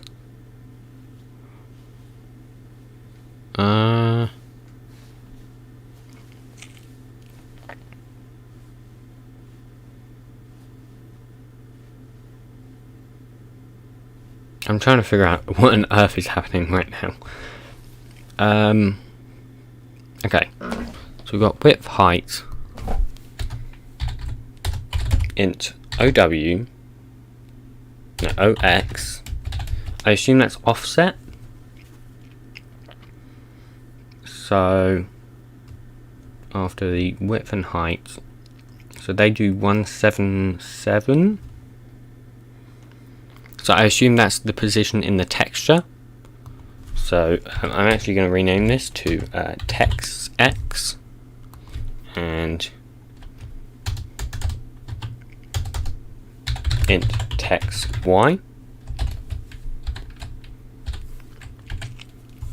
Now the texture X, I suppose those can both just be 0, right?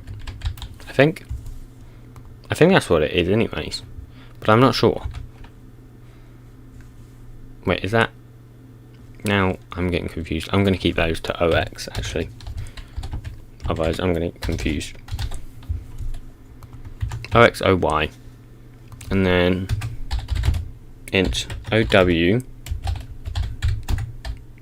int OH. Now what's OW and OH then?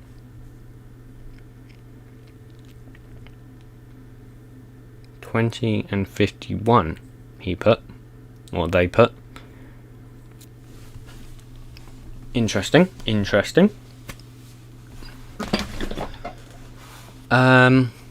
Why? Question mark. Why did they put that?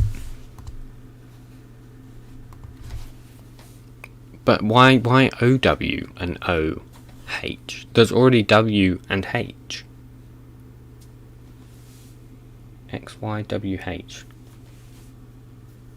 31, no, it's XY.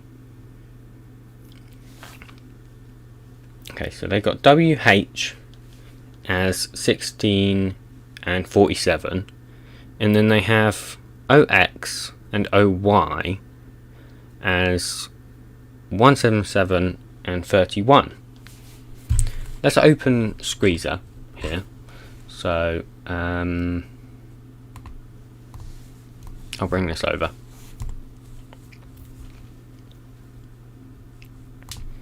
Resources, assets, immersive engineering, textures, GUI. Alright. So we're looking at the Squeezer.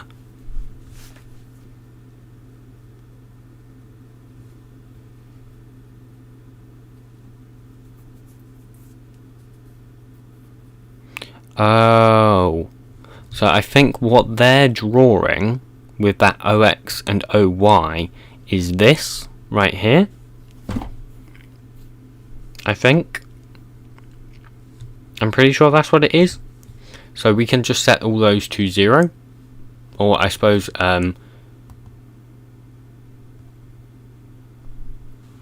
width is start of texture width. OX, OW is end of texture width. That doesn't make any sense.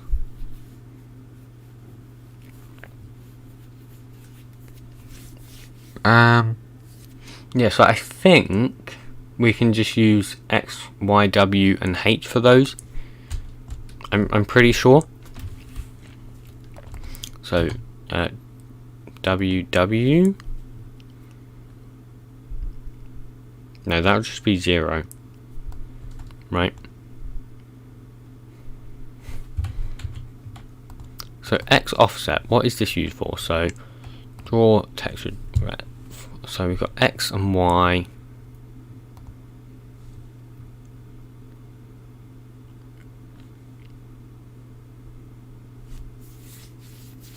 I'm pretty sure we don't want an offset. I'm pretty sure we can just completely remove that.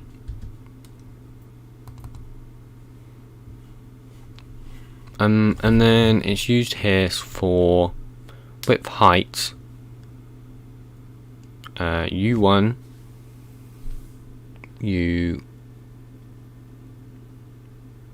oh god.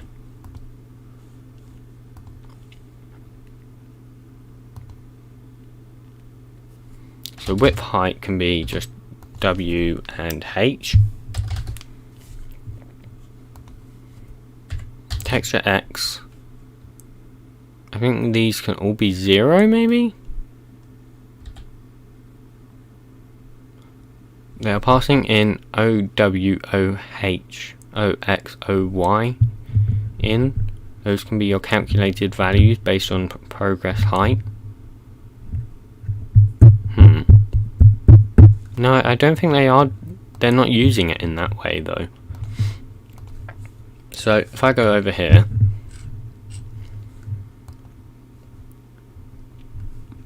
they're just passing in these random values right here.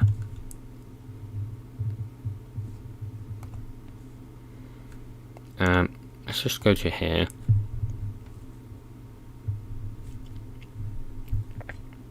Okay, so it's used here.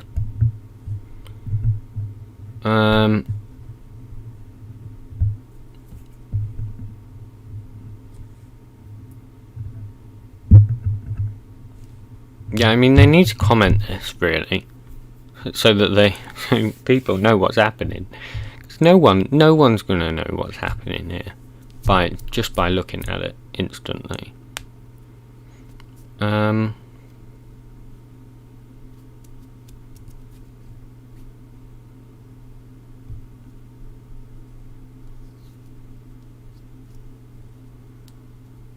Yeah, I mean I'm very confused on what's happening right here.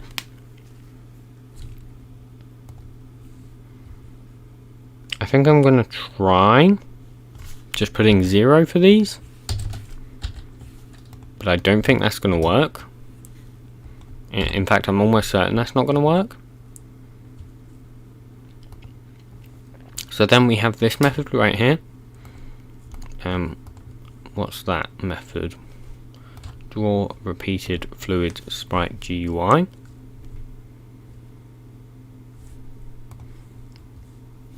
Hopefully I already have this method. No, I don't. Okay.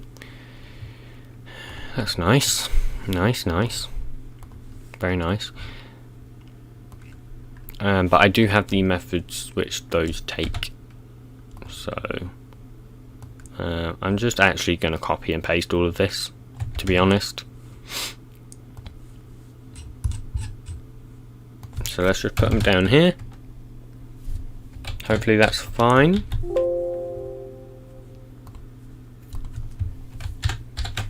Oh no, there's still 2 methods. Get sprite.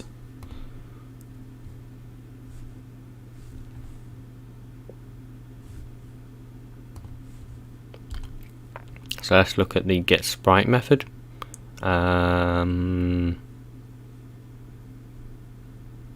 Get sprite. Here we go.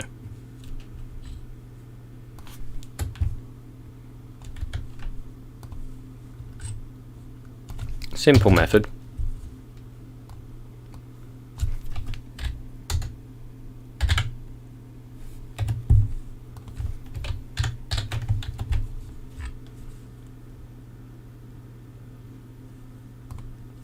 Okay, and I'm just going to copy.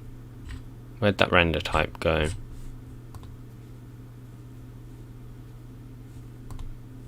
Wait, I haven't been changing things in here by accident, have I? No. Okay, I'm going to close that then.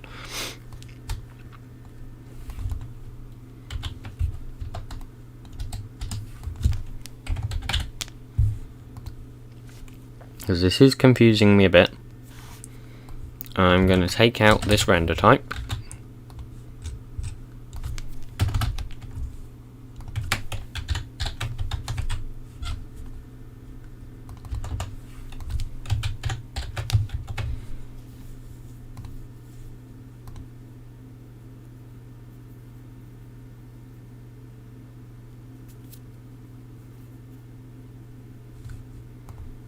Draw repeated fluid sprite GUI. I have that method, don't I? Draw repeated fluid sprite GUI. Yeah. Okay, so it needs a fluid stack. So I think you can just do a new fluid stack.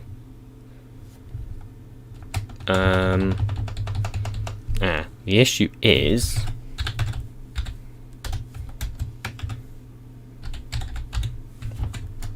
I think it's going to use the amount in the fluid stack.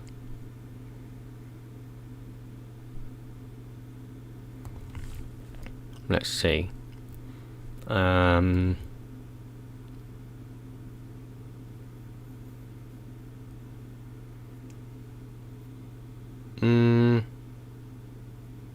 No, it looks like it doesn't. Okay, that's good. I think.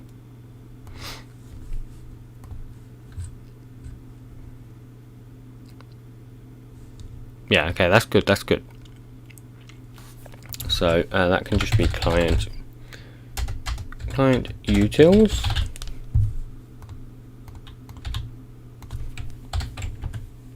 So I can just do 1000, for example. I don't know. Okay, there's almost 0% chance that this will work. But we don't have anything to lose in trying. So let's have a look. There's almost 0% chance it's going to work, actually, because of these zeros I just decided to put in and hope that it works. We'll see.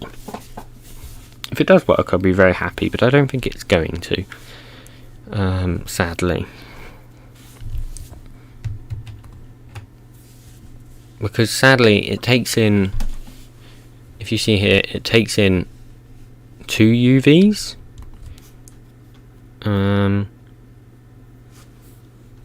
So I'm not sure why it takes in 2. This is probably the texture coordinates on the first texture, maybe? No, because that's X and Y. I'm just trying to think of what on earth, why they need 2. That's what I'm trying to think of. And I don't know.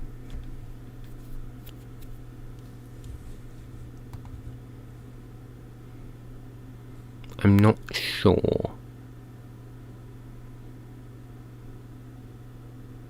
Wait, no. I see.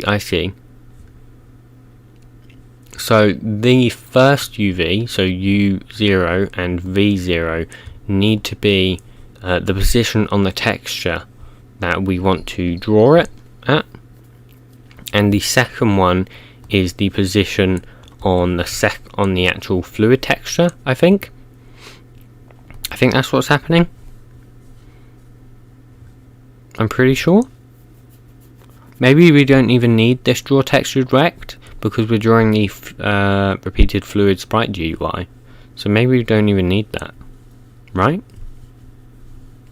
I think that's possible that is the case, but I'm not sure. For now I'm going to leave it like this. We can test that out in a second. That should be super easy to test. So I will test that out in a second. Because I think I'm not even actually going to need that draw textured rect one. Since we're drawing the fluid already. I think what they use that for is drawing the gauge thing on top of the fluid. In fact, I'm almost certain that's what they use it for. Yeah.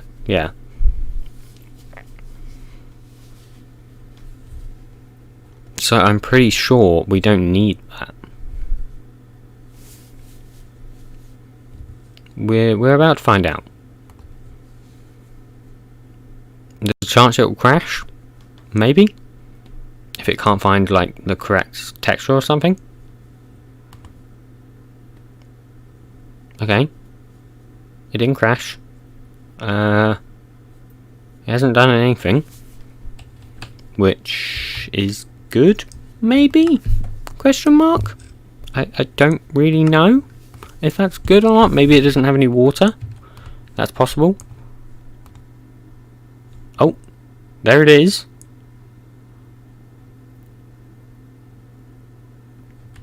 Okay, so I'm noticing we don't need this. Which also means I don't know if we need that. Yeah, so that still works, doesn't it?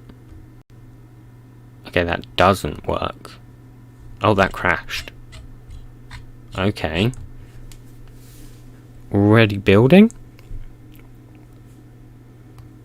So maybe we don't need that?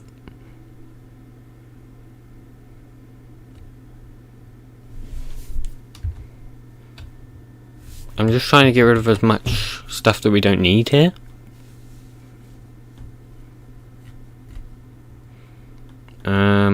Instead of creating this variable, maybe we can just pass that into there, since we're not using that anywhere. Right?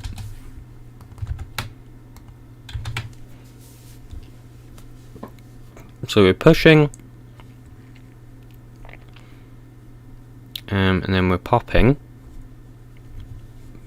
So it looks like, if we look here, and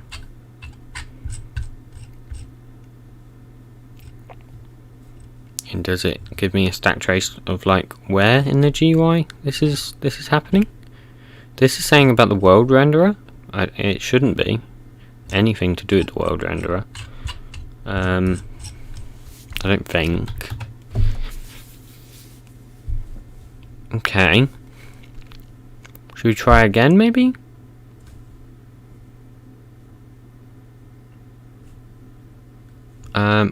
Okay, there was an issue with positions, so let's try to figure that out.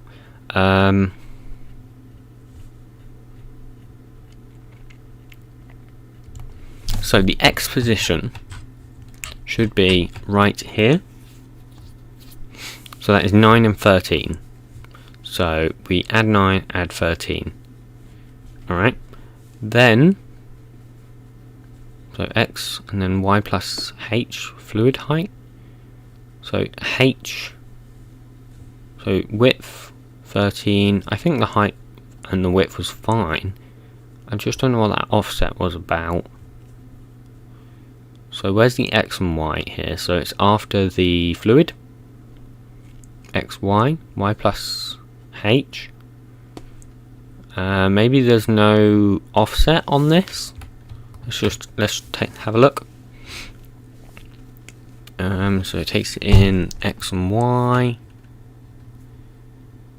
Right there. And what happens to the X and Y here? It just draws it with X and Y again. Okay, so it goes all the way down to here, where it adds. I'm not sure. Let's try run again. See what it does this time. Maybe we don't need to call buffer.finish. Because I assume maybe we might already be finishing it in the draw textured rect. I'm just trying to see. I think we're already finishing the buffer. So where's the buffer used? It's used there. No, I don't know if we are finishing it actually. Right, let's just double check again, because I'm getting slightly confused here. So let's go in here. We see the buffer. Okay, buffer get render type, and then that just takes in the builder. I'm not sure. Okay, I'm also going to just clear this log. I probably cleared that a bit too early because it's going to fill back up. But when I actually load into the game, I'm just going to clear this log. And I'm just going to move it to the other screen so I can clear it without it disappearing. Almost been streaming for 5 hours, chat. That is quite a while, if I don't say so myself.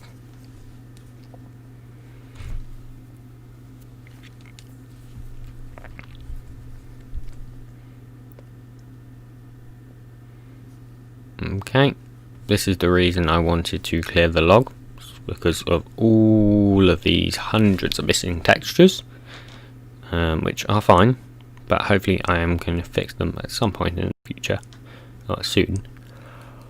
At least some of them, probably not all of them yet. Okay, let's clear that, and then let's bring it over. Live streamed. No way. I don't believe it. I don't believe it.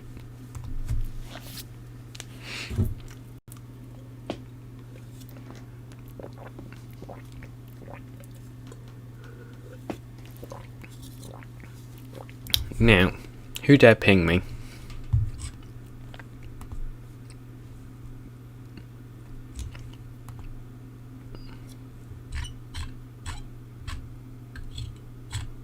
I don't know who pinged me.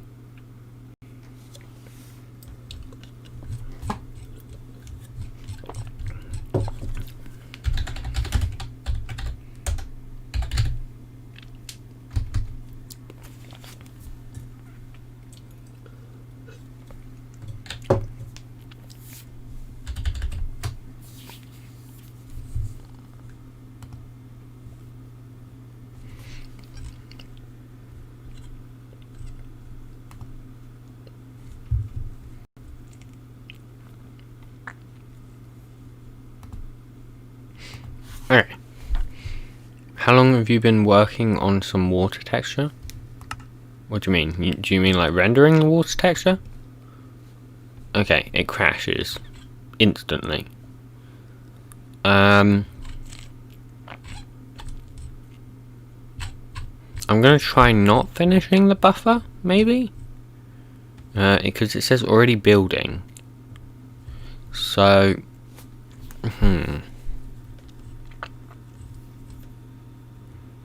yeah, already building. And then it finishes the render type. Maybe we don't need to do that.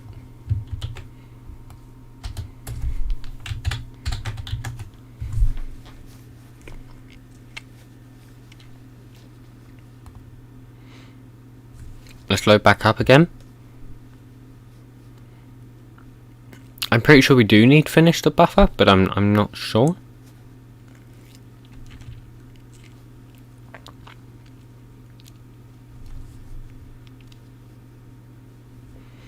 It's funny because we didn't have that issue when we were drawing the other part. Now it doesn't actually seem to be drawing it at all, which is interesting. I'm not sure why that's happening.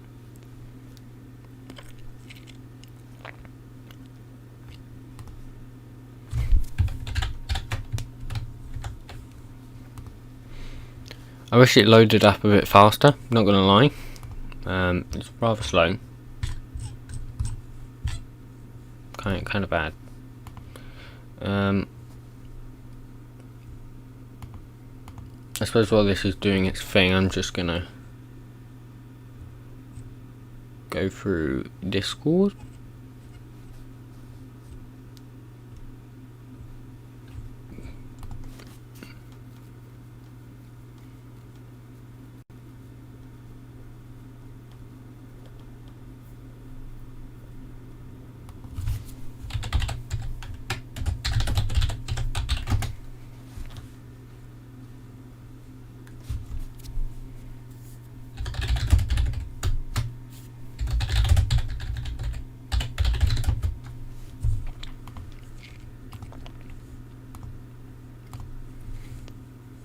Five hours. Pog. That is absolute pog.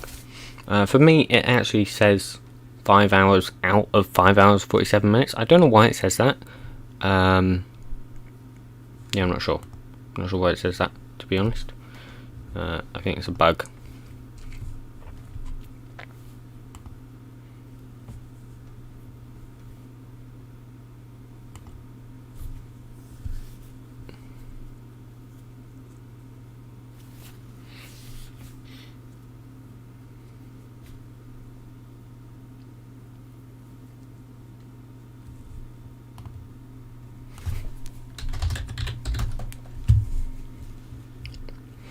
Okay, we're back in. Let's load it back up.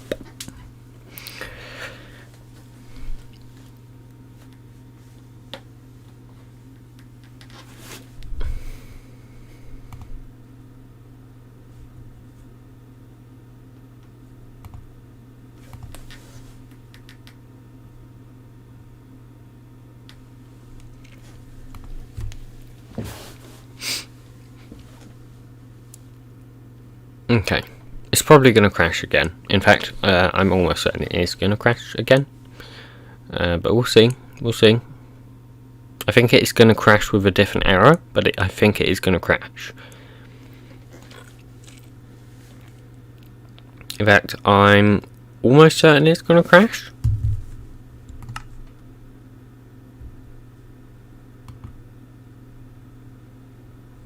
So, if I open it back up. Okay, and it crashed. Yep. Wait, no, it didn't crash. Did it crash? It did crash, yeah. With actually the same error. Huh. Interesting. Now that's not what I expected.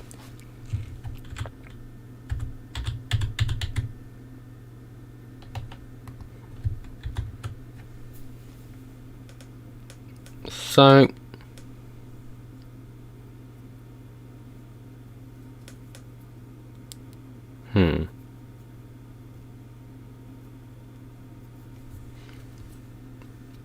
let's just go here, okay? And let's get the width and height. So, what will that be? Is it just 9 and 13? 9 and 13. Okay, let's try that. 9, 13.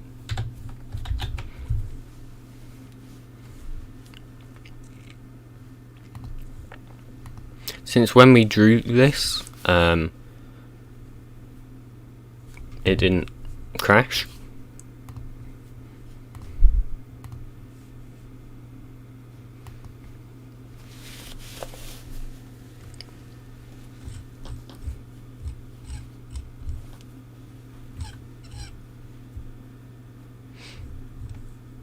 So let's go ahead and try again.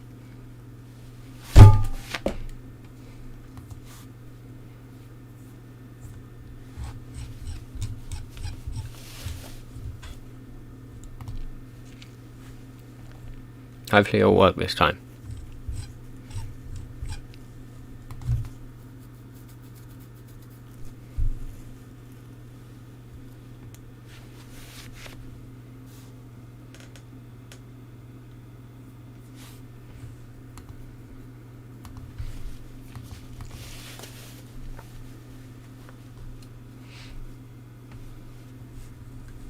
Come on.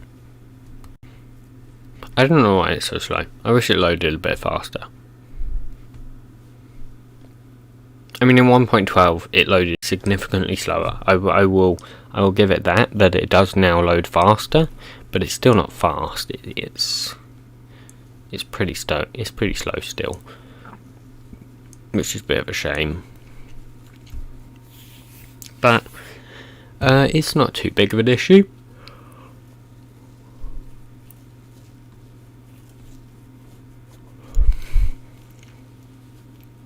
At least I don't think it'll crash this time, so hopefully we won't have to go ahead and actually reload the game. Instead we should just be able to do a bit of debugging. So we've just got to find out why it's drawing it in completely the wrong place, basically, because that's basically what it's going to do this time. It's going to draw it in the wrong place.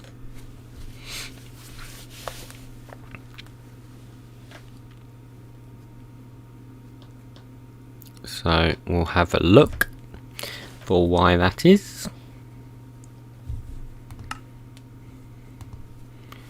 Okay, let's load up.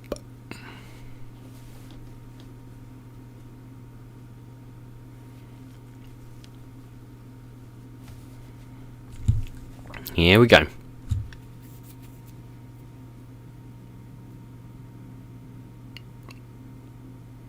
Here we go. Please. Today would be nice.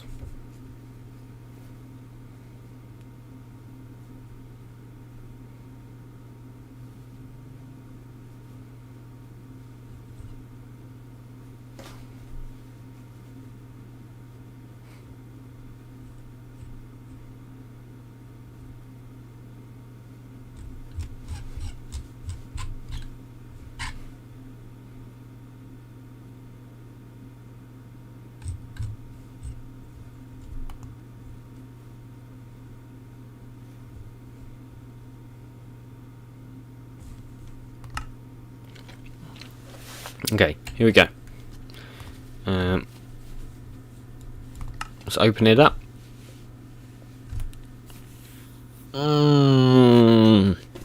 Come on. We're back at the same place again.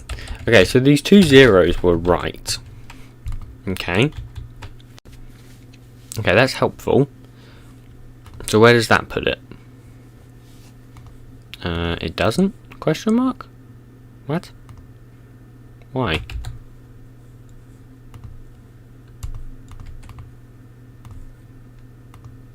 Okay, there we go. So what if we just do 9 and 13?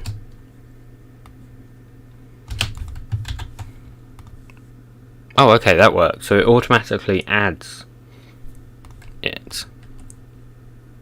Okay. So So if I add another bucket, okay. Okay. If I add some more buckets,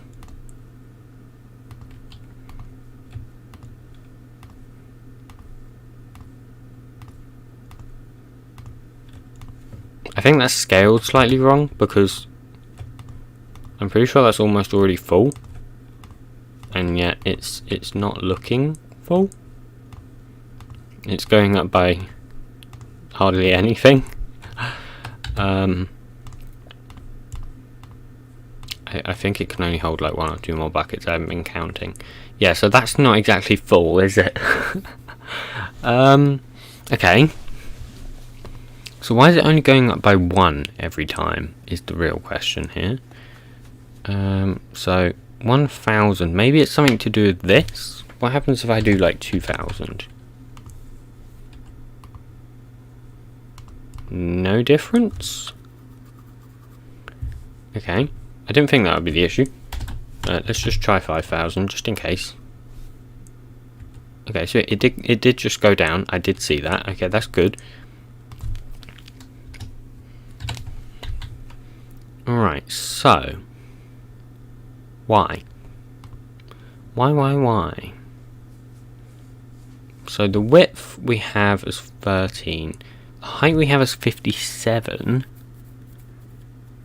I'm wondering, maybe let's put that to like 15? Maybe? I don't know. Okay, that did something. That definitely did something. So let's try 26. So double 13. Okay. Let's try 52.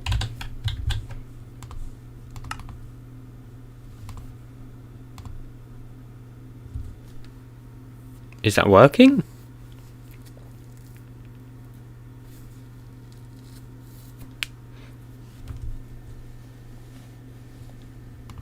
Not quite. Okay, let's go 56.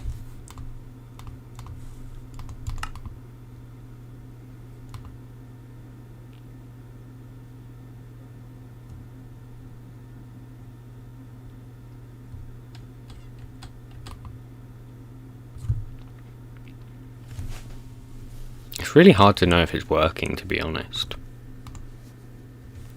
I'm just going to go to the tile entity real quick. So container, tile entity. Let's make this go a bit faster. So modulus 1.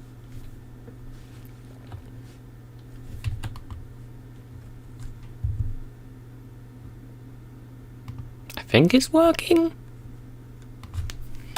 Negative equals 2, maybe.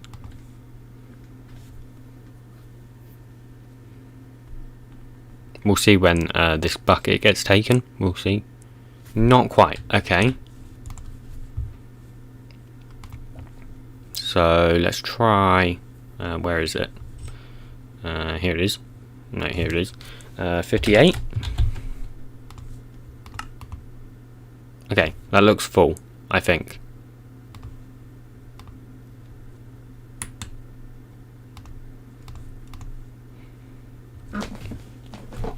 Okay, when this bucket gets taken, we'll see.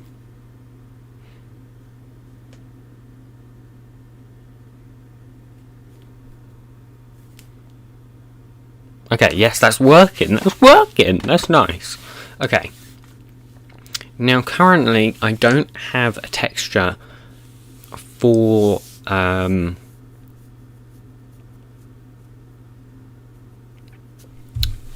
the hydrogen oxygen. So I'm not sure what to do about that. Yeah, I'm not sure. I also do like how this is animated. That's very cool. But I'm going to do a fluid tooltip next anyways, and then I'll figure out these. Because surely these probably are about to be full, I would guess. Maybe? It might be like 1 bucket now, I suppose. It's probably not much more than that, is it? I suppose. Alright, let's take this bucket out. I just want to check that it does go down to 0. So I'm going to do, in our tile entity, negative equals 4, just to make this go a bit faster.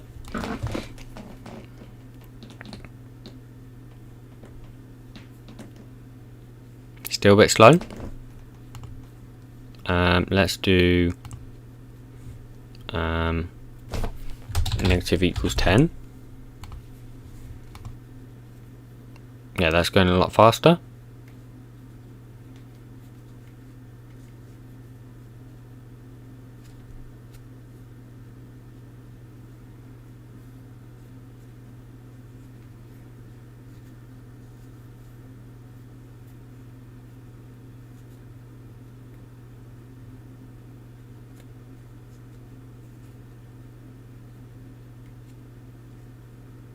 Okay, yeah, that works. So that is now empty, and when we put it back in, it goes up by 1 bucket. Okay, that's Pog. Try 57. Actually, yeah, it might be. Yeah, because the height is 57, so maybe it's... Yeah. Good call. Didn't think about that, really. Okay, so we can change that back to negative. Change this back to 2, because that's going to work now. Right, so I don't know why I broke that. I need that. Okay, let's clear. Let's just add a bucket. 3 buckets, or actually 4 buckets will do for now. Now we can close our tile entity, close our container, close our client utils. Okay, let's just format this and all that. Alright, so next we need to call this dot render fluid tooltip. Now if I go, let's just come out of debug mode and stop the game because it's going to crash the second I save anyways. So let's go into my gas extractor. And I already have a method for this, so here we go.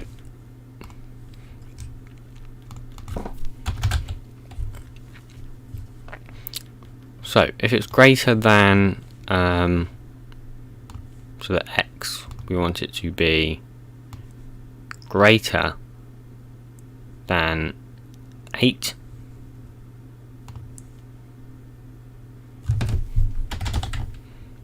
And less than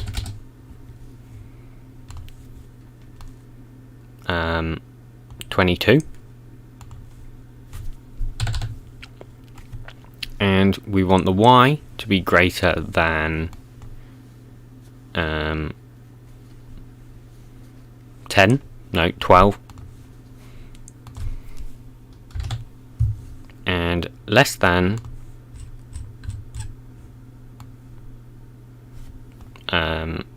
70.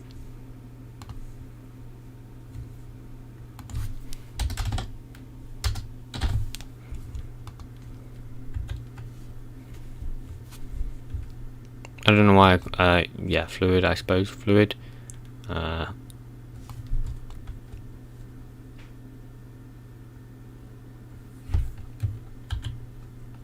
Render fluid tooltip. Sure.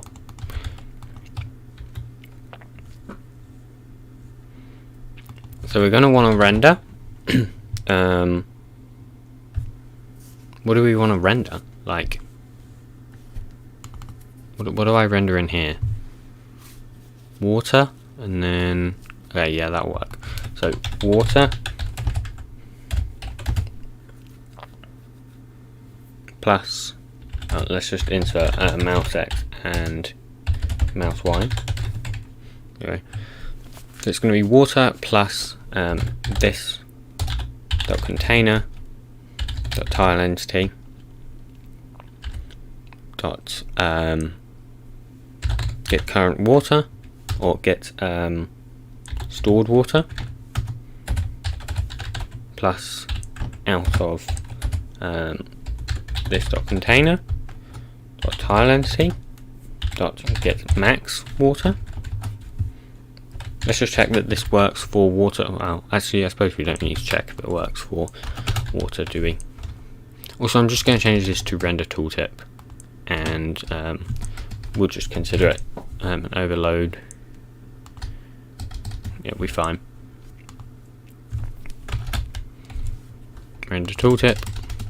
Okay, this one can be hydrogen, and this one can be oxygen. Obviously, once again, we're hard coding it here, but we will change that when we get around to doing recipes, which I'm not going to do today. It's already quite late. I will be doing a next stream, another stream at some point when I will probably do that, because I feel like I do actually get more done on streams than when I'm not on streams, because I feel to need to do it, rather than, you know, if I'm not, I can easily get distracted and go play something else or code something else or whatever. So yep, that should work fine. We just got to get these X and Y's differently. Actually, yeah, that's only going to work for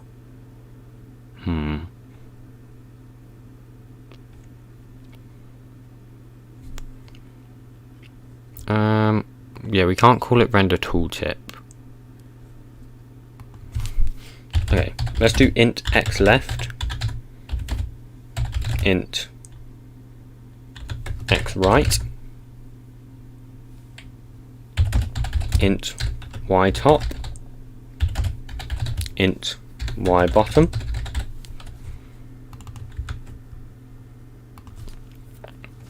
okay, let's just do x left, which I'm going to put as on the water, I'm going to put as 8.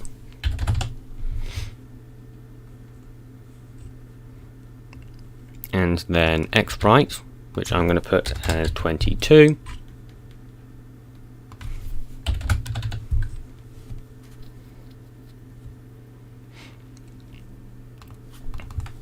And then we got y top, which I'm going to put as 12. And then y bottom, which is 70.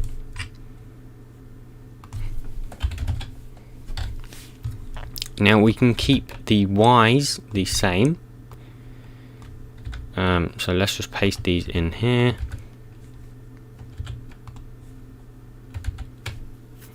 Now the two x's are going to change for each of them. So let's have a look. For the hydrogen, it's going to be 99 and 113.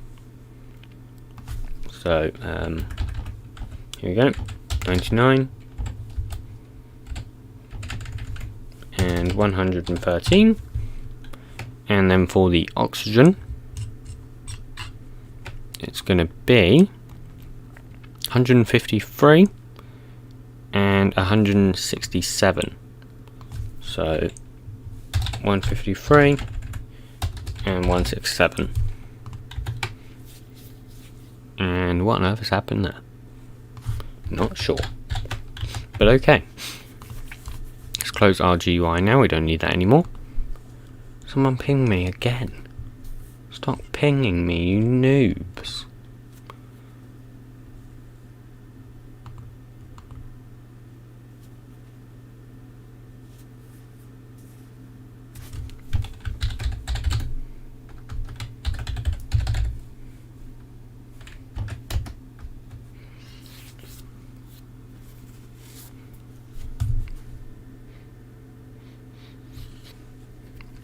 Okay, anyways.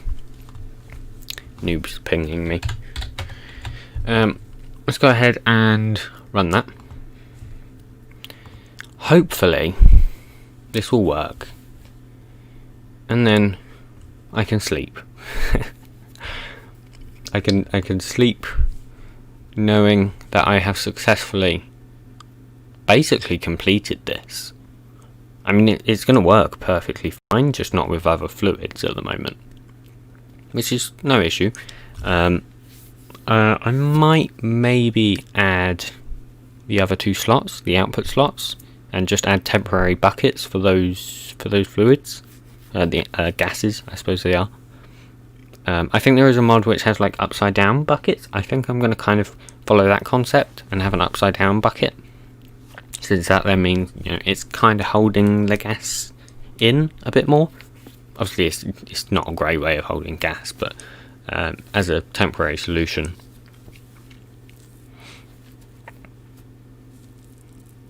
Obviously eventually it will be piped out, but not right now. I'm not working on pipes today.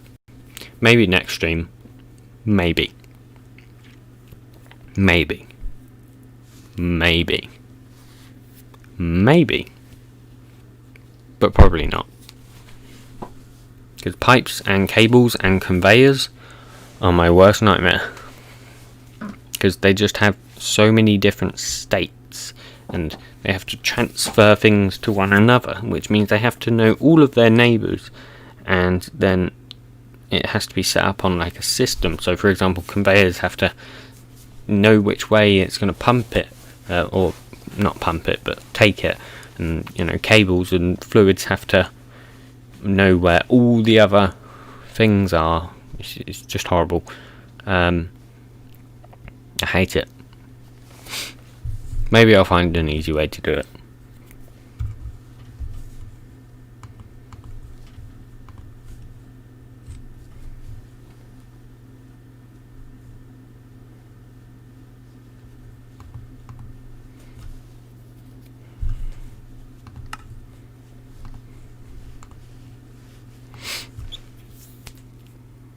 I'm sure I could probably do it if I really tried.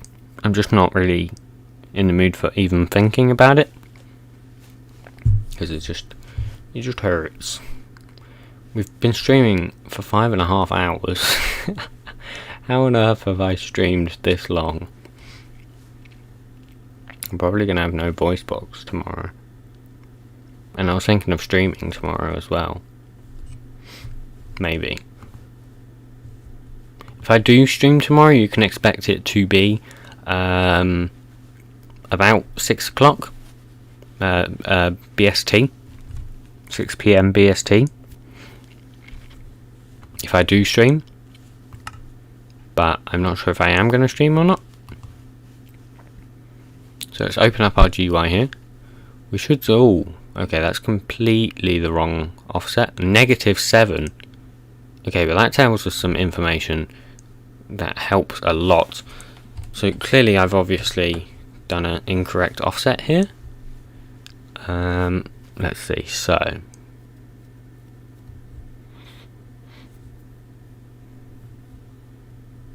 is there no X left and XY? Wait, it's rendering the tooltip at the mouse, right? Hold up. I don't do something stupid like offset the mouse, do I? Nope. I do remember having this issue, I just don't recall what it was. I don't use a different render tooltip method, nope. Huh. So GUI left, GUI left. Ah, I think I know. I think I know. GUI top? Maybe I don't know. Yeah, why is it drawing it so far away? I mean, the bounding boxes are correct, right? It's just drawing it with a really weird offset. Let's maybe try... No, because that's not affecting it.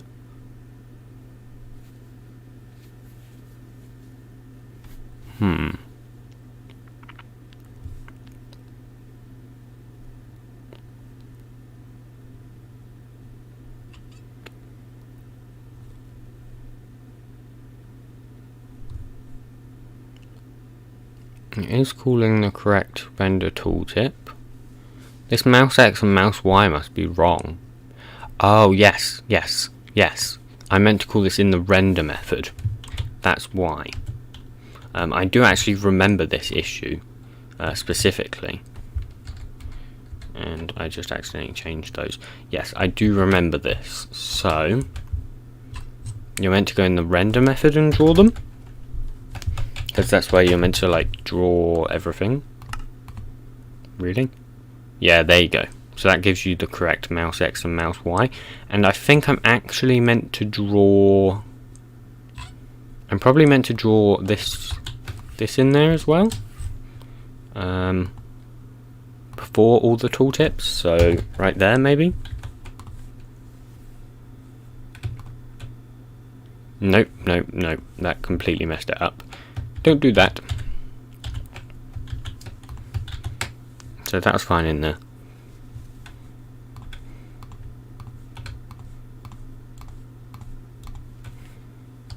Nice. Should be able to make a gas cylinder. Yeah, that's probably what I'll do. As just a like temporary thing. I mean, I will have gas cylinders, of course, but the main way is obviously just going to be to pump it out with pipes.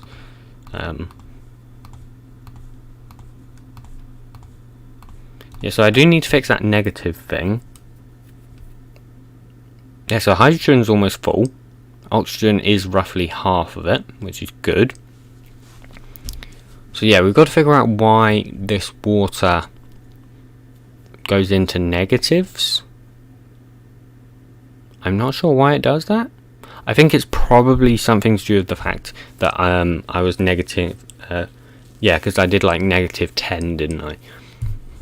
So what I might want, just in case something horrible goes wrong or something, I don't really know how, but I'm going to go into my tile entity, and just in here, I can just do something like if this dot I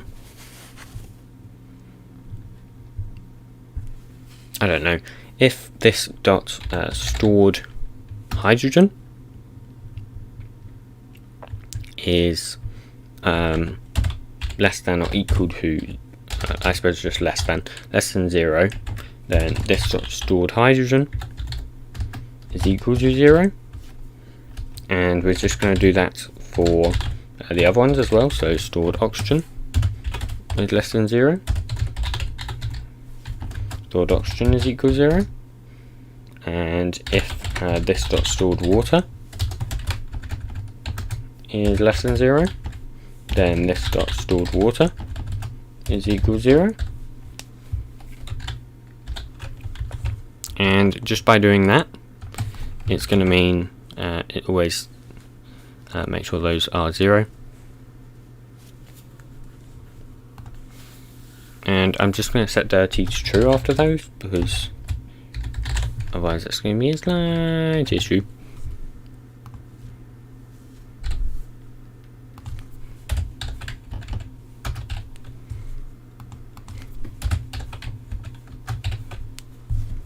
And dirty is equal to true.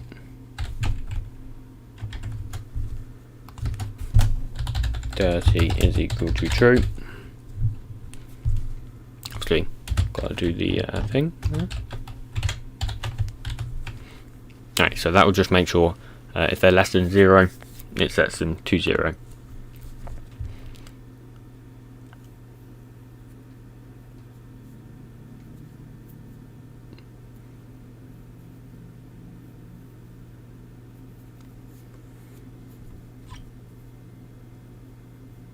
Maybe we should do the same thing with like more than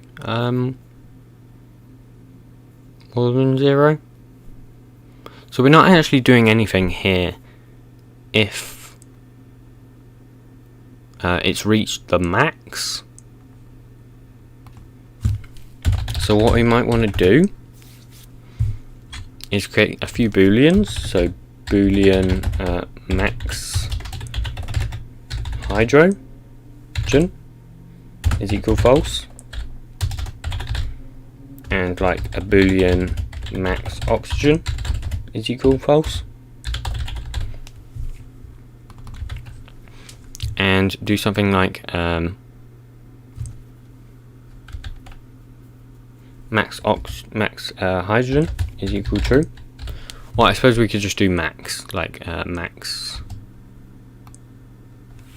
boolean reached max. That will work. Reached max, and here. Oh, actually, we need to check this. So if that.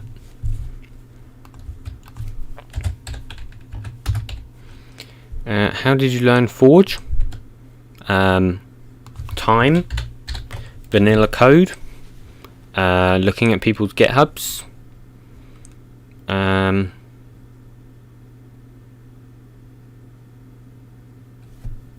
Yeah, I mean that's pretty much it.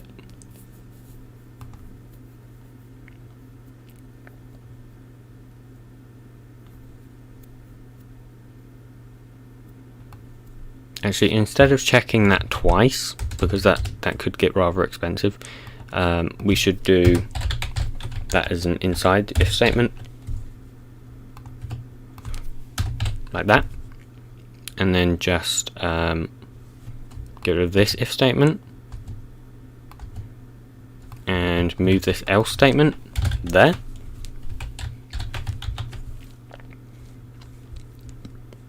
Okay, and then we can do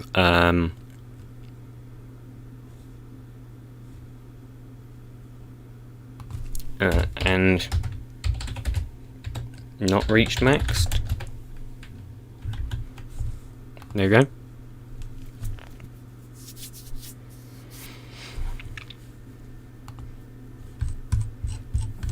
Alright, nice. That should work great now.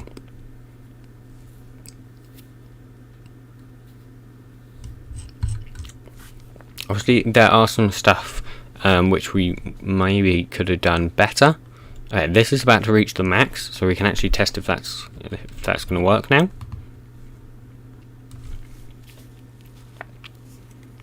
Here we go. Hydrogen and oxygen should check for max and not 0. It doesn't check for 0.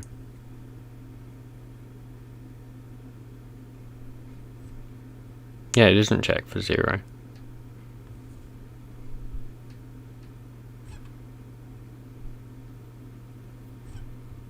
Where does it check for 0?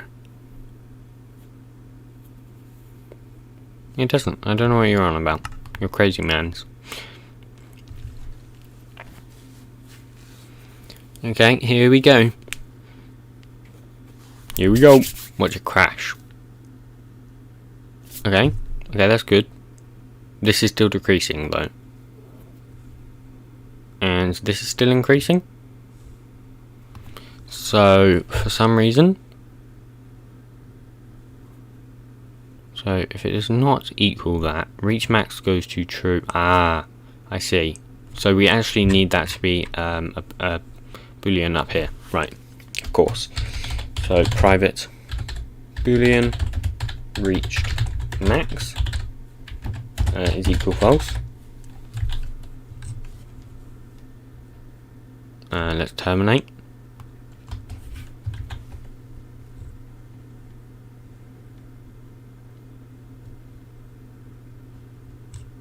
There we go.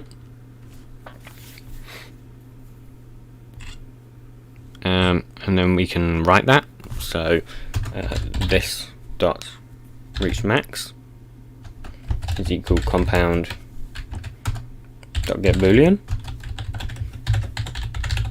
reached max. I'm sure we can get a better name for that, but I mean it doesn't really matter because it's in MBT anyways. MBT isn't something that not many people are going to see it. It's only if you're using something like I don't know. There is a mod which allows you to like do something based on blocks MBT or based on a few different things. It's pretty cool. I forgot what mod it is though. Okay, so now when we go ahead and run back the game, we should see that it doesn't do anything when that happens. And then I think it will probably be the end of the stream, presuming it works, of course. If it doesn't, then we'll continue until it does, even if it takes us hours, which it should do, but just in case.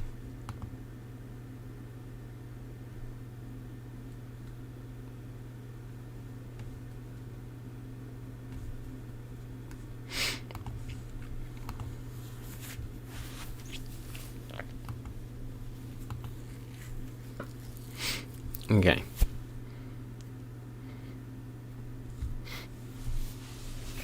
Yumma. Alright. Here we go.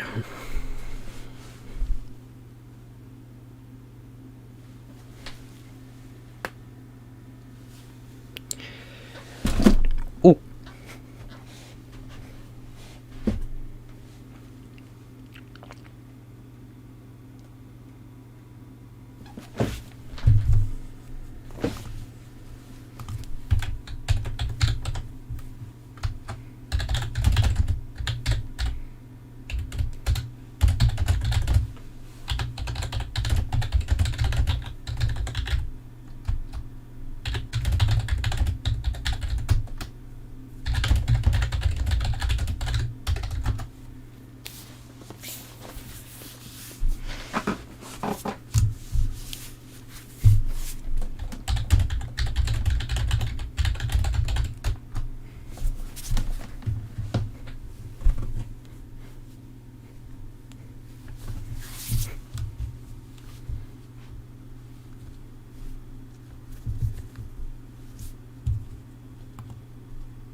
Stored hydrogen at the end of the method.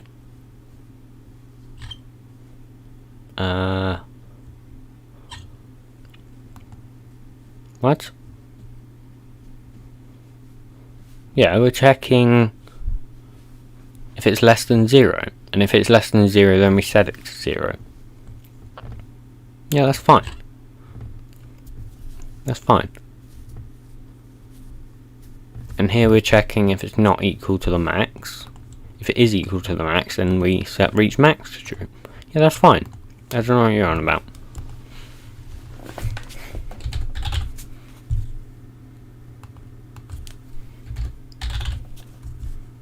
Just going to change these to this dot. It looks nicer. I prefer it. And I can understand where it's coming from when I have it like that.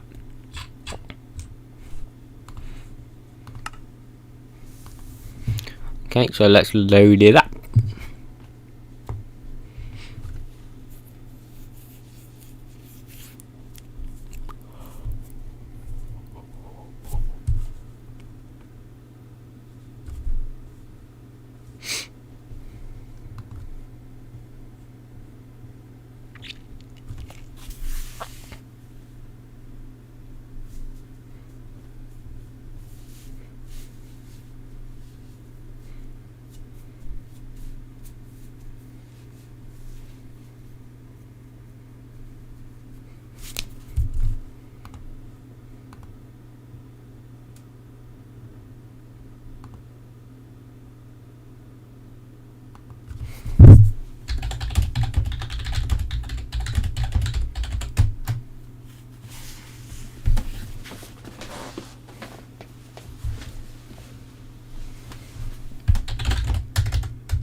Okay, so now it shouldn't be going down.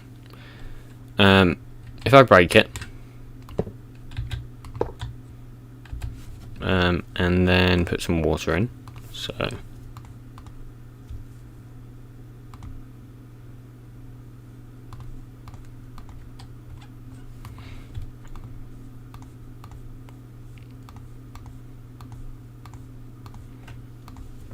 okay. Oh, we're gonna have to wait until it gets all the way up to 10,000. Oh god. Okay, I'm not gonna wait. I'm just gonna end the stream here. So I hope you guys did enjoy this stream. I am just gonna leave this running probably tomorrow. When I'm doing my breakfast or something, I'll just leave this on. I'm not gonna leave it on overnight. That's just a waste. I don't like doing that. So. Yeah, I am probably going to stream 6 p.m. BST tomorrow, probably. No guarantees, but if I do, I will probably be making another post about it, just on the community page of my channel. And in that stream, I will probably be doing some rendering for this, and I'm probably going to add gas canisters to where I can fill them up in here, and I'm probably going to want to render those gas canisters, maybe. Not sure where yet. And I'm also thinking that maybe instead of making it so when it reaches 10,000, instead of making it so it stops, maybe it should actually just release the gas out the top. I think that'd be pretty cool. We could do some fun particles with that. So yeah, I hope you guys did enjoy the stream. If you didn't enjoy the stream and you do want to see more of these kind of streams, more of these type of things, please do like the video and tell me in the comments. Otherwise I don't know whether people actually like it or not. I've heard from a few people that they like it, but that's not everyone, of course. So I'd love to hear everyone's opinion on these streams, if they like them, if there's any feedback that they have, like something different that they prefer I would do, or I don't know, something, then please do tell me. You know, I would love to know. So yeah, gonna end that here. So yeah, I will see you guys in the next one. Goodbye.